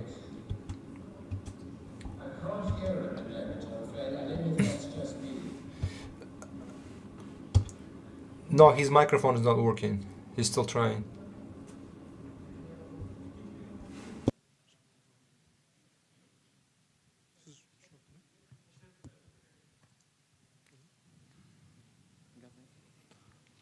Rahmat, chiroyli Thank you for your presentation. You mentioned earlier about the deadlines, but no one talked about the deadlines. I wanted to find out for decision for the arbitration. How long does it take for a decision to be made in the arbitration courts? And is there like a maximum number of cases? Also, you mentioned about mediation, and if during the if there is a mediation has been chosen but the parties did not meet their obligations, then will there be some forced enforcement? Another question: when we get to the mediation stage, is there some legal cost or some state fees, and what's the percentage of this legal fees that are paid to courts, if there's any? Thank you. I'm working off the interpretation function on my screen, so forgive me. I hope I get it right. The question divided, as I understood it, in two parts. One about arbitration, the second about mediation. So he can start preparing. I will call on Mr. Michael Patch-Joyce to deal with mediation in a moment. On arbitration, different arbitral bodies have different rules about the time frame within which decisions must be given. As a matter of good practice, arbitrations, like courts, like awards, as well as judgments in courts, to be delivered sooner rather than later. I'm not aware that there is any single rule, but for instance, the London Court of International Arbitration has its own guideline of 3 months, and other institutions have something not too different. It's never a good thing, whether in court or in arbitration, for the outcome to be too long delayed. Costs, different national laws and different arbitral bodies, again, have different rules. Yes, there are costs to be paid in any form of dispute resolution, and it depends on the individual body or case or system as to how that is worked out. Does anyone want to add anything on arbitration before I move to ask Mr. Patch-Joyce on mediation? Oh. Well, Sir Peter, I was going to echo what you said in relation to arbitration, and of course, in some institutional rules, there is a time frame usually accompanied with a permissive ability in the part of the tribunal to extend the time frame in appropriate circumstances. But you're, of course, absolutely right that the three virtues of arbitration are speed and confidentiality, and the aim also to be cost effective. So those are the three objectives, sometimes not always met, because we all know that arbitration can throw up some very complicated matters indeed, and you then have to balance speed between a full and proper hearing and giving the parties the right opportunity to set out their case. But the questioner is obviously right that speed should be borne in mind at all stages of arbitration. And if I can just give a very recent example, actually picking up on what Lord Justice Dingemans was saying about a remote dispute resolution and the digital court. They've recently been published, in fact last month, draft digital dispute resolution rules. So to resolve disputes concerning smart contracts, blockchain, etc. And in that environment, one really needs to move very quickly indeed. And the draft rules provide for a paper-only dispute resolution, and if possible, within 30 days of the dispute being referred to the arbitrator or the expert determining the problem. So I think everyone is very much aware that time is a very important factor, and where appropriate, it can be done very quickly. On mediation, the question was on the assumption that the mediation had been unsuccessful. And I think it's important to stress, both from an English perspective and from, on my reading of the law on mediation, the Uzbek perspective as well, that reference to mediation is voluntary. You are not compelled in either jurisdiction to go to mediation. But, and there is a very big but, the but is that mediation is, if not court required, court induced and court supported.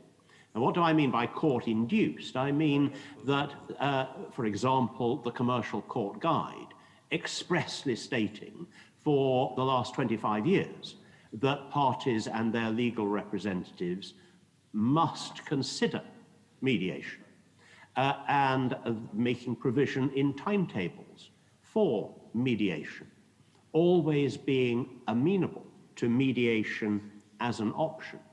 And if a party, even a successful party, does not respond appropriately to mediation at an appropriate stage in the entire process, that failure to respond appropriately can be visited and will be visited in costs, penalties, when the matter is finally resolved in court. So that's what I say, that's what I mean by court-induced. It's not simply court encouragement, it's encouragement with teeth. Thank you very much. The only additional comment I'd add is to the questioner is that many institutions, arbitral and court, have rules for dealing with really urgent cases. And I think the questioner would find that international best practice would mean that whether you arbitrate or go to court, if the dispute is really urgent, it will be heard very quickly. If others will forgive me, I had a formative experience as a very junior barrister in that regard. There were a number of us pressing the judge for an urgent hearing. It was a Friday, and we went into court to persuade him. It was Sir John Donaldson, for those who remember him, that the matter was truly urgent and that a speedy hearing should be arranged. Yes, he said, he entirely agreed. The trial would be on Monday. It did make for a somewhat interesting weekend, but the trial was on Monday. Enough from me. Mr. Campbell-Holt, I think you were going to add something. Thank you, Sir Peter. Just to add to everything that's been said, I'd like to offer a short note, really, on the context of Central Asia. In Kazakhstan, I was very interested, and so were our judges, when we first came to Kazakhstan, as I said 3 or 4 years ago, to find that the existing courts have a requirement that judgments be given within just 2 months on all cases, exceptionally up to 3 months if there is an appeal allowed. So with that in mind, we tried to develop our common law court and arbitration centre to comply with the best international practice, but to be quick, ultra quick. And with that in mind, we said, I think 3 months for an arbitration award, okay, familiar to other international arbitration centres, but we're trying to do much better than that. We've got special fast-track procedures, as the English system has, of course, as well, which we all know about. But I want to offer one quick example, and that is, and this goes back to what I said before in a previous comment, about enforcement. We have an arbitration award, and you need to enforce it. Once you can get over the challenge of actually getting it enforced. In our AFC court, we convert, and we have the power to do so in the law, in the AFC law, to convert an arbitration centre arbitration award, whether it's interim or final, and we've done this in practice, into a formal order of our AFC court. One quick example, it happened last year, right in the middle of the first wave of COVID-19. And we had 2 interim arbitration awards and 1 final arbitration award. The parties wanted to enforce those through our AFC court, using our digital technology, without anyone having to travel anywhere, without anyone having to pay any costs, completely free of charge. Within 1.5 hours, just 90 minutes of the claimant hitting the send button through our system, the judge in London, it happened to be Justice Sir Robin Jacob, a most distinguished retired English former Court of Appeal judge, had written his recognition and enforcement order and a judgment, and it came straight back to me and went straight out for enforcement, just 90 minutes. And that was replicated in other cases as well. So the importance of speed, especially I would say in this region where there is already a local expectation, judicially, legally, and in the business investment community to deliver justice extremely quickly, we need to go above and beyond what's already happening and achieve enforcement and decisions even quicker. But we mustn't lose sight of the importance of the forensic analysis that is required to come to judgment by the judges. One of the comments from one of our other most senior judges at the AFC court throughout this project has been, well, sometimes it might take a little longer or a bit longer or more longer than it does in the existing courts to resolve a dispute. And that's because the facts of the case may be particularly complex. Perhaps the law is particularly complex and it requires thorough examination for justice to be done and to be seen to be done. So that is the approach that we've adopted in Kazakhstan at the AFC. I hope that's helpful for the audience in Uzbekistan. Do we have any other questioners in the hall? There's time for one more, certainly.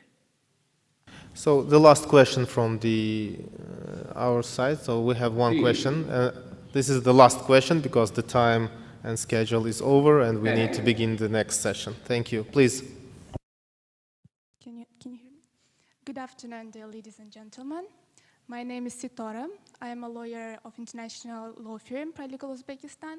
First of all, let me express my gratitude for all the organizers for organization of such an interesting forum and for all the speakers for their time and in-depth discussions. So my question will be, the English law is well known as for ensuring the high level of fairness. And what I am interested in is, from your experience of adopting the English law by foreign countries with different systems, to what extent will the judicial system of English law, which is based on precedents, will be relevant to Uzbekistan? In other words, to what extent will the courts under the civil law systems where the decision-making process is based on the written statutes and existing laws, will welcome the reference to previous jurisdictions? In that case, will it be needed to make amendments or any supplementations to the procedures code of Uzbekistan? Or will the adoption of English law will be mainly directed to ADR system of Uzbekistan? Thank you. Thank you. Sir Suma, do you want to have a word on that? We'll all deal with this question, excellent though it is, quite briefly. Очень быстро, потому что у нас мало остается времени. Я думаю. Sorry, I think this is probably one that Chris is better equipped to handle because he has the experience of both Qatar and Astana as well. Chris? Sure. Thank you, Sir Peter Sassoum. I'm sorry for hogging the limelight on the questions, but if it's helpful, very quickly, in Kazakhstan, it has been absolutely necessary to amend some local laws. I say that in this regard, and that is we want state and quasi-state parties to be able to use the AFC court and our arbitration centre at the AFC. And one way to do that is not only by providing our own jurisdiction for both entities, bodies within the AFC, but to change the local laws to give parties the option whether they want to use the local court system or indeed our dispute resolution system at the AFC. And that's made possible by our own AFC law, enabling law, if you like, which provides for the AFC court to have very wide opt-in jurisdiction. So that is one very direct example, and it needs to happen quickly. We're getting it done right now, and some of it's been done already. But if your government supports that, it's a very important stage. The other thing is enforcement. You've got to make sure that your court or arbitration centre, if you have your own financial centre, has all the requirements of the local law, if it's satisfactory for international investors, for actual, practical, quickly and cost-effective enforcement of your common law court's decisions within the territory of your country, Uzbekistan, but not just there, internationally throughout the region and elsewhere where your investors are doing business and may be potentially reached through judicial recourse. So there are definitely areas which the local law needs to be carefully studied and changed if appropriate to support your new common law court. Thank you very much indeed. I fear time is running out, and so I'm going to close the session, but I want to say just a sentence or two before I do so. May I thank the panel, those who spoke to begin with, and the two who joined at a late stage and have been kept very busy since. Thank you for all the different insights from panel colleagues. I have found it fascinating.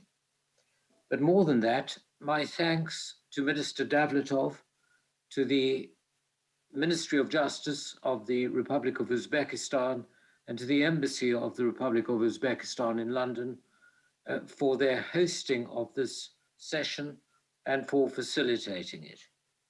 This is a very exciting time for law generally because of the changes in technology accelerated by this ghastly pandemic, which we all hope will be over soon.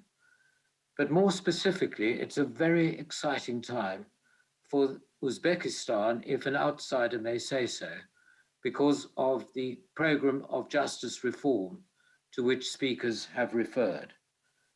My hope is that this session may have been of interest and some benefit, and I am confident that everyone who has taken part will be very happy to join in any further discussions should they be welcome. Thank you all very much. I'm going to close the session.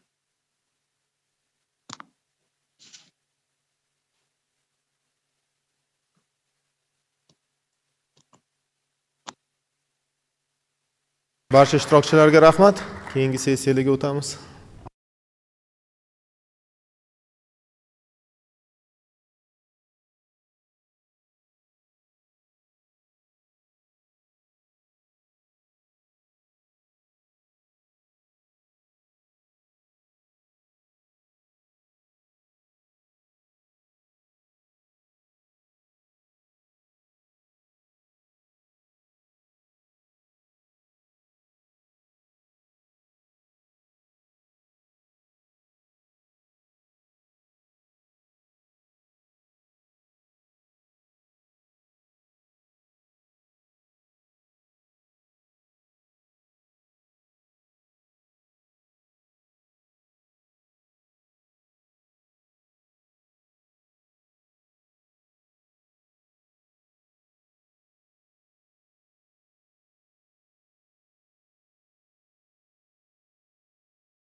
Hi, hi, can you hear?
Это законодательные рамки. Мы сосредоточились на иностранных инвестициях, а также операционной средой. Мы смотрели на частный сектор, его развитие.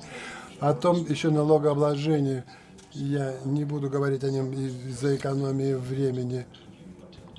Я не хочу просто, чтобы до ужина вас держать в этом зале. Вы видите, что приоритеты, которые мы определили, они здесь указаны. Что касается регуляции инвестиций, как я уже сказал, мы видим, что Узбекистан идет очень хорошо по индексам. И мы видим, что расширяющий список секторов, которые в нем принимают участие. И график, который я показал вам, это статический график, он не показывает вам изменения во времени. Если бы это было, то вы видели очень серьезное снижение вот этих ограничений по этому индексу. И, конечно, вот это снижение, это серьезное, хорошее, действительно снижение регуляторных барьеров.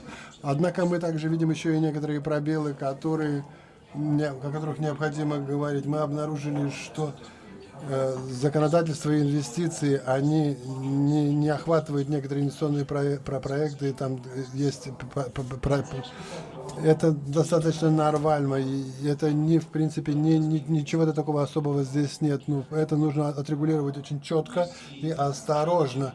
Мы видим, что есть иерархия.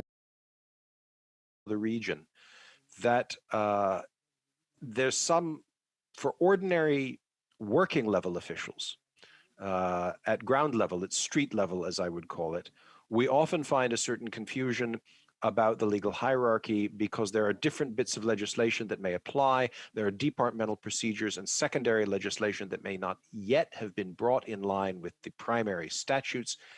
And what we observe in some instances across the whole of Central Asia, in fact, is that on occasion, this results almost in an inversion of the legal hierarchy, not merely a deviation from it, but almost an inversion in the sense that the officials themselves feel more bound by departmental procedures and processes, perhaps, than by very high-level legislation, which they don't fully understand. So there's a need to address this legal hierarchy issue. And, of course, dispute resolution. Finally, you'll note among our recommendations comment on reducing the role of the state. It's an area where the government has unveiled some very ambitious plans. These need to be delivered on because it is not merely a question of the inefficiency or efficiency of state-owned enterprises. It has an enormous amount to do with the way in which the presence of large state-owned and parastatal enterprises can distort competition and conditions of entry for private sector firms. Some quick guiding principles here. Information campaigns are important. And that actually is a problem that arises because Uzbekistan has been reforming. When things are moving that fast, it is difficult for officials and private sector agents to keep up with the pace of change. Improving accountability, of course. Coordination and aftercare services for investors are an area we're working with a number of countries on. In terms of investment promotion, it's not just a question of attracting investors to the country, but once you've attracted them, also ensuring that they are well seen to and that their concerns, once they're settled in, are working well. Regional level implementation is critical. This is an issue I discussed, in fact, with His Excellency the Minister last time we met, because he himself acknowledged that one of the problems with legal certainty is that, again, the street level officials don't always have a clarity in different places about what things are supposed to mean. Then for the operational environment for small and medium firms and for startups, we have a similar set of recommendations. The SME law we see as a very positive step, and its critical implementation, and in particular the attention paid to implementing regulations, to ensuring that the legal hierarchy is respected so that those implementing regulations really filter down and that street level officials are not conflicted between what the law seems to say and what their departmental procedures and secondary legislation are suggesting. We see recovering planning as we try to exit this COVID crisis as an aspect of this. Automation of business procedures like licensing and permits is extremely promising, although I do want to stress before I finish, automating a bad process just magnifies its effect. So technology is a part of the solution. It's not the whole solution. Streamlining and optimizing these procedures has to be a critical part of the conversation about then automating them and moving them perhaps online in many cases. And finally, we see some areas where the SME law, though it's a vital step, could go further. A single SME definition would help, consistent across all areas of policy, streamlining and consolidation of regulations. Here, I think your neighbor Kazakhstan has a very good example to offer. The entrepreneurial code in Kazakhstan helped to bring a lot more legal certainty by pulling so many things together and ensuring that some of the differences were ironed out. Here we end up with some final principles. I won't read them all out because I see my time is expiring, but I want to highlight a few. We've had intensive dialogue with Uzbekistan on regulatory impact analysis. I think that is an absolutely crucial area, and one where I'm happy to say Uzbekistan is moving and is very ambitious. We clearly see a need to strengthen business supporting, SME supporting institutions in particular, like the Business Ombudsman, and there is an element of capacity building still required, particularly at regional and local levels. I'm past my time, so I thank you for your patience. Thank you very much. Thank you, Mr. Thompson, for your very... Спасибо большое за ваше время. Uzbekistan, and you know all the processes that are going on in the Republic, because you are citing many good steps that were, working on. For instance, entrepreneurial code is something that the Minister of Justice is responsible for, and we have a really big working group doing a lot of research on that. And automation, you mentioned that the licensing system is being automated in Uzbekistan. Of course, automation per se is not a solution. It comes together with the optimization and, of course, the BPR.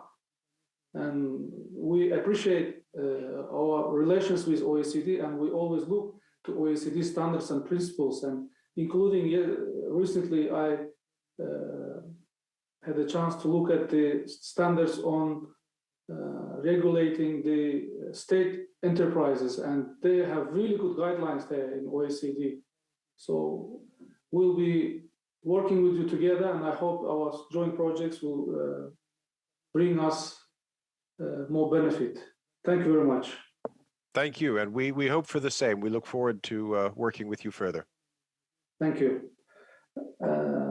Let me turn to our next speaker. Позвольте мне передать речь следующему спикеру. Это директор, генеральный секретарь Международной ассоциации юристов. Извините, это профессор Александр Транк, директор института, председатель Центра европейских исследований Кёльнского университета Германии. Я пытаюсь начать, поэтому сейчас секундочку дайте мне, пожалуйста.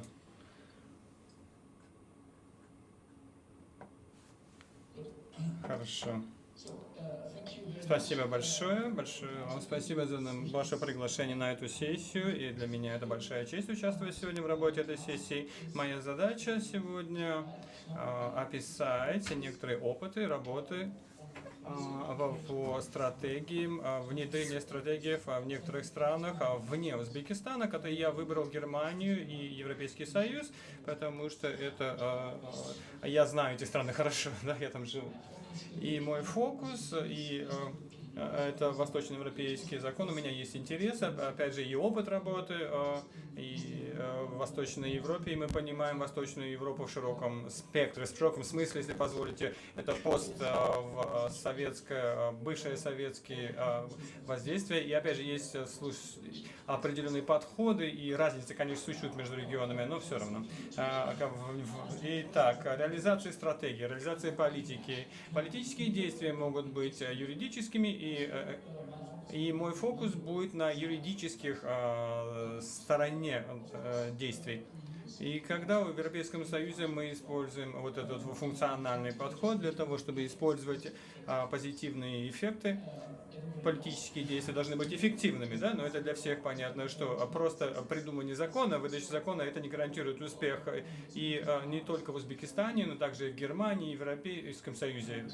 Мы об этом знаем. И также в таком контексте, который понимает то, что мы хотим все знать, что опыт, опять же, это должно быть для какой-то причины, да, все это сделано. Один из ремарков, который я хотел бы оставить для не-юристов, может быть, политических исследователей, но цель для этой сессии, панельной сессии, чтобы привлечь разные мнения, чтобы услышать разные мнения. То, что написано, достаточно понятно. Вам нужно посмотреть на весь цикл политический, обязательно фаза планирования и прошлого, и эмулировать полностью весь цикл законодательного функции закона.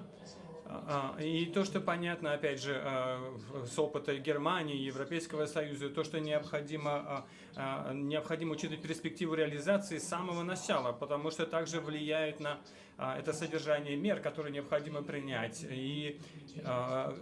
И перспектива реализации может ссылаться на законодательный процесс. И опять же, все зависит от того, что вы выясните, что вы найдете. Вы можете выбрать разные меры, может быть, большие или какие-то малые меры, но применение к законодательству может относиться к оценке законодательства и опять же, внедрение законодательства может, опять же, должен быть фокус, должен быть на новом законодательстве, на процессе, к примеру, как это может быть направлено на применение законодательства. Также то, что это перспективы, мы смотрим на существующее законодательство, как оно работает, и делаем свои выводы.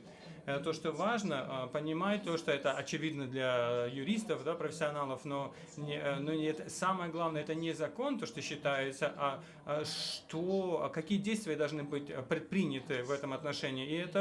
И может быть образовательные функции, может быть диалог должен быть организован, и другие типы информации. Опять же, и это должно быть обязательно принято во внимание, потому что если нет, значит мы создадим хороший закон, может быть хороший, да, который никого не затрагивает, ничего не решает. И как господин Томпсон сказал, и в Узбекистане в контексте должно приниматься решение на местного уровня, да, нужно иметь понимание, знание, что происходит на местном уровне, понимание, потому что вы иногда сидите наверху, не всегда может быть понятно. Опять же, мы говорим о том, что информация в Ташкентском университете, право, и в любой школе, да, право, и где предоставляется профессиональное образование, должно совпадать с тем, что происходит на местах. И опять же, это не просто закон, это все эффекты, которые вы в конце концов получаются от этого закона, это должно приниматься во внимание. И также я сделал короткий анализ, опять же, и нужно понимать между анализом и действиями разницу, да, для того, чтобы иметь правильные действия, нам нужно проводить анализ. Соответственно, я бы разделял эти аналитические элементы в своей презентации. И затем, опять же, это короткое описание на экране, это всего процесса, всего законодательного процесса, начинается с политической стороны и опять же, может быть, европейский, немецкий опыт, оценка воздействия. Вы сначала делаете оценку воздействия до любого законодательства. Вы выясняете эффекты, которые могут быть... Иногда у вас есть статистические данные, иногда вы должны найти эту информацию. И это, опять же, в Германии, в Европейском Союзе, опять же, есть определенные регуляции по поводу этого. Вам нужно, ну не вам конкретно, да, но законодателя нужно получить факты сначала для того, чтобы разработать эффективное законодательство. Следующий шаг – структурированный процесс структурирования и планирования. Какие альтернативы? Что нужно сделать, каким способом лучше сделать для того, чтобы избежать каких-то ошибок, чтобы не упустить какой-то важный фактор. И после этого идет, когда планирование сделано, мы в Германии видим и в Европейском Союзе различные подходы к деталям, но самое главное, нужно помнить, что нужно определить вопрос, политические цели этого закона, попробовать найти альтернативы и, может быть, вовлечь все заинтересованные стороны, всех участников разработку, другие министерства, если кто-то другой подготовляет. И это должно быть люди, граждане, публика, все должны участвовать в разработке финального уже проекта документа до того, как он попадет в парламент на одобрение. Итак, если я еще раз хочу разделить между двумя сторонами, аналитическими и практическими элементами, мы можем, это оценка ожидаемого воздействия в начале и после постоянная оценка воздействия во время законодательного процесса. И в Европейском Союзе мы называем это мониторинг и оценка. Они отличаются. Опять же, оценка происходит и после проведения всех фактов, оценки всех фактов. Что касается действия, и немного более туманно, немного сложнее. Мы в Германии и в Европейском Союзе и очень детальные правила по проведению детальной оценки, да? Но в Германии меньше по поводу проведения после внедрения законодательного акта оценки воздействия. В Европейском Союзе государство должно очень хорошо фокусироваться на после введения законодательного акта всех действий, которые окружают это все, и должны проводить. И сейчас я хочу, опять же, к Германии переключиться, сфокусироваться. Опять же, я смотрю на свои часы, все, я не превысил, да, немножко времени есть. И я хочу разделить между законодательным аспектом и применением законодательства. И начну с Германии. То, что у нас есть требования законотворчества, все законодатели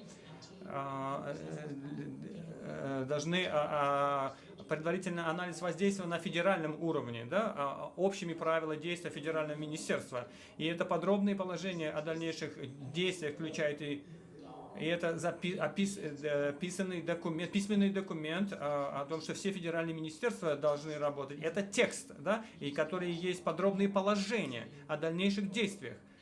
И дополнительные материалы по оценке воздействия, которые используются во время законотворчества, во время...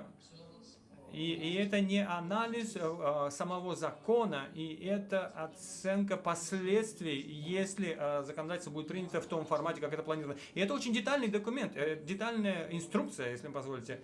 И это то, что ожидается, какие последствия ожидаются, нужно прописать, и возможные неожиданные последствия, которые мы можем получить, как последствия этого закона принятого. И идея, конечно, хорошо. Опять же, я не знаю, работает ли полностью. Да? В идеале эта идея хорошая, но есть небольшой эффект.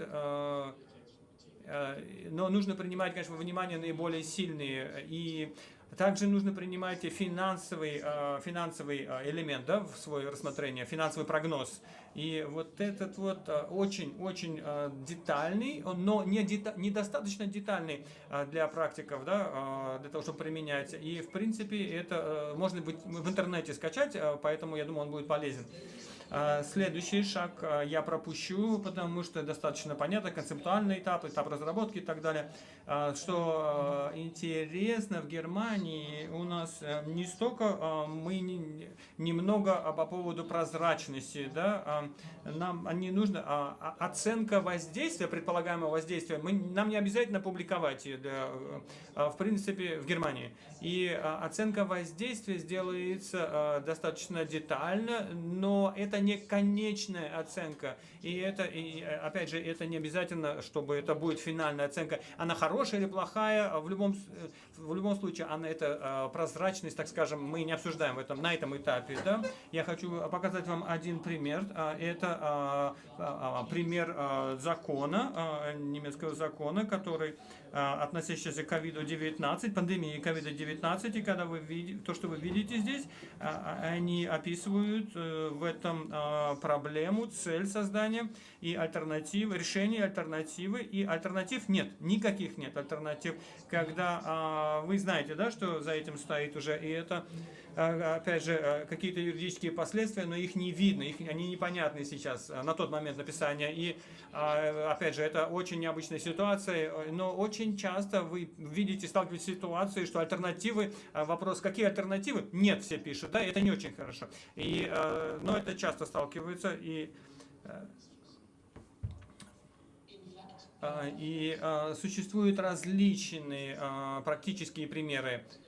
И я остановлюсь здесь секундочку на этом слайде. Я лично наблюдал много случаев, когда имелось место в Германии детальный анализ воздействия было проведено, но в отношении основного законодательства, социологического, сравнительного, академические обсуждения. Но это не обычный случай. Да? Обычный случай, что когда мы говорим, что что-то подготовлено министерством каким-то, и потом у вас есть процесс оценки, который требует участия участников, и потом делается проект уже закона. То, что сделано министерством в отношении окончательного but I would say rather flexible. и опять же не делается. Но это EU, можно coming to the починить, EU, конечно, можно I исправить. have, I think, still a few minutes. The EU has, in some way, a similar approach to Germany, and of course, the EU takes the experience of its member countries, 27 today, and some of them are very active, some of them are less active, and the EU tries to find its own approach. What is interesting also from an outside view is that the EU has a developed approach with regard to implementation. And positive, I find, in particular, that it includes not only ex ante implementation on the legislative level, but also the ex post monitoring and evaluation. So the focus in the EU is much stronger than in Germany, also on the assessment of the application, which I find very good and very useful. It's of course a limit of how many people you can have to do that. But the idea is that you should not only look at the legislative process, but also at the application of laws when they are there. The EU has one document. It was created in the Juncker Commission time, the EU Better Regulation Agenda, a communication by the Commission. Upon this are built a number of different other texts. They are all internal texts binding for the institutions, and most of them are online. And I have mentioned here the word transparency. This is very boldly written, deliberately, because the EU puts a great emphasis on transparency. For example, you have here implementation plans. You have to have an implementation plan under EU legislation, and you have also to make it public, green papers and so on.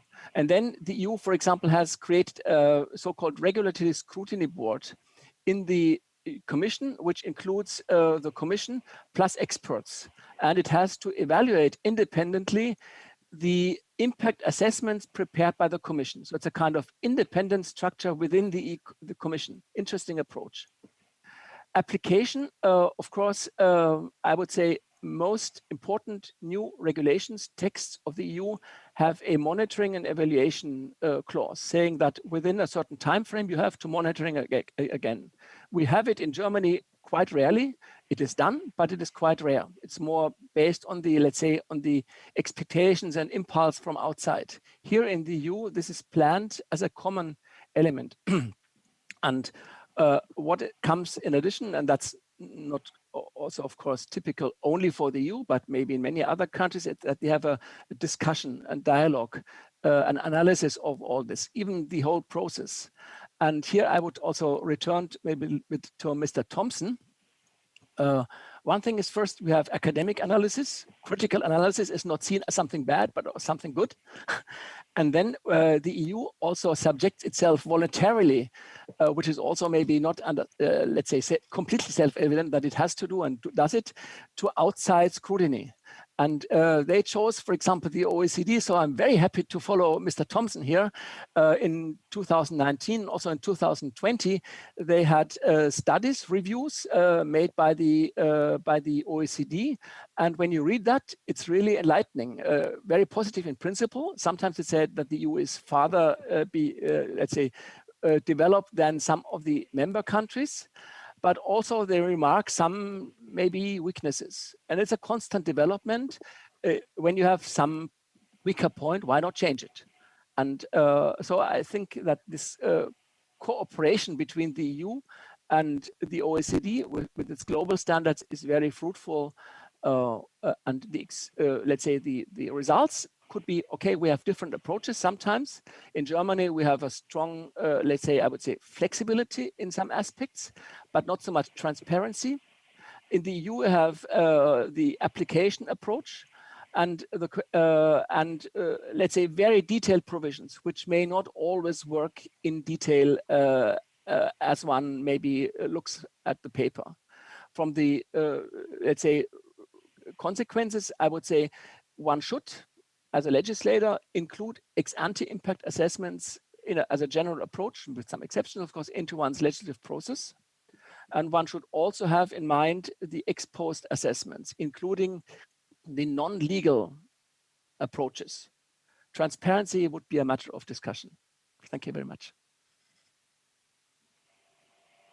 Thank you, Professor, for your very interesting presentation. We can see that the holistic approach always works well, and especially the impact assessment is really important. But as I told you in the beginning, Uzbekistan, for the last 4 years, we passed like so many thousands of pieces of legislation. It was a big challenge to all this analysis. But now, lately, the president passed a new requirements and new resolution on setting up an institutional framework on impact analysis, and the Minister of Justice is responsible for one component, and the anti-monopoly committee is responsible for another component, and the Minister of Economy is also responsible for impact assessment. So your views are very important for us, and we hope to work with you further, Mr. Professor. Thank you very much. Thank you. Now, I'd like to give the floor to Dr. Alejandro Ponce, who is the Chief Research Officer of the World Justice Project. He joined the World Justice Project as a senior economist and is one of the original designers and the lead author of the World Justice Project Rule of Law Index. Dr. Ponce leads the research and data collection initiatives of the World Justice Project, from the administration of the WGB Rule of Law Index to the design and implementation of nationwide surveys in Afghanistan, Pakistan, the EU, and Mexico. I should here mention that World Justice Project reports are often serve as a main source of information when carrying out reforms in Uzbekistan. Please, the floor is yours, Dr. Ponce.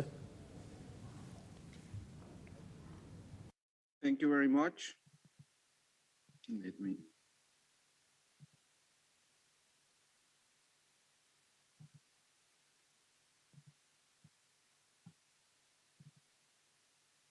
Thank you very much for the invitation to this forum, and to the minister for his presentation and for just moderating the panel. So today I'm going to talk about some general lessons that we have learned about designing and implementing policies to advance access to justice in particular. So this is work that has been informed by interviews that we have made during the last year to more than 100 people working in different countries, policymakers, academics, donors, international organizations, and so on, who are working on advancing at different levels policies, or working on policies to advance access to justice.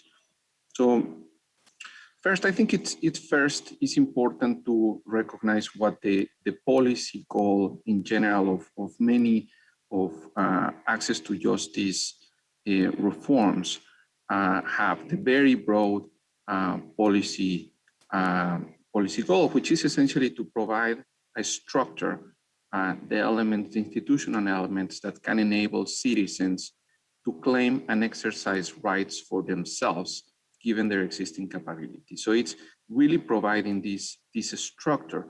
And it's important to think about, in order to think about the task that this involves, is about really bringing law and legal institutions to the citizens, not so much assuming that the citizens are going to go to the institutions, but really make an effort to bring the state to the citizens. And there are many different ways to do this. But the challenge is that in many cases, the institutions may not necessarily be structured in a way to accomplish this task, to really think about how to approach the citizen, how to serve the citizen, how to bring the law and the legal institutions to the citizens. We know that this is very important to build trust of the citizens to really advance this goal of serving the citizens.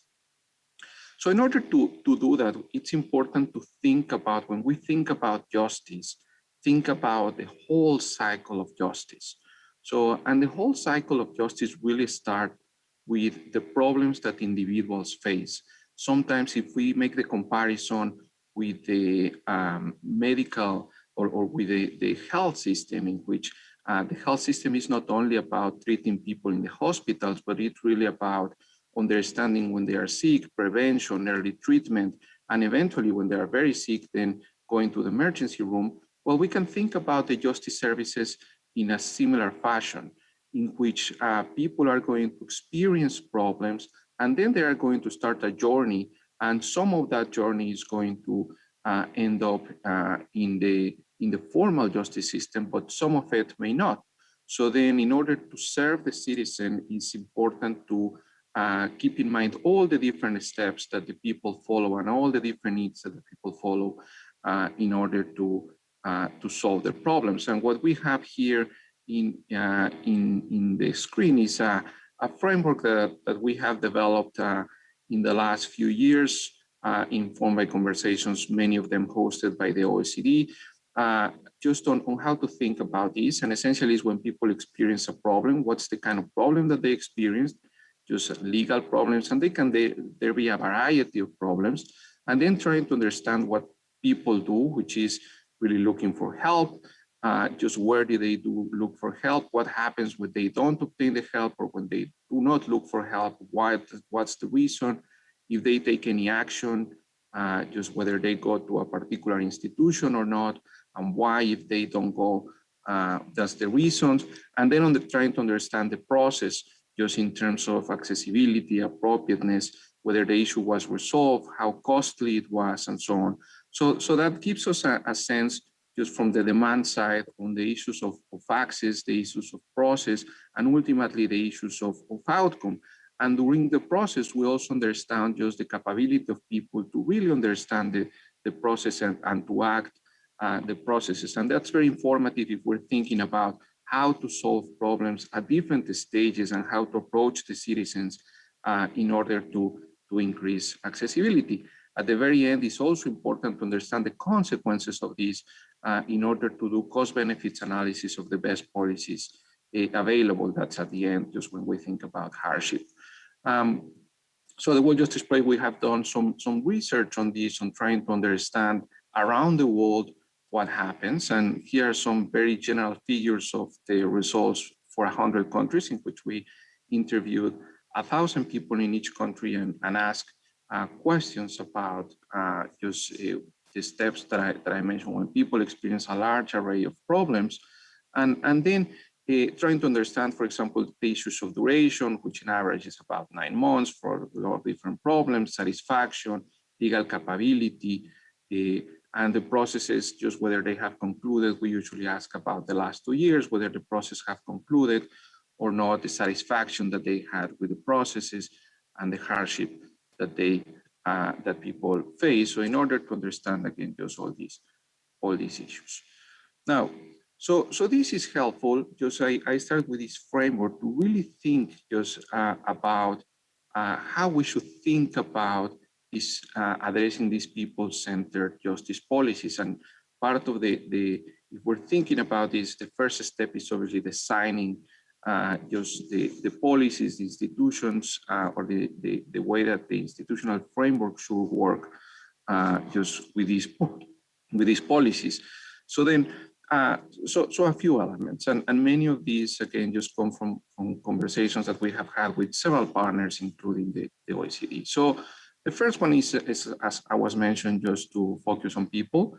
So not so much on the institutions, on the law, but really just think about who at the end is the people, just the beneficiaries of this, not the demand. So focus on people, and by people, just broadly understood, there may be some, just as we heard in the first session, which is about the firms, the small and medium enterprises, and so on. But it's really just the focus on the client, if you want, or on the ultimate user. Then the second is target the whole continuum of justice needs. I mean, just thinking again, just this parallel with the health sector, really thinking about also about prevention, early intervention, and then the issues that eventually come to the formal institutions. So it's really changing the mindset of how we indeed just try to address the needs of many people before they actually just manifest in the system. And in order to do that, there are a few questions that we need to think just when we are thinking about designing access to justice policies.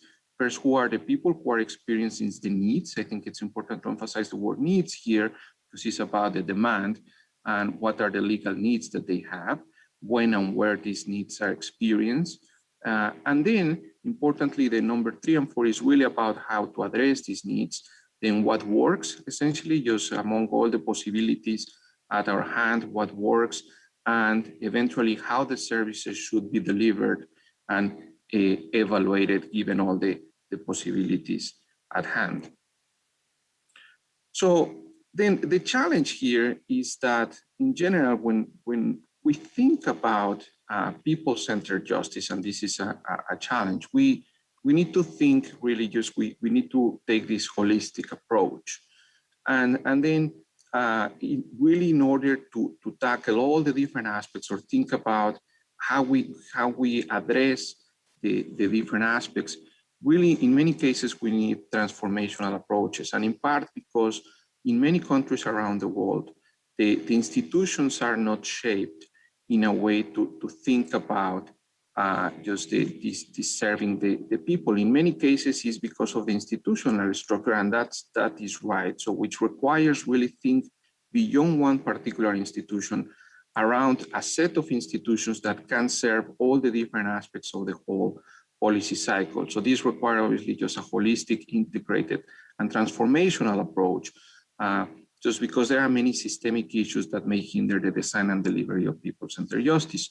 So then obviously what this implies is that the reforms and policies should target an array of institutions, not only necessarily just the judiciary, let's say, but also just an array of institutions, the Ministry of Justice, or legal aid boards, the legal profession, and so on, to really just try to target the array of institutions. And obviously just we need to think about this holistic approach, address disparities and focus on a variety of issues that has to do with, as I was talking before, accessibility, availability, prevention, timeliness or efficiency, the appropriateness of services, the responsiveness of services, the empowerment of people as well. Just we heard that sometimes the people may not necessarily know what it's in there and need information, the quality and inclusion, which is obviously just an issue that is at the core of access to justice reforms, that really everybody has the same access, and focus on the outcome and the fairness of the process. So it's really just attacking all these different elements that make for a people-centered approach. Now, passing really about just how do we think about this? And there are some considerations to think about. So the first one is obviously leadership and coordination. And as I was saying, so if we're taking this holistic approach, and we're thinking that it's necessary to think in terms of various institutions. So leadership and coordination is key. So something that we found with people that we have talked from different countries is, in many cases, this is structured as task forces, because there are different people in different institutions who are in charge of specific aspects of this. And task forces can be good, so because they are focused, but they really need leadership and coordination and the political support to succeed. Really, that's something that it's important to keep in mind during the entire process. The inclusion of various voices to obviously buy in, and the formation of partnerships and coalitions to support the change. This is sometimes it may require some work at the different levels, and we were talking before just not only about legislation, but really just look at the whole policy cycle. Legislation, but once we have the legislation, also the budgeting, the staffing, the operational processes, how to build awareness and so on, really to think about sustainability.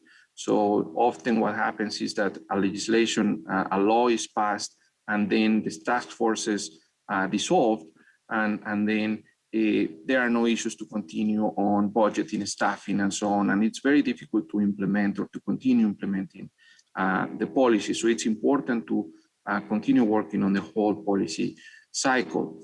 Something equally important that it's very challenging just when implementing policies is really changing the mentality of the people working within the institutions just to address or to attend the people. Also the customer service mentality, and that may take more than just all the technical aspects of the legislation or the budgeting and the staffing, but really takes the leadership and really just trying to change just how some issues are perceived. And sometimes that this doesn't necessarily need a big budget, but just it's important to change the attitude, to engage with the public. And engaging with the public means, in many cases, just keep them informed and make them part of the process, just in the sense that they feel that this is something that they are part of. Personal accountability, in a sense, just of really just trying to show results and being accountable. Something as we have heard before, evidence and data are key. And this is, as we have heard before, this is important before the implementation for evaluation, but it's also important exposed for learning and development. So this is something that, this is a process just in which there is learning, development, change of certain things, particularly just once the legislation is passed, just the operational aspects of the reform. It's important to continue to keep this evaluation, and also just what I mentioned before, the partnerships and so on. This is also when universities, civil society organizations can help. I mean, just what is necessary is really to create the ecosystem, the data ecosystem for these things to happen.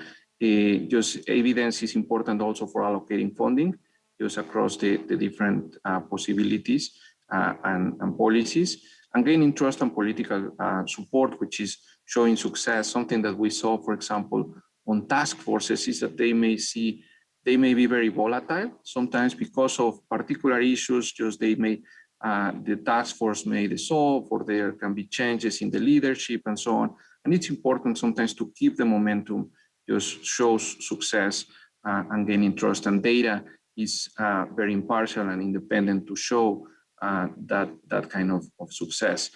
And sometimes if we're thinking about transformational changes, just do everything at once. Sometimes it's not feasible, and sometimes we need to think about sequencing and staging this. And sometimes it's useful as well to think in terms of subnational units, rather than thinking about changing first one institution that may actually just be difficult to make some other changes afterwards, and then the reform just stays in the middle.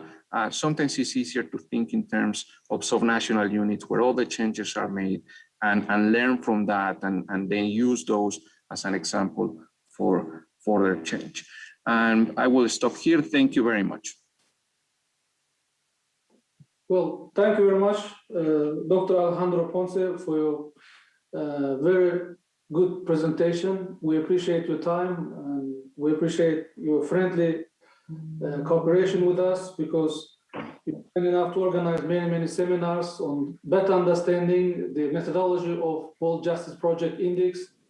Of course, sometimes we don't agree with the findings, or we do think that they don't reflect the last changes in the lives of the people in Pakistan. But Still, we understand, we have total understanding that this index is really important for Uzbekistan, and we have to learn a lot from the methodology so that we implement new policies, new ideas for better justice sector and human rights in Uzbekistan.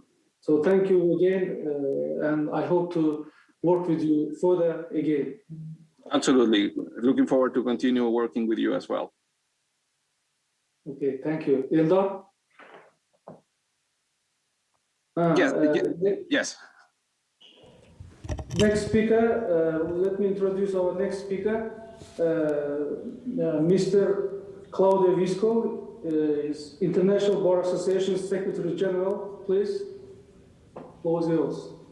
Mr. Dabletop, thank you very much, and thank you very much for inviting the IBA and me as Secretary General to this very important and successful event. I can say that the IBA has been very committed to Central Asia in the last few years, both in the framework of a general program we have that is called Program for Excellence, where we present some of our work products to develop in BAR, but also with two major events that we organized, one in 2019 in Tbilisi, and the other one in 2020 in Almaty, together with the European Lawyers Association. This has been very successful event, and we got a lot of feedback on which we are working to improve the association contribution to contribute to the growth and development of independent bar association and protection of the rule of law. Let me share my slides. Probably what I will do is to shorten the first part of my presentation, because that will be probably overlapping with something which has already been presented in an excellent way. So I don't need to repeat this type of concept, and I would like to focus more on what the IBA has been doing and how we look at implementation of our work products. The first slide I had prepared is really summarizing the process, which has been already explained at length. We start problem identification, and we get to policy implementation. And then, of course, we look, this is an internal part, and then we move outside. We look at the evaluation of the implementation and the evaluation of the impact of the policy. The policy implementation evaluation can have several aims or goals and purposes. The first one is understanding how the policy was implemented, just to understand how we got close to what we wanted to achieve, and how much we failed our original intention. We try to identify potential barriers or, on the other hand, facilitators, and compare what has been the intensity in the implementation of the policy, depending on these factors. We try to document what was the difference between the logic model on which the policy was based and the external factors which have affected the implementation of the policy. And of course, we do all this not only to improve the specific policy on which we are working, but to use all this information when we are going to elaborate future policies. Let's not forget that an association like the IBA is only looking at voluntary policies, and for us it's very important to look at how we frame these policies in the existing legislation, and how we touch sensitive areas with other players in the market consider their own field, and they don't want to be invaded by other players. Few quick questions we normally ask ourselves when we look at implementation of our policy. Did the policy clearly identify the implementation steps? We try to make sure that the policy itself deals with the implementation steps, and we will see that looking at specific example in my presentation. Was the policy implemented according to the requirements of the policy itself? What were the resources needed, and were those resources all available, and if available, they have been all used in the best way we could have done? And what key activities were completed during the implementation process compared to what we have identified? We look at challenges. I will skip the slides. This has already been discussed, and I will move to the IBA. Few words about our organization, 2 words about how we are organized, and this is, of course, important to understand how we position ourselves with respect to the policies we are trying to develop alone and with other international organizations. OECD is one of the examples. The IBA has 3 main bodies. The legal practice divisions, which is mainly the business law section of the organization.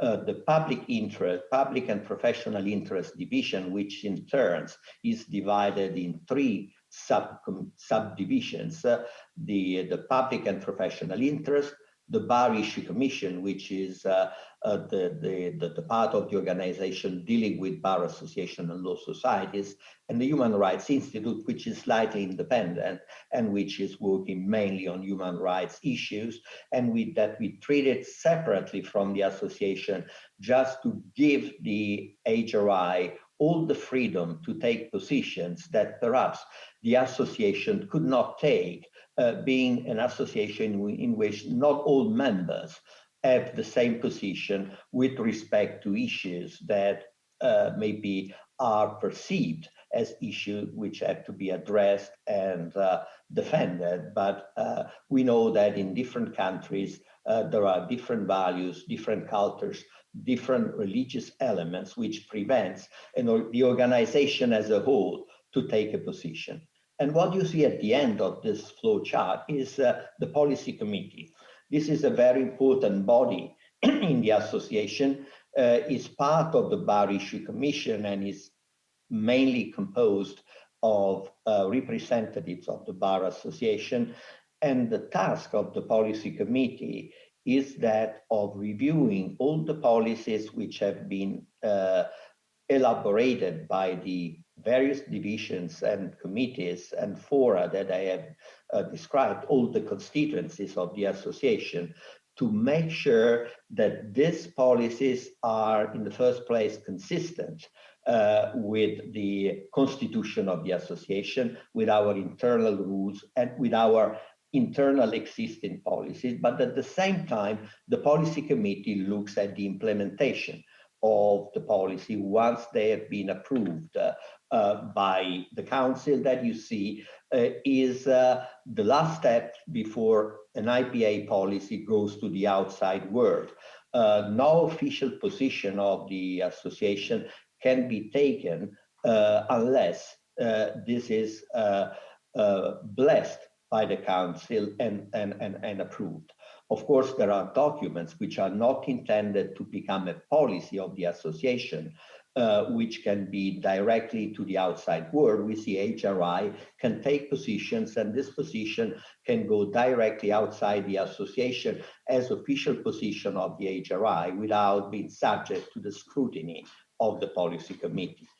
But in general terms, if we have to take an official position, which is a policy of the association, this goes through the policy committee and finally to the council. IBA works both on public policy and professional policies. We develop public policy in the context of our broader work, and in particular campaigns we do to promote and defend the rule of law. We look at hot issues like whistleblowing. We do that together with the EU, but we look at anti-corruption, and we have just recently concluded a very successful cooperation, and Mr. Thompson is probably aware of that, with the OECD, together with Nicola Bonucci, the former head of the legal department of the OECD. We have elaborated guidances just addressing corruption and how lawyers can be part of the process of fighting corruption, but at the same time preserving the core values of the legal profession, keep confidentiality, keep professional secrecy. We have professional policies. This is the main focus of our activity, and we touch at all the important issues. More recently, bullying and sexual harassment, social media, use of social media in the legal professions, guidelines addressed both to lawyers and judges. Mental well-being, this has been a very hot issue about legal profession recently, particularly in the Western European countries, and of course human rights. This is the task force I referred before about role of lawyers in international commercial structure. This is classical example of how we had to reconcile position of two different organizations which were working in the same direction. They were both aware of the expectations of the other side, and this was a very successful cooperation, and I invite you to look at this document as an example on how a policy can put together a position which are by definition different, or that look at problems from different perspectives. Another very important document, which may be an example on how we deal with policy implementation, is the policy the IBA has created, elaborated together with the United Nations on guidelines for business lawyer in connection with business and human rights. You see, we have two publications here. One is addressed to individual lawyers. The other one is addressed to bar association, because we look at bar association as the custodian of the policy, as those which should have ensured effective implementation in their respective legal communities of the principles contained in this very important document, which were quite uncontroversial, except, of course, the fact that we have to not to forget that we are representing more than 200 bar association and law societies in different countries with different expectations and with different priorities. But here you see Article 2 of this policy look at already at implementation, and we say we have to set specific objectives, we have to devise a realistic time scale for implementation, consider sustainability and legacy of the project, identify indicator of success, and more importantly, allocating responsibilities for implementation. Article 3, raising awareness. This is the tool we are using more, particularly when we are coping with issues in which we do not have a position that is 100% uncontroversial. We can only give guidelines, and we have to make sure that the problems is perceived as an existing issues, but we have to leave freedom to the parties to whom the policy is addressed to draw their own conclusion. Comprehensive education. We look at all possible tools to help implementation of the policies, in particular law school and universities. We have cooperation with these institutions. We promote programs for newly qualified lawyers, both within the organization and outside the organization, at the level of bar association and other institutions. and we organize programs also for more senior lawyers. Again, but we look at public acknowledgement of our work. If this has been successful and is acknowledged by the outside world, we make sure that this is adequately communicated. Same example, international principle on the conduct of legal professions. In this case, the first document the IBA elaborated dates back 2011. What we have done to ensure that this policy is constantly implemented has been entrusting the policy committee to monitor the development of this document. And in 2019, after almost 10 years, we decided that it was time to go back to the document to take into account all the new developments which have occurred and which could have an impact on the possibility of actually implementing the principle we had identified. We did the same with respect to principle on social media in the conduct of the legal professions. And again, we look at the results. We organize dedicated sessions, and we know that there are at least 3 organizations, the Law Society of Kenya, which made this document their official code for the standards of legal profession, the Law Society of South Africa, which also endorsed the document in a very open way, and the Russian Federation of Chamber of Lawyers posted the document on the website. I'm getting through close to the end. We do policy also in the area of substantive law. I only want to mention arbitration. There was a very successful session, I understand, at this conference about arbitration. The IBA produced at least 4 main documents, the arbitration committee, on this subject matter. And these documents immediately became the benchmark in their respective area of interest.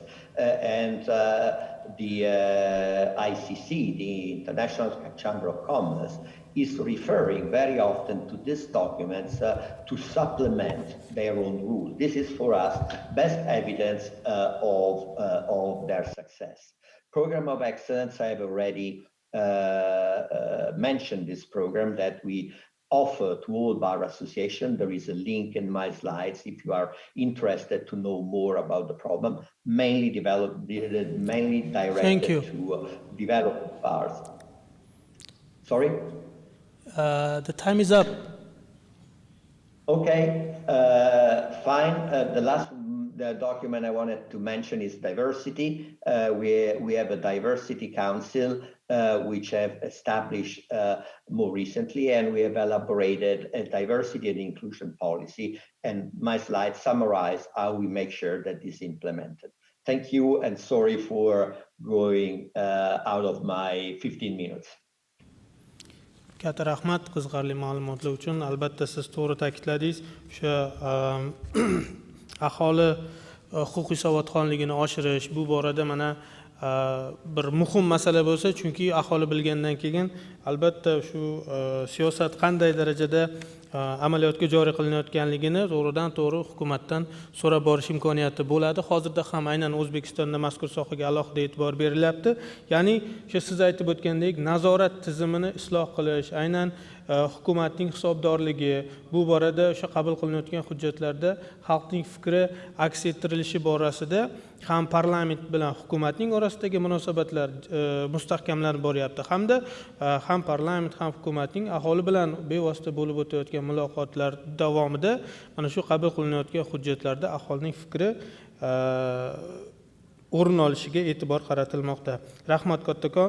Endigi so'zni hurmatli yig'ilish ishtirokchilari mamnuniyat bilan Valid Malik janoblariga bermoqchiman. U shu 25 yildan ortiq Jahon bankida turli sohalarda islohotlarni amalga oshirishda ishtirok etib kelmoqdalar, xususan shu huquqiy islohotlarni, institutsional islohotlarni, soliq siyosati borasida, doing business sohasida ko'plab islohotlarni amalga oshirishda bevosita ishtirok etib kelgan ekspert hisoblanadilar. Please, the floor is yours, Mr. Khalid.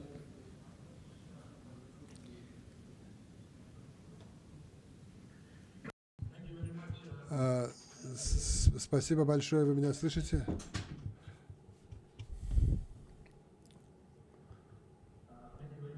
Спасибо большое, господин Давлетов. И для меня большое удовольствие присоединиться к вам для работы в данной секции. И разрешите мне поделиться сейчас своим экраном.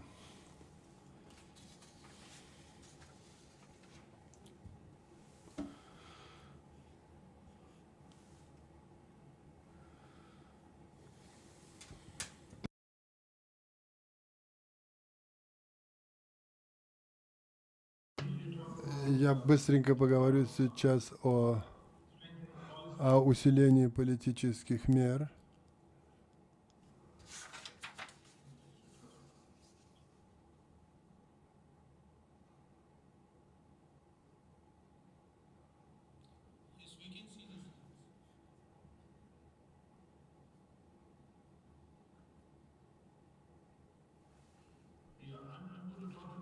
Я хочу поговорить о процессах для эффективной реализации и участия гражданского общества в процессе реформирования.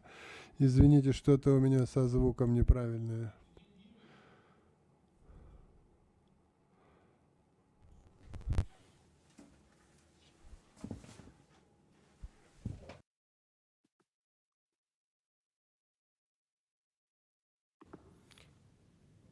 We can hear you and we see the slides. Please go ahead. Okay. Thank you very much.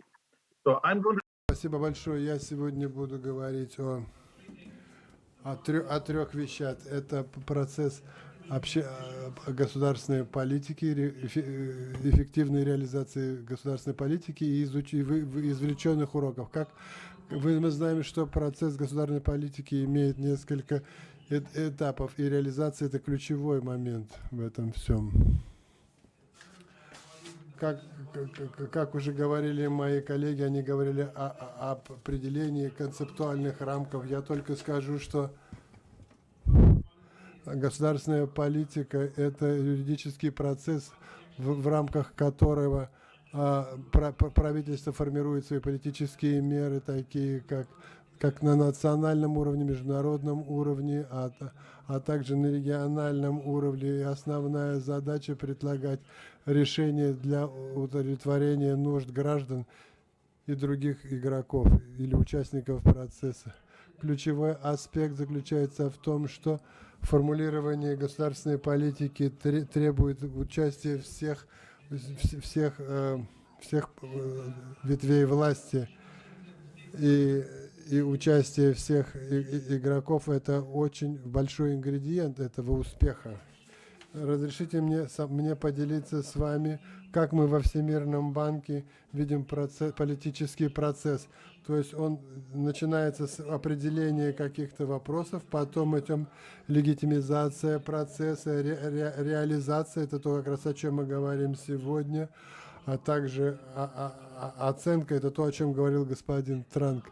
Сейчас я хотел бы детально остановиться на фазе реализации, и есть две иллюстрации. Это конкретные меры, которые должны приниматься всеми участниками для обеспечения того, что процесс идет вперед. И второй аспект – это предоставление ресурсов и бюджета с тем, чтобы все участники могли бы выполнять свои функции.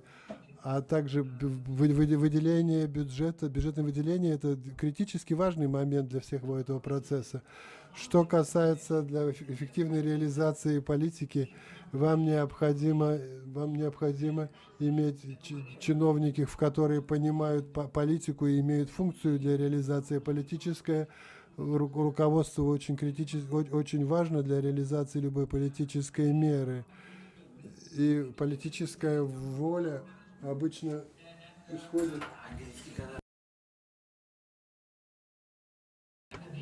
Process is critical for undertaking the success of any implementation program. Two aspects are important for good policy implementation. One is the formulation of the outcome-oriented policy so that results are clearly identified, and the development of stakeholder maps, which I will share a little bit more in detail as I proceed ahead. Of course, as was also pointed by other colleagues, and Bill Thompson talked about the implementation gap in the case of Central Asia. Without analysis and appropriate strategy, nothing can be done on one side, but also on the other side is the constant communication with stakeholders, because the stakeholder involvement is one of those sine qua non elements for any successful implementation. Let me share some examples related to the justice sector with respect to how implementation could be improved. The data on Central Asia was already presented. What I can say here is from the World Bank's perspective, Central Asia and Europe, in many respects, particularly in governance and rule of law, lag behind many other regions, such as Latin America. So there is a lot of gap that needs to be filled and addressed. The justice cycle that we see while developing programs deal with the legislative process, laws, capacity, service delivery angle, and monitoring impacts. So this cycle has to be looked at in an integrated manner for planning any implementation and for it to be successful for citizen and business-centric justice services. First example is if the government wants to implement justice digital transformation policies, it is not enough just to issue the decree or a resolution. It needs to delve into the detail of each specific area because technology is very complex and requires actions in each sub-area. The other aspect of critical implementation deals with the issue of skills and knowledge of public officials, because most judiciary justice systems and the citizens require upskilling to benefit from e-justice policies. The other tool that we are using is the juditecture concept for results-oriented justice policy. It is central for delivering user-centric justice services. It's a comprehensive and integrated framework to systematically detect and address most binding constraints. And I'm sure Professor Daron may talk about these binding constraints that face judiciaries in their implementation processes, but was also already raised by Bill in terms of how law on the books and the law in action, there is a gap. And the juditecture tool has actually helped us develop and prioritize investments in the justice sector for effective results. It has three elements. One is the judicial organizational aspects, the technological aspects, and the texture aspects, which is where many of these policies fail, that the enabling environment is not there for them to succeed. Other tool is the use of digital dashboards, which this has become increasingly important, whether at any stage of the justice policy process, and in particular implementation, because it helps stakeholders come at the same page. It helps improve the quality of services, and above all, it is a shared mechanism for exchange of views among the stakeholders.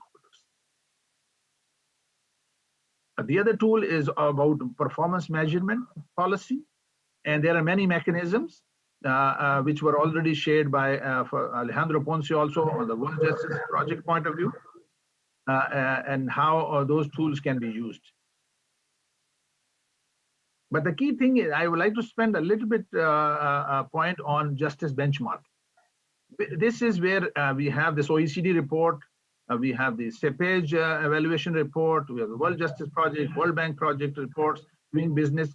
But the key thing here is the policy oriented towards benchmarking facilitates excellence within the justice sector, and that has been considered to be a major I would say, a benefit for justice policy implementation over the last decade or so.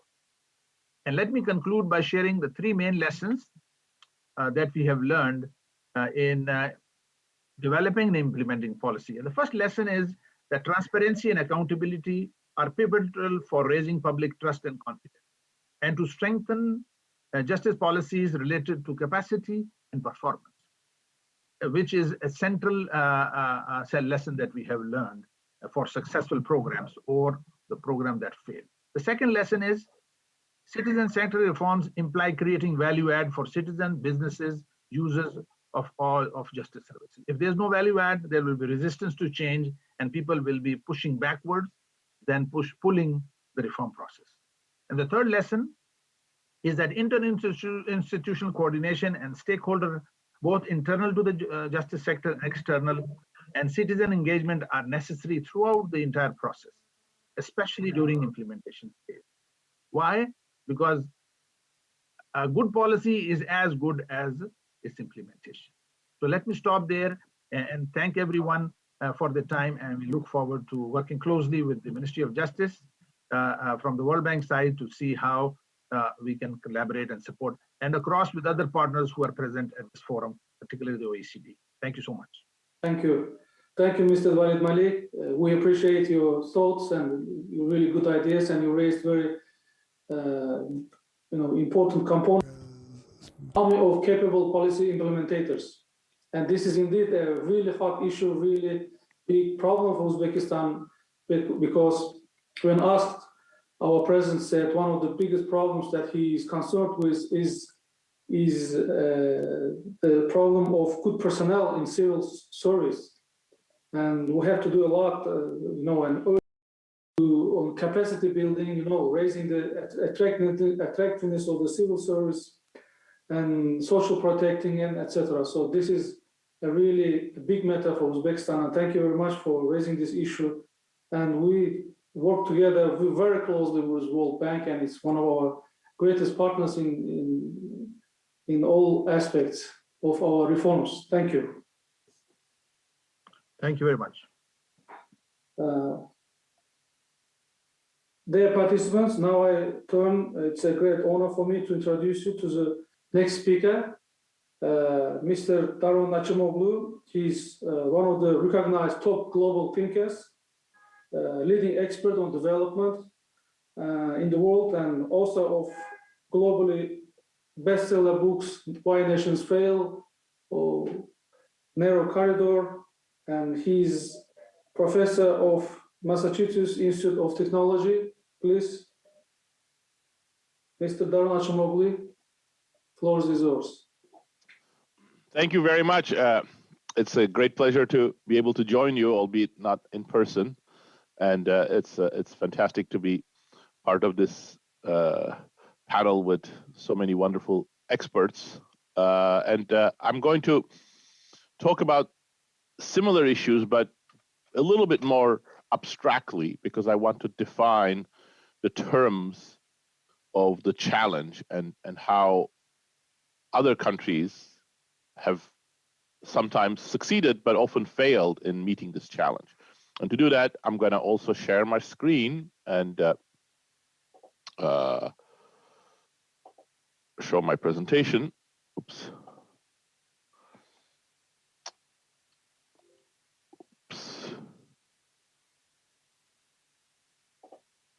No, okay. No, I don't want to do that. All right, why is this not showing slideshow? Okay, from the beginning. Okay. So I'm going to talk about lessons from the narrow corridor. This is the most recent book that James Robinson and I wrote. And the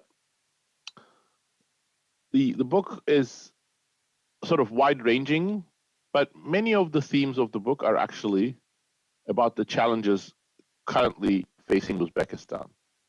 One way of thinking about it is like this. Why is this? This is not, my slides are not advancing, which is, sorry. try to get out of the slides and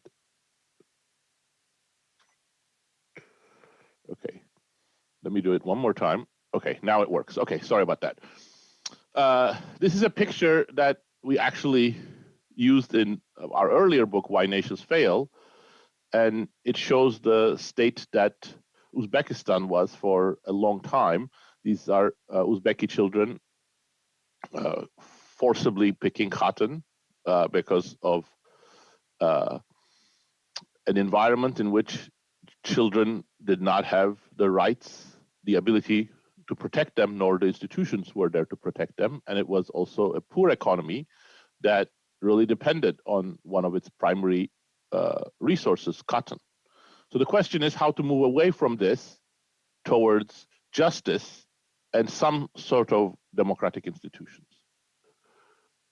But this is such an abstract problem that we need to put a little bit of discipline on what we mean by justice and what aspects of democracy are the ones that we want to achieve. And one place to start is from the philosopher Philip Pettit, who has written extensively about some of the problems of human communities. And in particular, Pettit defines a key notion of dominance. Is to live at the mercy of another, having to live in a manner that leaves you vulnerable to some ill that the other is in a position to arbitrarily impose, or subject to the arbitrary sway, to the capricious behavior or potential idiosyncratic judgment of another. Pettit is mostly involved in intrapersonal relations, but the same notions apply when we are talking of institutions.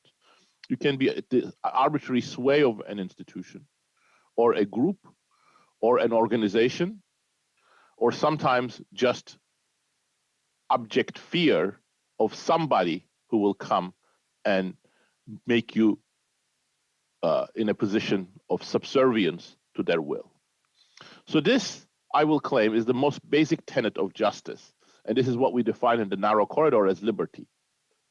Liberty is lack of this type of dominance, freedom from the threat of violence. So how you actually achieve this? So before we turn to Uzbekistan, let's think about how other countries are struggling with it at the moment. And then we can give a little bit of context about how we have actually struggled with the same problem throughout the world.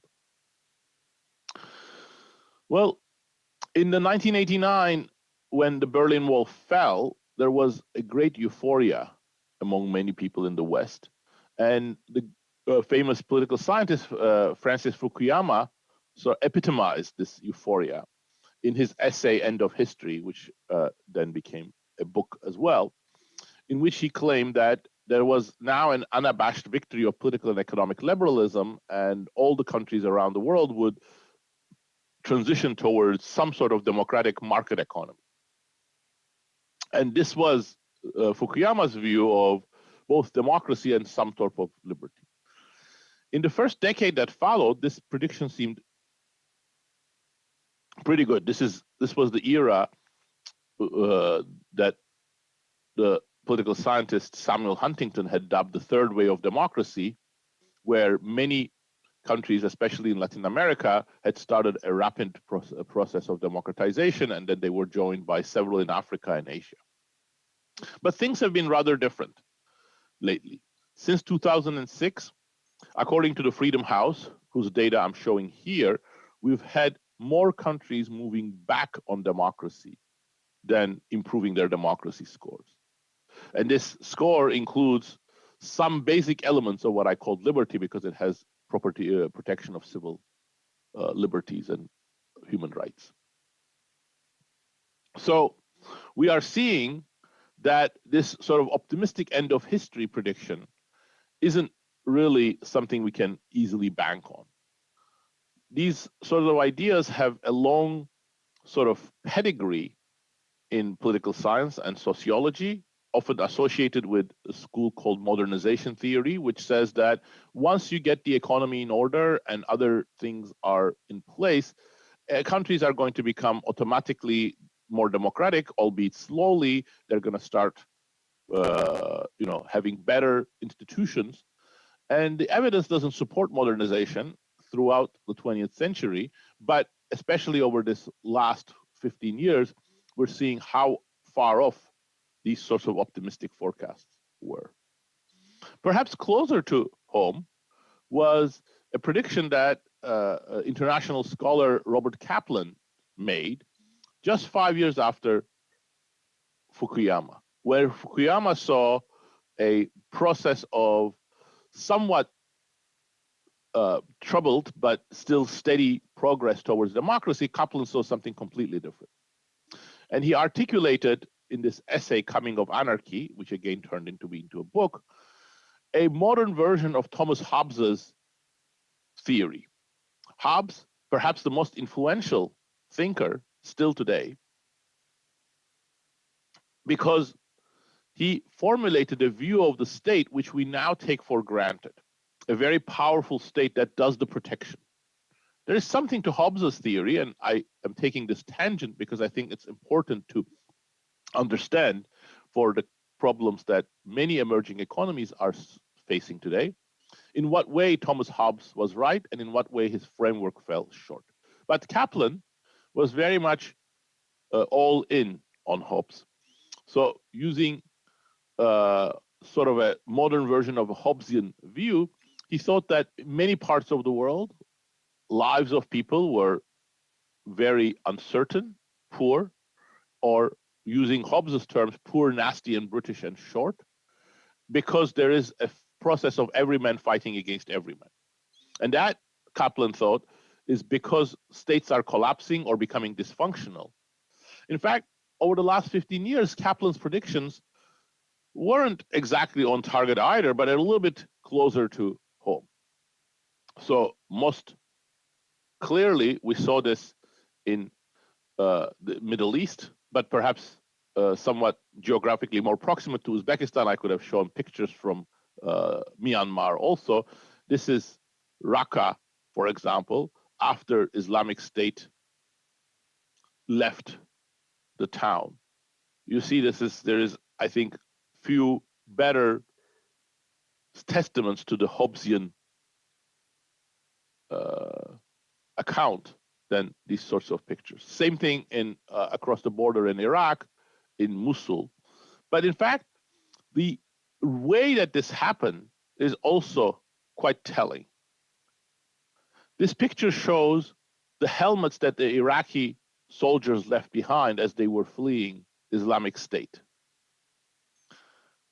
And the key aspect of this, you see that when soldiers flee and even leave their helmets, that's the complete breakdown of the state, exactly like what Thomas Hobbes was afraid of, or what Kaplan was saying would sort of happen. Now, of course, these pictures are evocative, and they tell a story that fits the Middle East, unfortunately still today, perhaps Myanmar, perhaps in a different form, some parts of Central America where gangs are ruling supreme. But actually, they're not as good an approximation to many other parts of the world. In fact, what we are seeing also at the same time is a very different process, again, based on a prediction, which you might call the revenge of the state. Many people have written about this. I want to give them all credit, but let me pick on one, Yuval Noah Harari, a historian of the world who's become famous with his books lately. And he is predicting that AI technology is about to usher the age of digital dictatorships. And in fact, many of these predictions, and especially this digital dictatorship one, is very much in the spirit of Marx's famous thinking on the topic. So famously, Marx claimed the hand mill gives you society with the feudal role and the steam mill society with the industrial capitalist. And now we're saying AI and social media give you society with the digital big brother. Again, if you look at some parts of the world, facial recognition cameras in Tiananmen Square or the social credit system in China, you would say, yes, this prediction is coming through. So which one of these predictions is it to be? And we have to understand that because all those currents are going to create forces that we have to navigate in every country, including Uzbekistan, including the US, including Turkey. And of course, I couldn't have a presentation in April of 2021 without noting that all of these problems are becoming much more complicated, and many of these trends are being accelerated by the coronavirus. Democracy has gotten especially troubled in many countries like Turkey, Hungary, India, because of coronavirus restrictions, and many aspects of liberty and globalization are being questioned as well. So we have to think of a framework. And what I want to do is actually give you some elements of that framework. And critical to that will be that none of these predictions are right, but they all have a grain of truth. And the reason why they have a grain of truth is because they describe some dynamics that are self-reinforcing, but there is no necessity that these dynamics are going to apply to every country, nor is there any necessity that technology is going to affect the future of liberty in any deterministic fashion.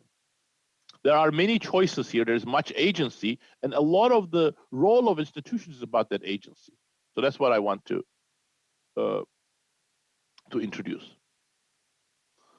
But before I introduce the framework, I want to actually go back much further to highlight that these problems are not new. They are as old as humanity itself, and they are very aptly described in the first written records that we have. The Sumerian tablets that survive from 4,200 years ago from the amazing civilization of Uruk.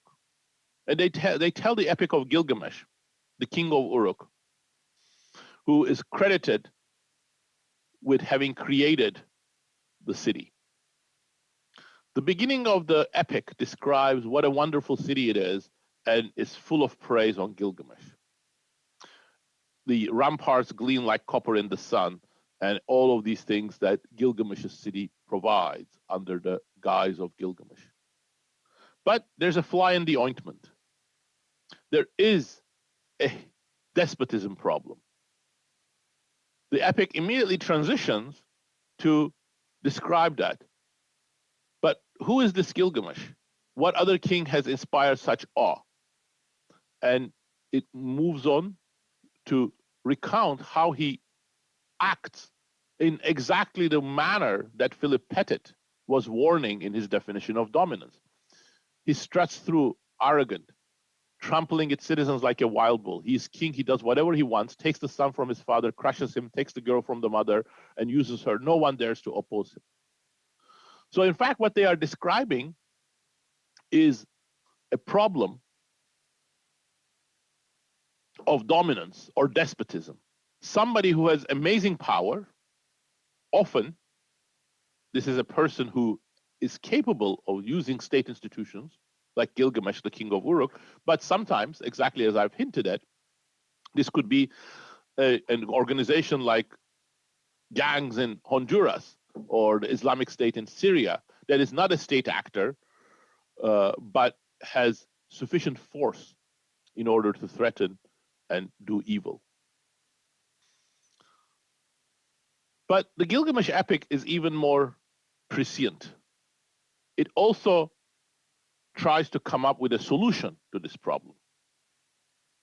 Citizens cry out to the heaven, to the god of the sky, Anu, to stop this despotism. And Anu comes up with a solution. And I think this is the first checks and balances in history. This is the first document that has checks and balances in it. It must be. And the idea of Anu is to create a double for Gilgamesh, his second self, a man who equals his strength and courage. And this person, Enkidu, is going to check Gilgamesh. In fact, this is exactly the sort of reasoning that many constitutions have engaged in, including the American Constitution that many praise as laying the foundations of American democracy. You have a doppelganger, somebody as powerful, and the two are going to check each other. Sometimes it could be people, sometimes better, it could be institutions, separation of powers.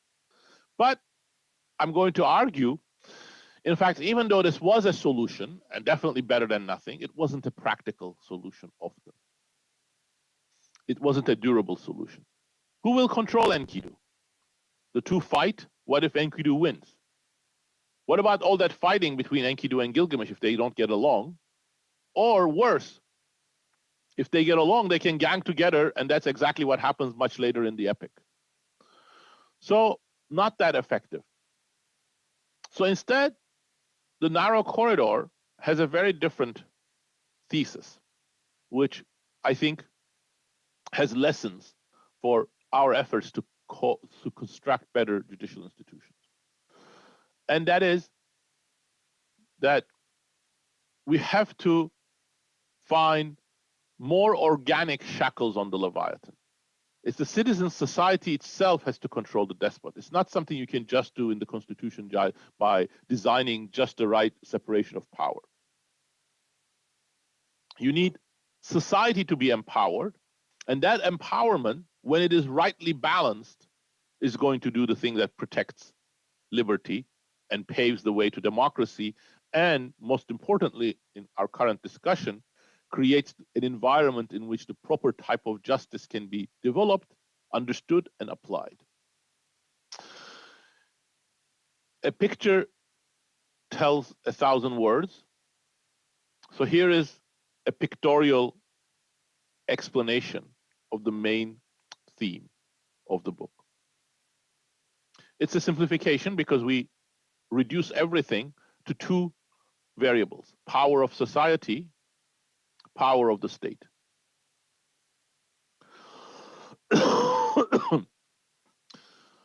The power of the state is both what the state can deliver. So in order to be able to deliver justice or public services or resolve conflicts, you need to have this ability to understand stuff. Courts, in order to listen to complaints. Tax officers to go and collect taxes. Regulators, notaries, post offices. All of this is part of the power of the state. But it's also power of the state is what can be used for despotism. Power of society, on the other hand, is any ability of non-elites, regular citizens in society to organize. This could be, again, in the form of institutions, democracy going to the voting booth, or it could be in the form of protests, collective actions, and so on. This part of the graph is where most of humanity's history has been spent in. What anthropologists call small-scale societies were all in this part where the power of the state was very weak. In fact, many of them were stateless societies, again, a term that anthropologists used to use a lot in the past. But even when they had states, they were weak. So this is not what Hobbes was dreaming of. So let's call this an absent Leviathan. This here looks much more like what Hobbes was dreaming of. Hobbes called the state a Leviathan, the sea monster, because nothing was equal to it. Nothing could challenge it or question it. So that would be a despotic Leviathan, a very powerful state, much more powerful than the society's ability to resist it. But the problem is that this will lead not to a proper sense of justice. The state can protect you from your neighbor. In fact, in China, it does that reasonably well. But who will protect you from the state? The same dominance relation now appears with the state. You cannot enter into contracts in business in the confidence that they will be respected. What if they contradict what the state or some of the state officials or bureaucrats want? You cannot express your opinions. And yes, the state has a lot of public goods and can provide them, but will it provide the public goods that you want? But worse, perhaps, these arrows here show the dynamics. When you are in this region here, the state is so strong that it stifles civil society, exactly what we are seeing in China right now. But there's an alternative. That's where the name of the book comes in, this area which looks like a narrow sliver, narrow corridor. What it's characterized by is that it's a balance between state and society. Neither the state is too strong to dominate society, nor is society too strong to completely undercut the state. And what you see also, very importantly, is that the arrows here look very different. While here one side gets stronger and undercuts the other, and the same here, in the narrow corridor, the arrows are going up and up, meaning that the two parts of this equation, the state and society, are both becoming strong. They are co-evolving together. Why is that? Well, I'll come back to that in a second in greater detail. But it is a process which we call the Red Queen effect, after Alice in Wonderland. State and society have to run together just to keep up with each other.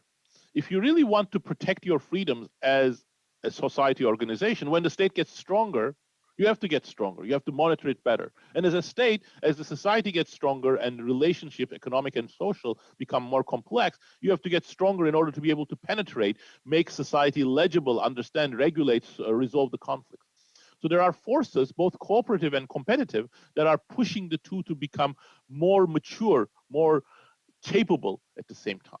But this also emphasizes that justice, liberty, democracy, they're not static concepts. They are processes. You start from here.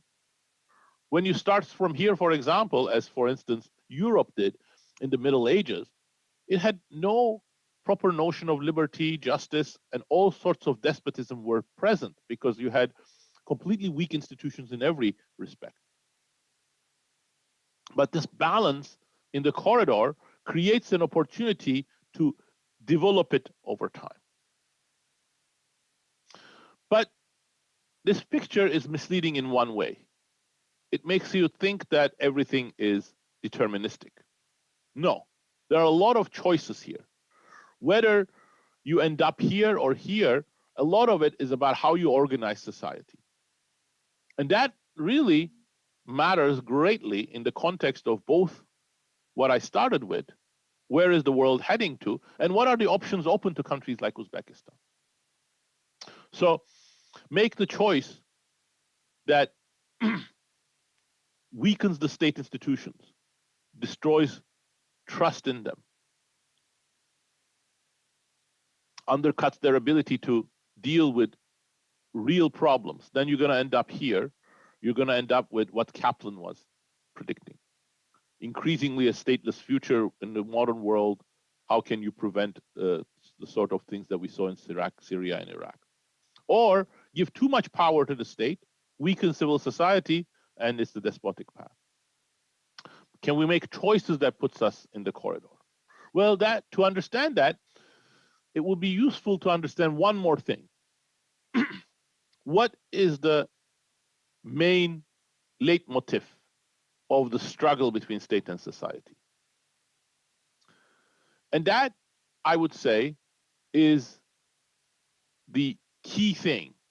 What animates people often is very much what Philip Pettit saw.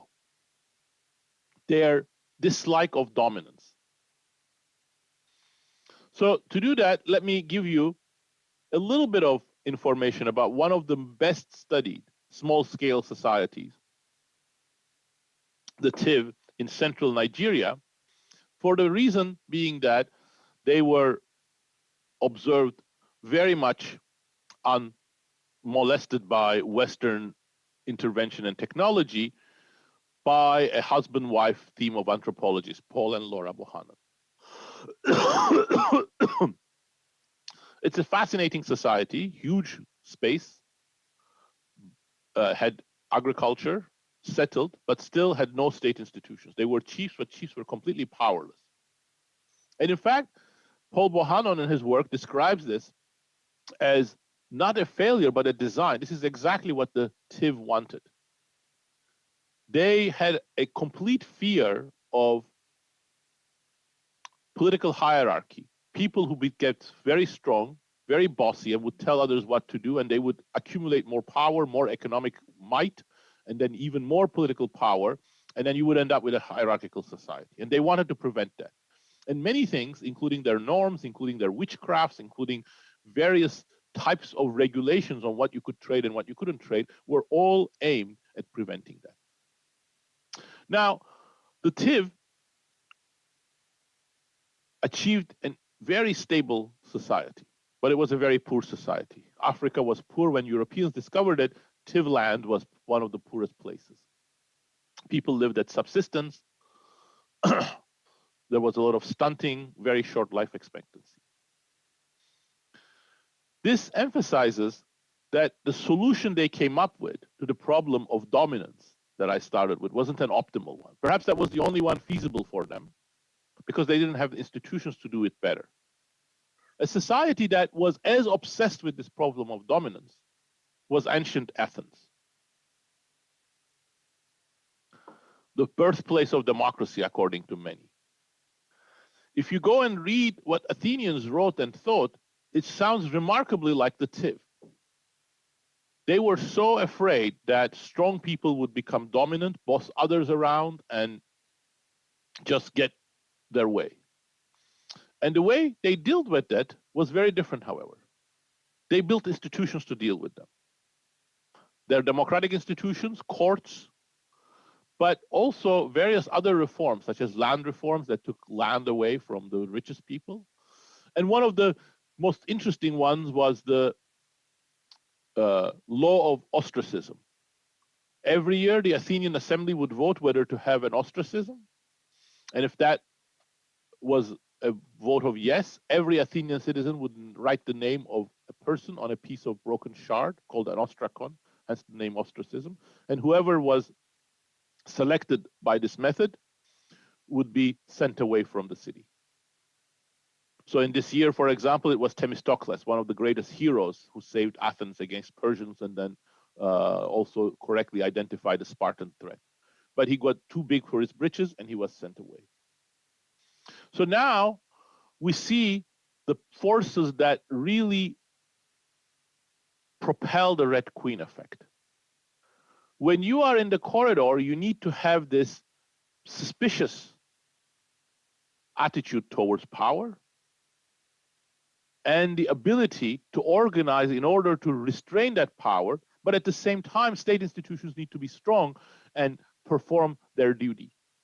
And it is that balance, a fragile balance albeit, but it is that balance that really is at the root of true justice. Now, this is a very different view. I will end in 5 minutes. I think it's going to be, I'm at 25 minutes, so, and I have 3 more points to make, and then we can open it for Q&A. This is a very different view from the way that many political scientists think about the problem. In fact, the most dominant way that political scientists think about it goes back to the political sociologist Charles Tilly. States emerge when there are needs for the states to become strong, like wars. And the reason why it's important is because this view is so prevalent that it led to the policies that Americans, for example, adopted in Iraq or Afghanistan. We're going to make much stronger states in order to be able to create the right environment of justice.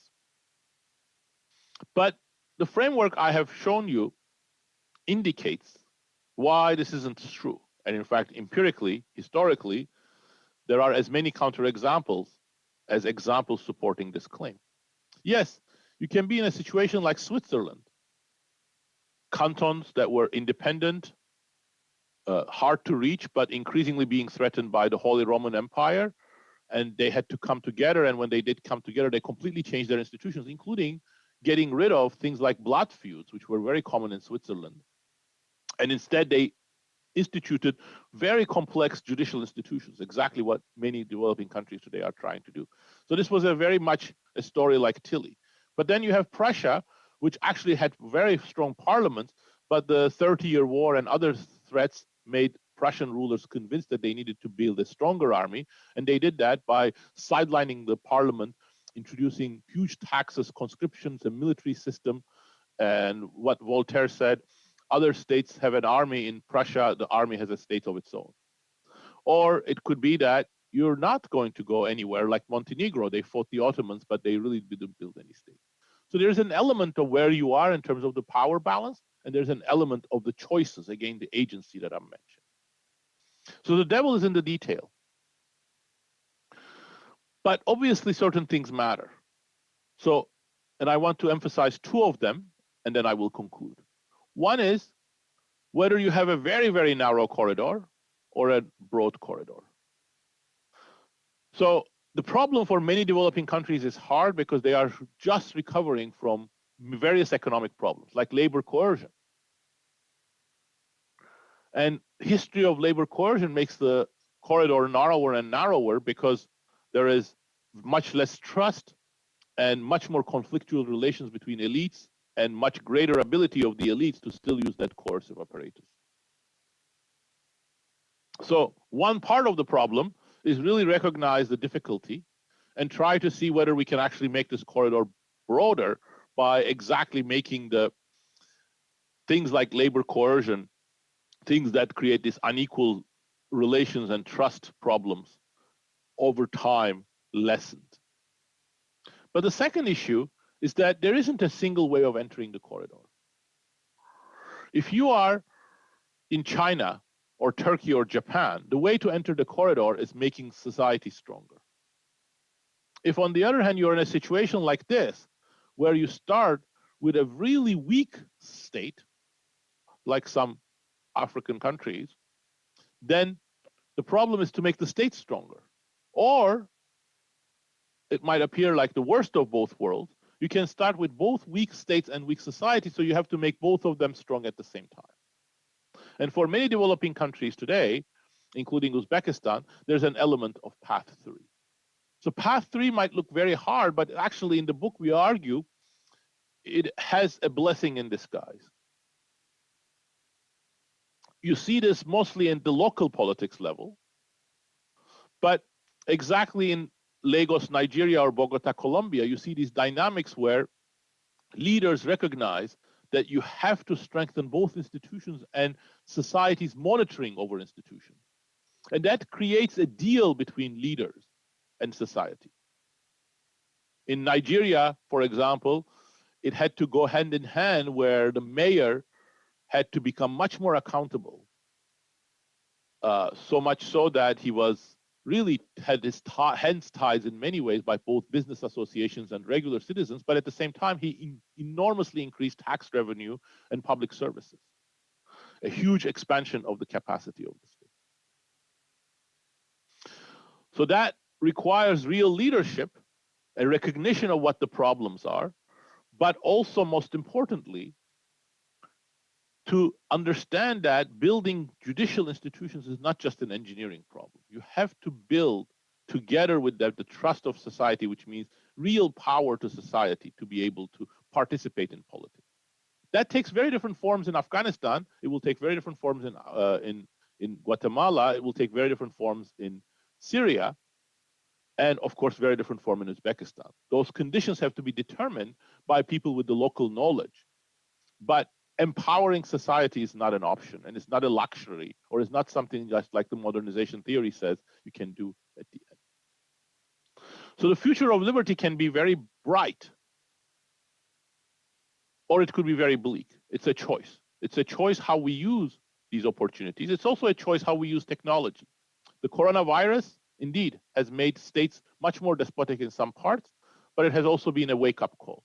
So really, the agency aspect here is really important.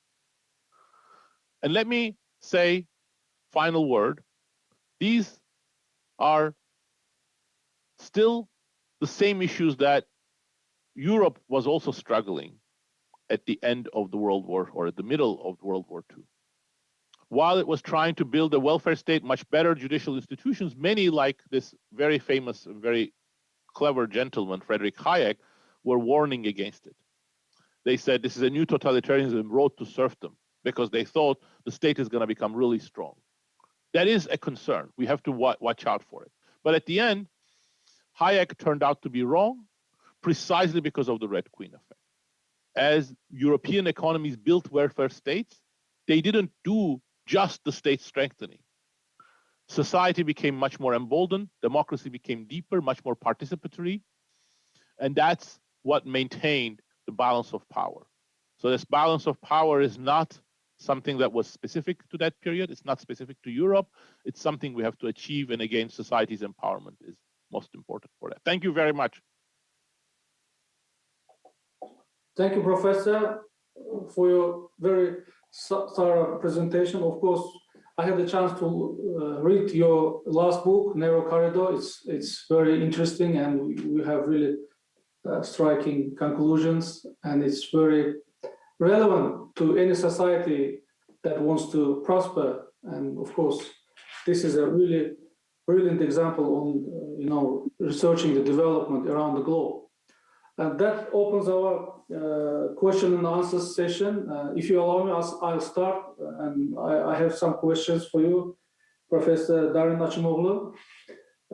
In your last book, you mentioned the balance between society and state. And then you primarily rely on the domestic capability of the society to, self-organize. Do you take into account the foreign factors, maybe state interference from a side or wars, geography? Of course, you always say that geography it doesn't matter. In your Why Nations Fail, you say it's not a main factor. What about the society itself as a one force on one side and folks in compromise with each other and against the state because of the existence of different elite groups inside the society, different interests, moods, and campaigns? So is that still possible? So what should be considered in this context? Can you elaborate on that? Yes, those are great questions, Mr. Minister. Thank you very much. Let me take them in reverse order because your first question is deeper a little bit. So I want to come back to that in 1 minute. So about elite competition, yes, that is very, very important. And I did not have time to dwell on it. But if you look at many economies, they are brought down by conflict between elites, not so much between state and elites. But I would say elite competition itself is a symptom. The reason why elite competition happens in an unchecked way, for example, the best example of that in the transition context would be Ukraine, is precisely because the country hasn't made it into the narrow corridor. There is so much power to be grabbed that different groups vie for the ability to take over that power. And state institutions are weak enough that they cannot regulate or contain that competition. In the Ukrainian context, you see that as a fight between different oligarchs and their allied politicians. And of course, now coming to your first question, the role of Russia and the West also supporting one side or another may have been an exacerbating factor, or definitely was an exacerbating factor.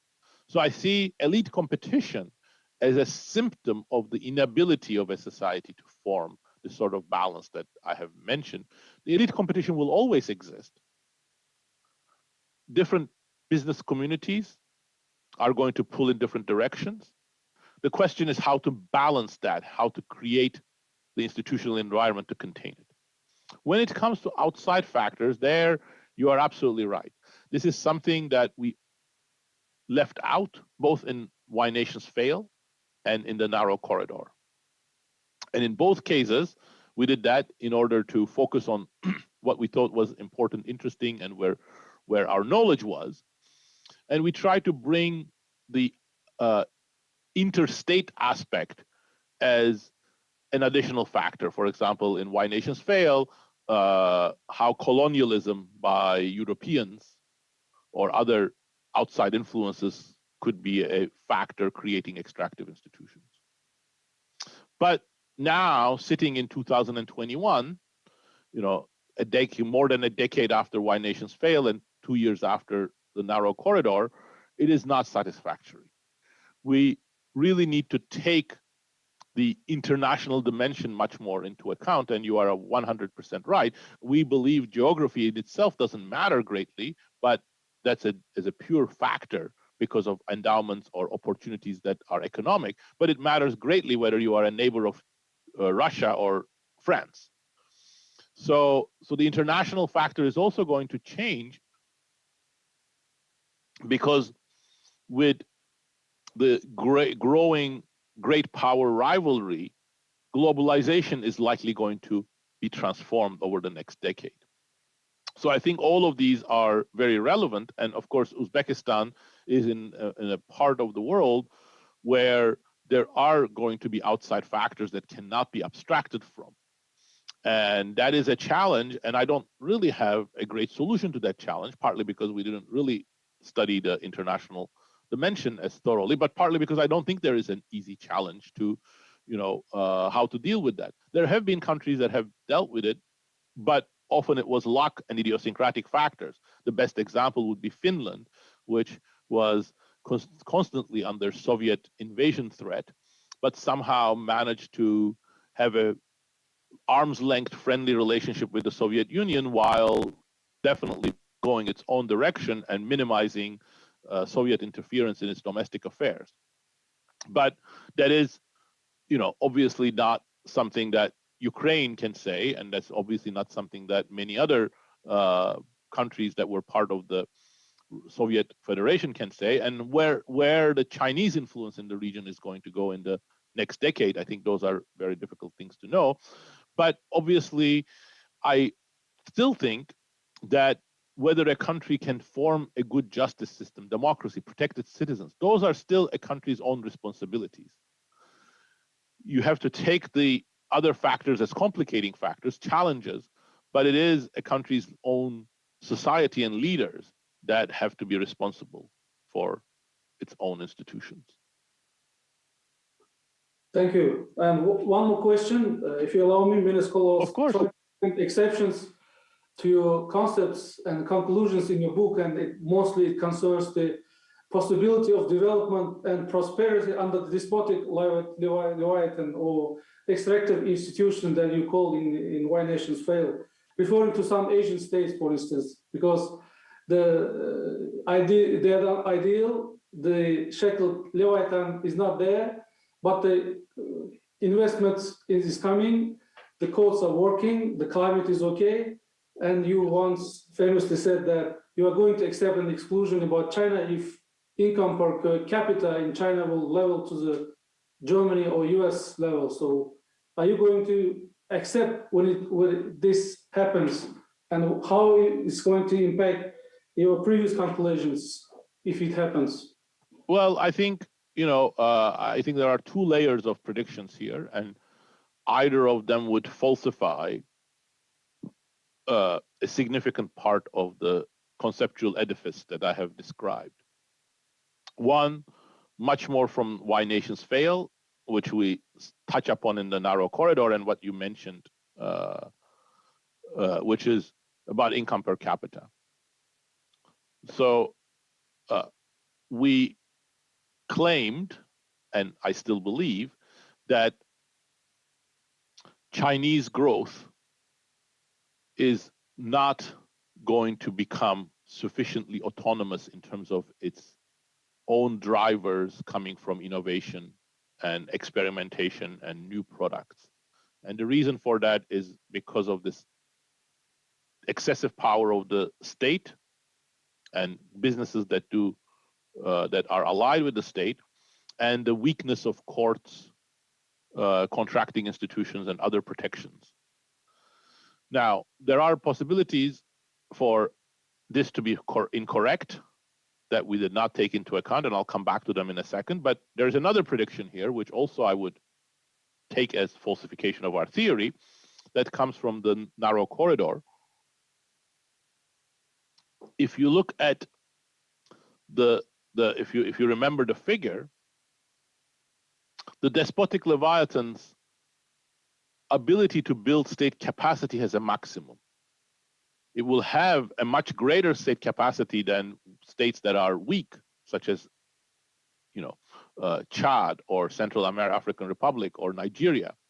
But it will not reach the same level of state capacity as functioning societies inside the corridor. So I would expect that Sweden or Denmark, or if it manages to remain in the corridor, the UK, will have better justice system, courts, better ways of regulating businesses than China. China may be very good at mobilizing capital for big infrastructure projects, but for things that really require cooperation between state and society, such as the justice system, such as true regulation, those things are going to be very difficult for a despotic Leviathan. And again, if this turned out not to be true, and some people believe already that we are on a path where the state institutions are much better in China than the US, but US is a special case, so I wouldn't take that on its own. That would also be another falsification. And there are reasons for why our theory may be incorrect, but there is a wild card also, which is exactly what I mentioned in my discussion of digital dictatorship: artificial intelligence. Artificial intelligence may change the balance both for growth and the ability of despotic systems to function without cooperation from society, because if you can measure society much, much better, or using the term of the sociologist James Scott, if you can make society so legible with digital technologies, with artificial intelligence, then you may actually create a much better system of control, and that in it may have greater capacity. And that in it might also bring perhaps more growth than would have been possible. And AI is a wild card for that, because it creates a small advantage, in my opinion, not a huge one. Some people think it's huge. It's a small advantage for despotic systems.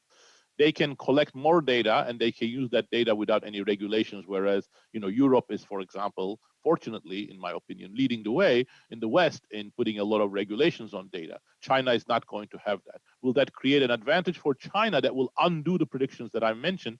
I don't know the answer to that. I still think not, but it's a possibility. Thank you. I don't want to exploit much of the time of our participants, please. Others, if anyone has questions, you can ask our panelists. Eldar, albatta juda ham qiziqarli fikrlar bo'ldi yuqorida, shuning uchun auditoriyada savol bo'lishi tayin.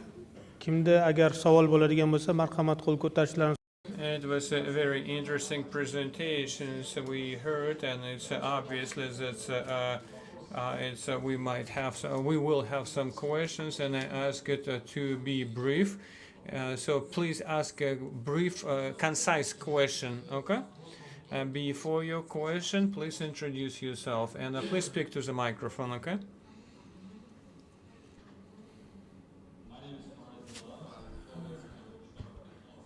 Justice.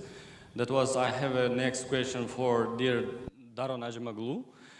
In your book, Why Nations Fail in Narrow Corridor, you point out that the prosperity of states is based on the creation in inclusive political and economic institution. Could you point out that in particular prevents many developing countries from forming inclusive economic institutions? How can a society can self-organize it and get out of the vicious circle of poverty, where the despotic Leviathan, as you call it, in a power, unwilling to move or very, very slow, the society is not happy with the speed of the real change. Thanks. Thank you very much. Those are very good questions. I think, first of all, as I said it very briefly in passing, many of these questions about how a particular society can reform or enter the corridor will have an idiosyncratic element. It will depend on that society's specific weaknesses, strengths, norms, traditions, what is acceptable, and so on. And one complicating factor is exactly what you have mentioned, and actually something we don't talk about, and that's a good point, which is that sometimes it could be made even harder because aspirations may run ahead and the pace of reform may be unsatisfactory. And you see that, for example, a little bit in some Latin American countries, although there were other problems, for example, as in Brazil, the corruption and the incompetence that really then led to other problems. But what I want to say more positively is that there are also some commonalities. If you look at most successful transitions, they have two things in common. First of all, they find some indigenous strengths in institutions and in organization to build on. For instance, Botswana, which became one of the fastest growing countries, was one of the poorest places in the world when it gained its independence. It had essentially no highways, almost no paved roads, almost nobody, one or two people only with university degrees, the lowest income per capita. But what it was able to do was to build on its pre-colonial institutions, in particular their more participatory elements, to bring consensus, and brought those traditions as a foundation for building state institutions. And then it really did an excellent management of its natural resources, diamonds. But that diamonds are not responsible for Botswana's success, because many other countries that had diamonds in Africa, it turned into curse. So it was this ability to build state institutions as the framework. And again, the example of Lagos, for example, that I gave, it really built on its own indigenous problems and solutions to that. But what's common is that in all of these cases, state institutions were strengthened at the same time as they gave true power and voice to the people. They weren't top-down affairs where, Seretse Khama in Botswana or Ahmed in Lagos said, okay, I'm going to impose higher taxes because I'm going to do the right thing and clean up the gangs and collect the trash.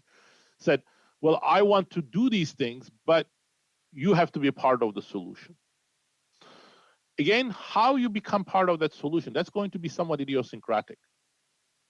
The things that you can build on in Botswana were completely different from Lagos. Lagos was a modern city already, had no pre-colonial institutions. The English or British had already obliterated any traditions that went back before the colonial era. So you have to find different ways of doing that. But finding that middle path is the common theme.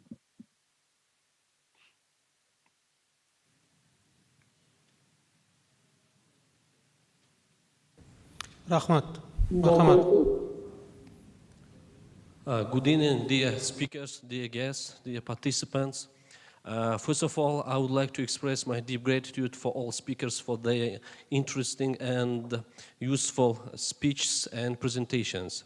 And my question is for the professor, Mr. Daron Acemoglu too. If you don't mind, Mr. Daron, I have a question for you.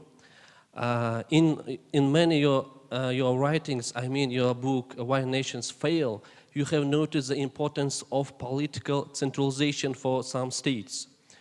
My question is, could you elaborate a little bit how is possible centralization, political centralization in some societies where you have different political and elite groups with possible clans based on tribalism and religion?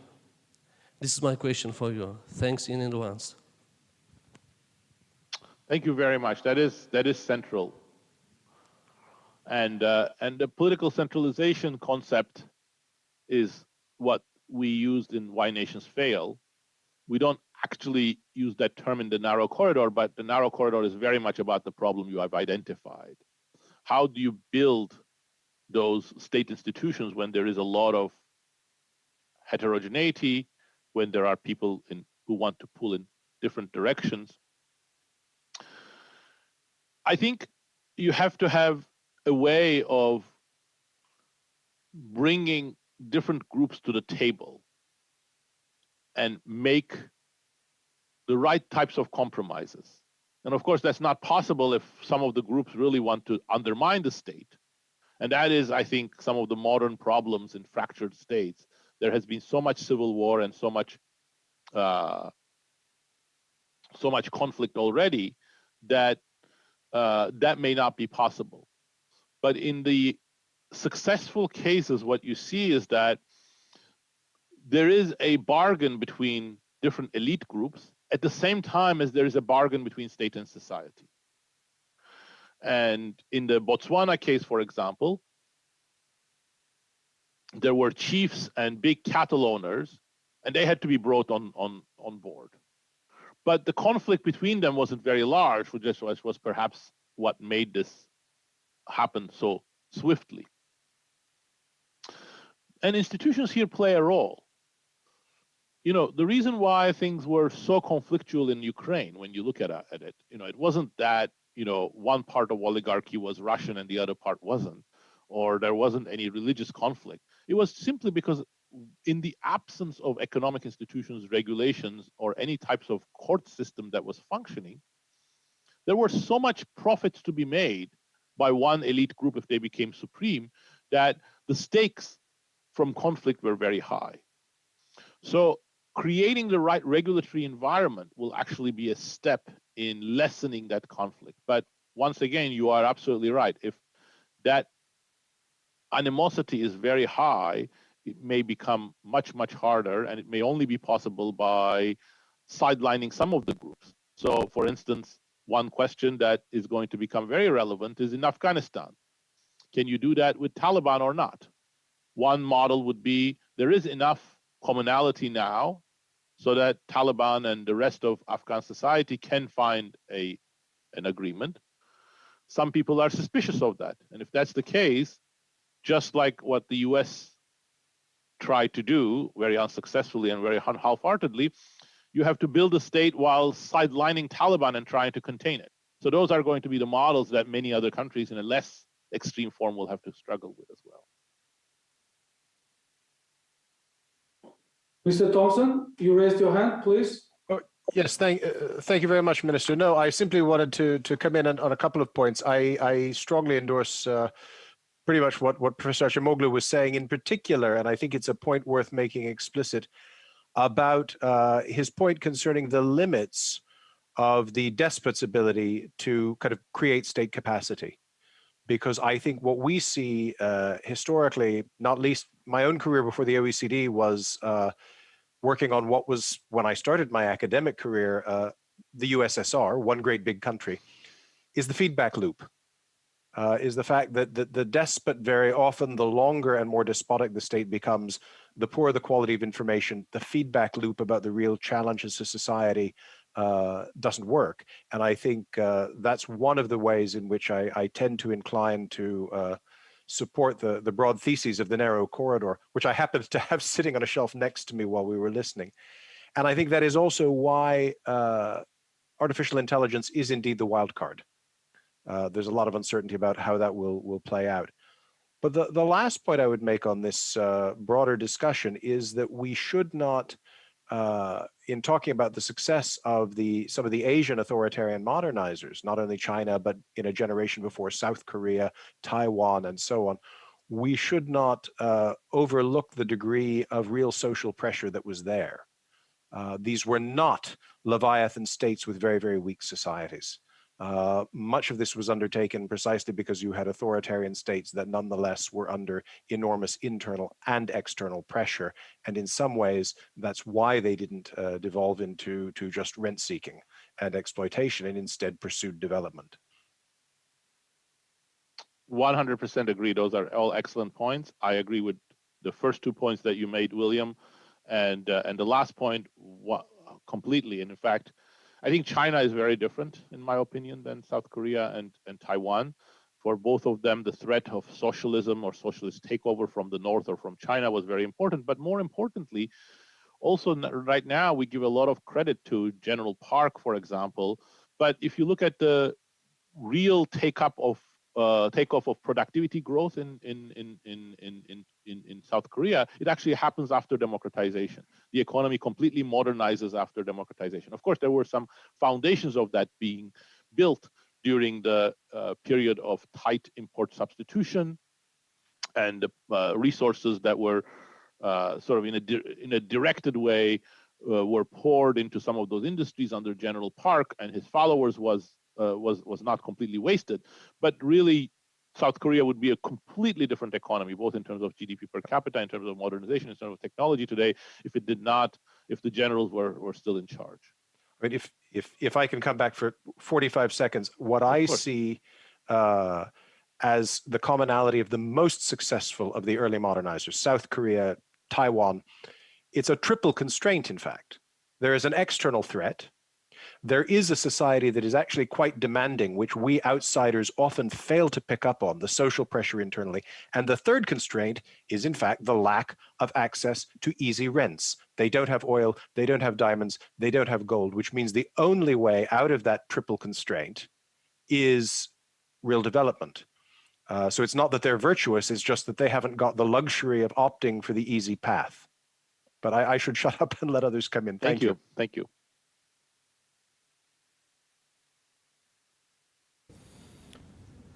Yana savol bormi?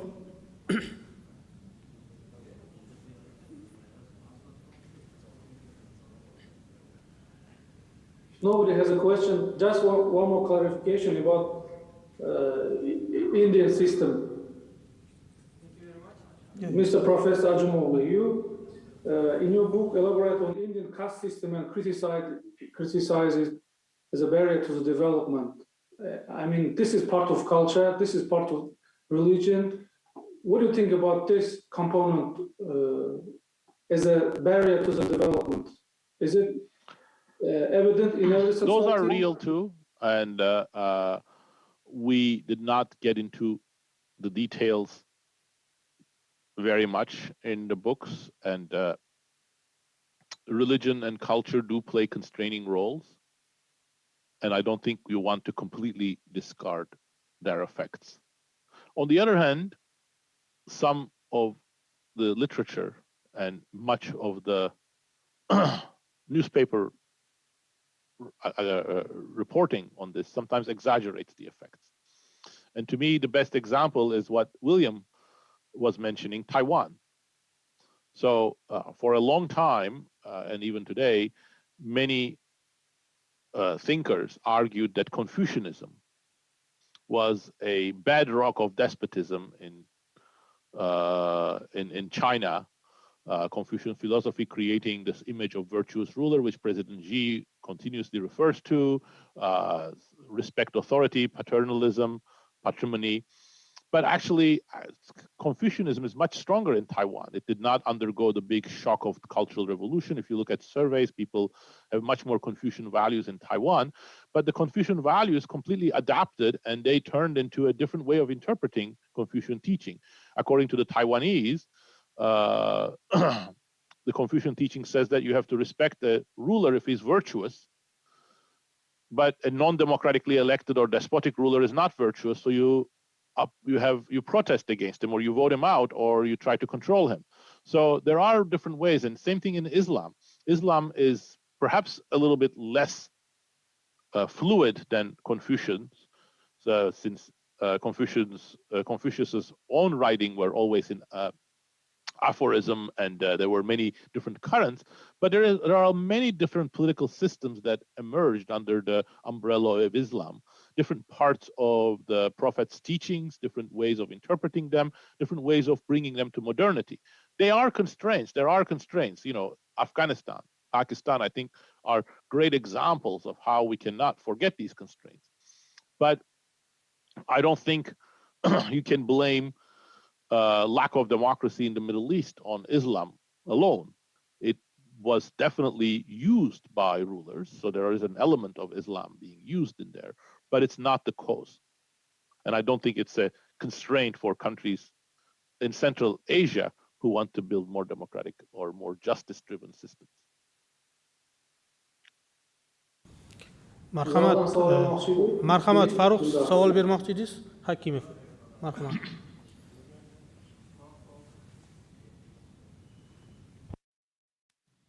Thank you very much. My question addressed to William Thompson.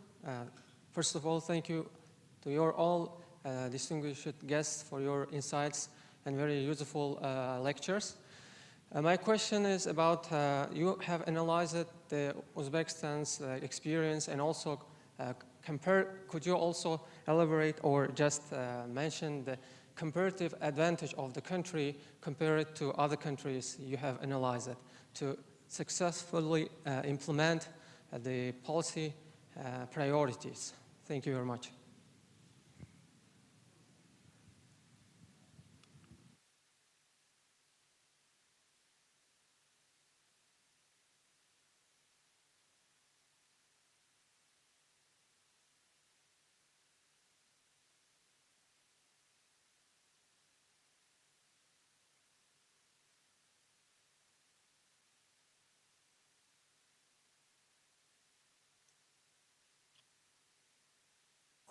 Mr. Thompson, Sorry. did you?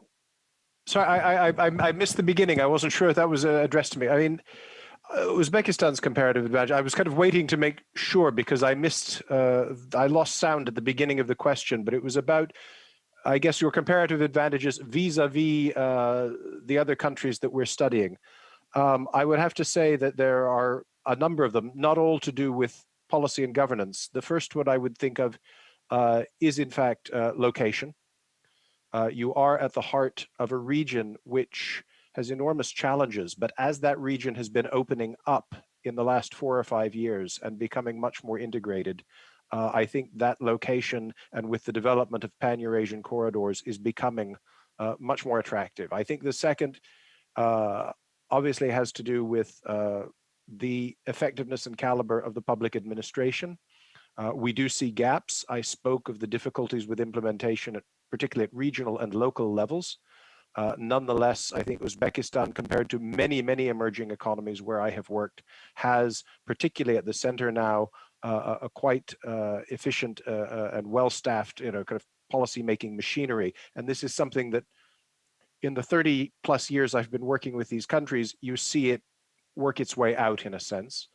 We're obviously well aware of some of the economic strengths, particularly in agriculture.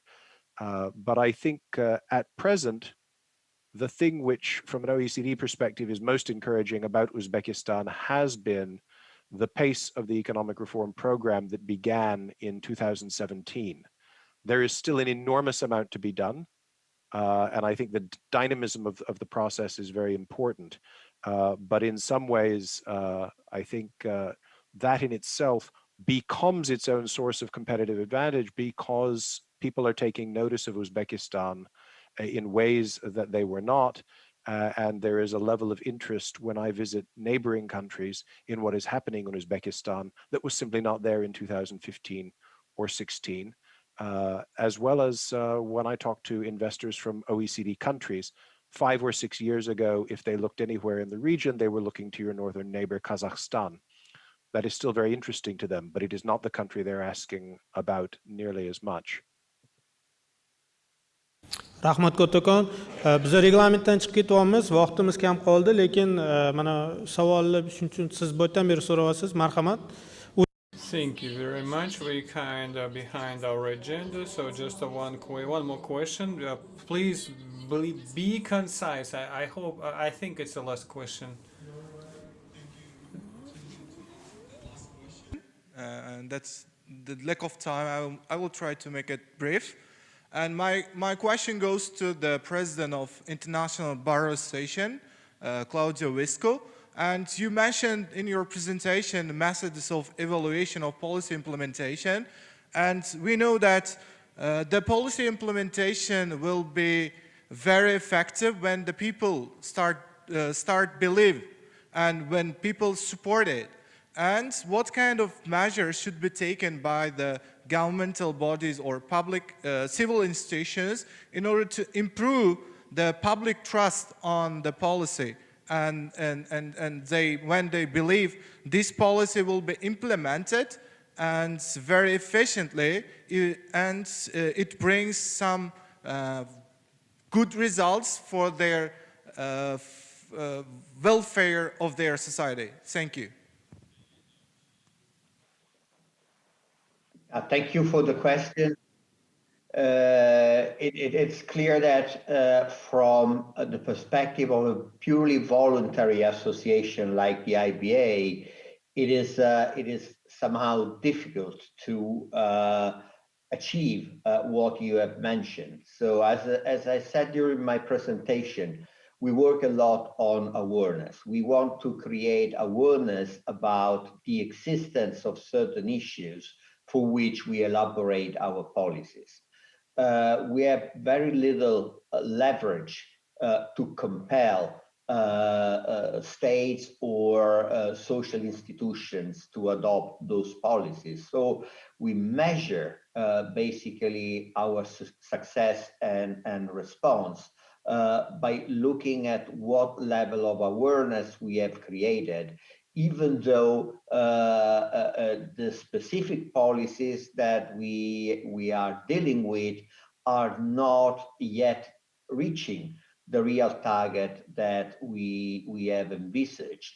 But we know that if you create awareness, you start the mechanism, you start discussion, you create occasion for making people aware that those issues exist and that policies may be the first step to address those issues. It's probably not the final step, because these policies will very often be in preparation of more compelling instruments to be adopted. But I think that we as a voluntary independent organization, we cannot do more than creating awareness, giving suggestions, and making sure that the process is started. Thank you, Professor. And dear participants, that brings us to the final stage, and because the time allotted to us is running out.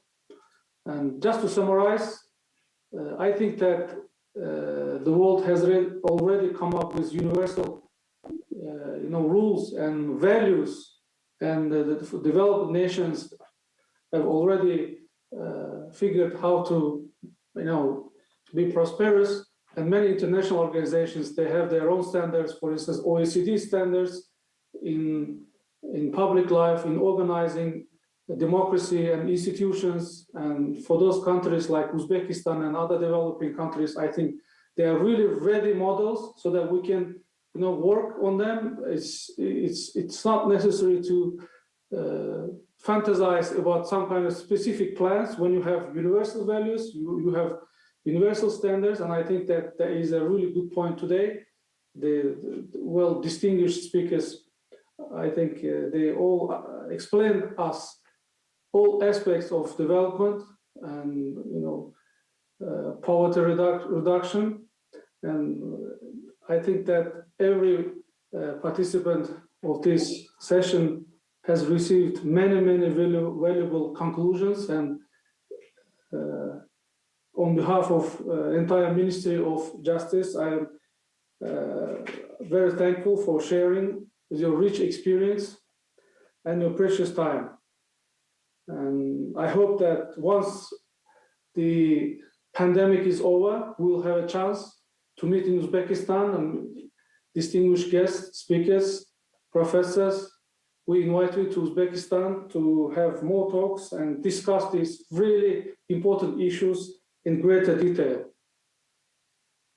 I wish you all the best and take care. Thank you very much, everybody. Thank you very much. Thank you very much. Thank you very much. Спасибо большое. Спасибо большое. I look forward to seeing all of you in some other forum. Exactly. Looking forward. Thank you so much. Thank you. It was a great honor and a privilege to be with all of you. And hopefully we will virtually meet, but hopefully sometime when Corona is over, maybe we can exchange views. Thank you, Will, for all your enlightened ideas. Look, we stand ready to support your Central Asia initiative as before. I was just writing you a chat. It's such a pleasure to see you. Glad you were here. Pleasure. Thank you. Thank you very much. Thank you. Bye-bye. Thank you, Thank you, Minister. Alejandro. Bye. Thank you. Bye. A pleasure seeing you. Bye-bye. Thank you so much.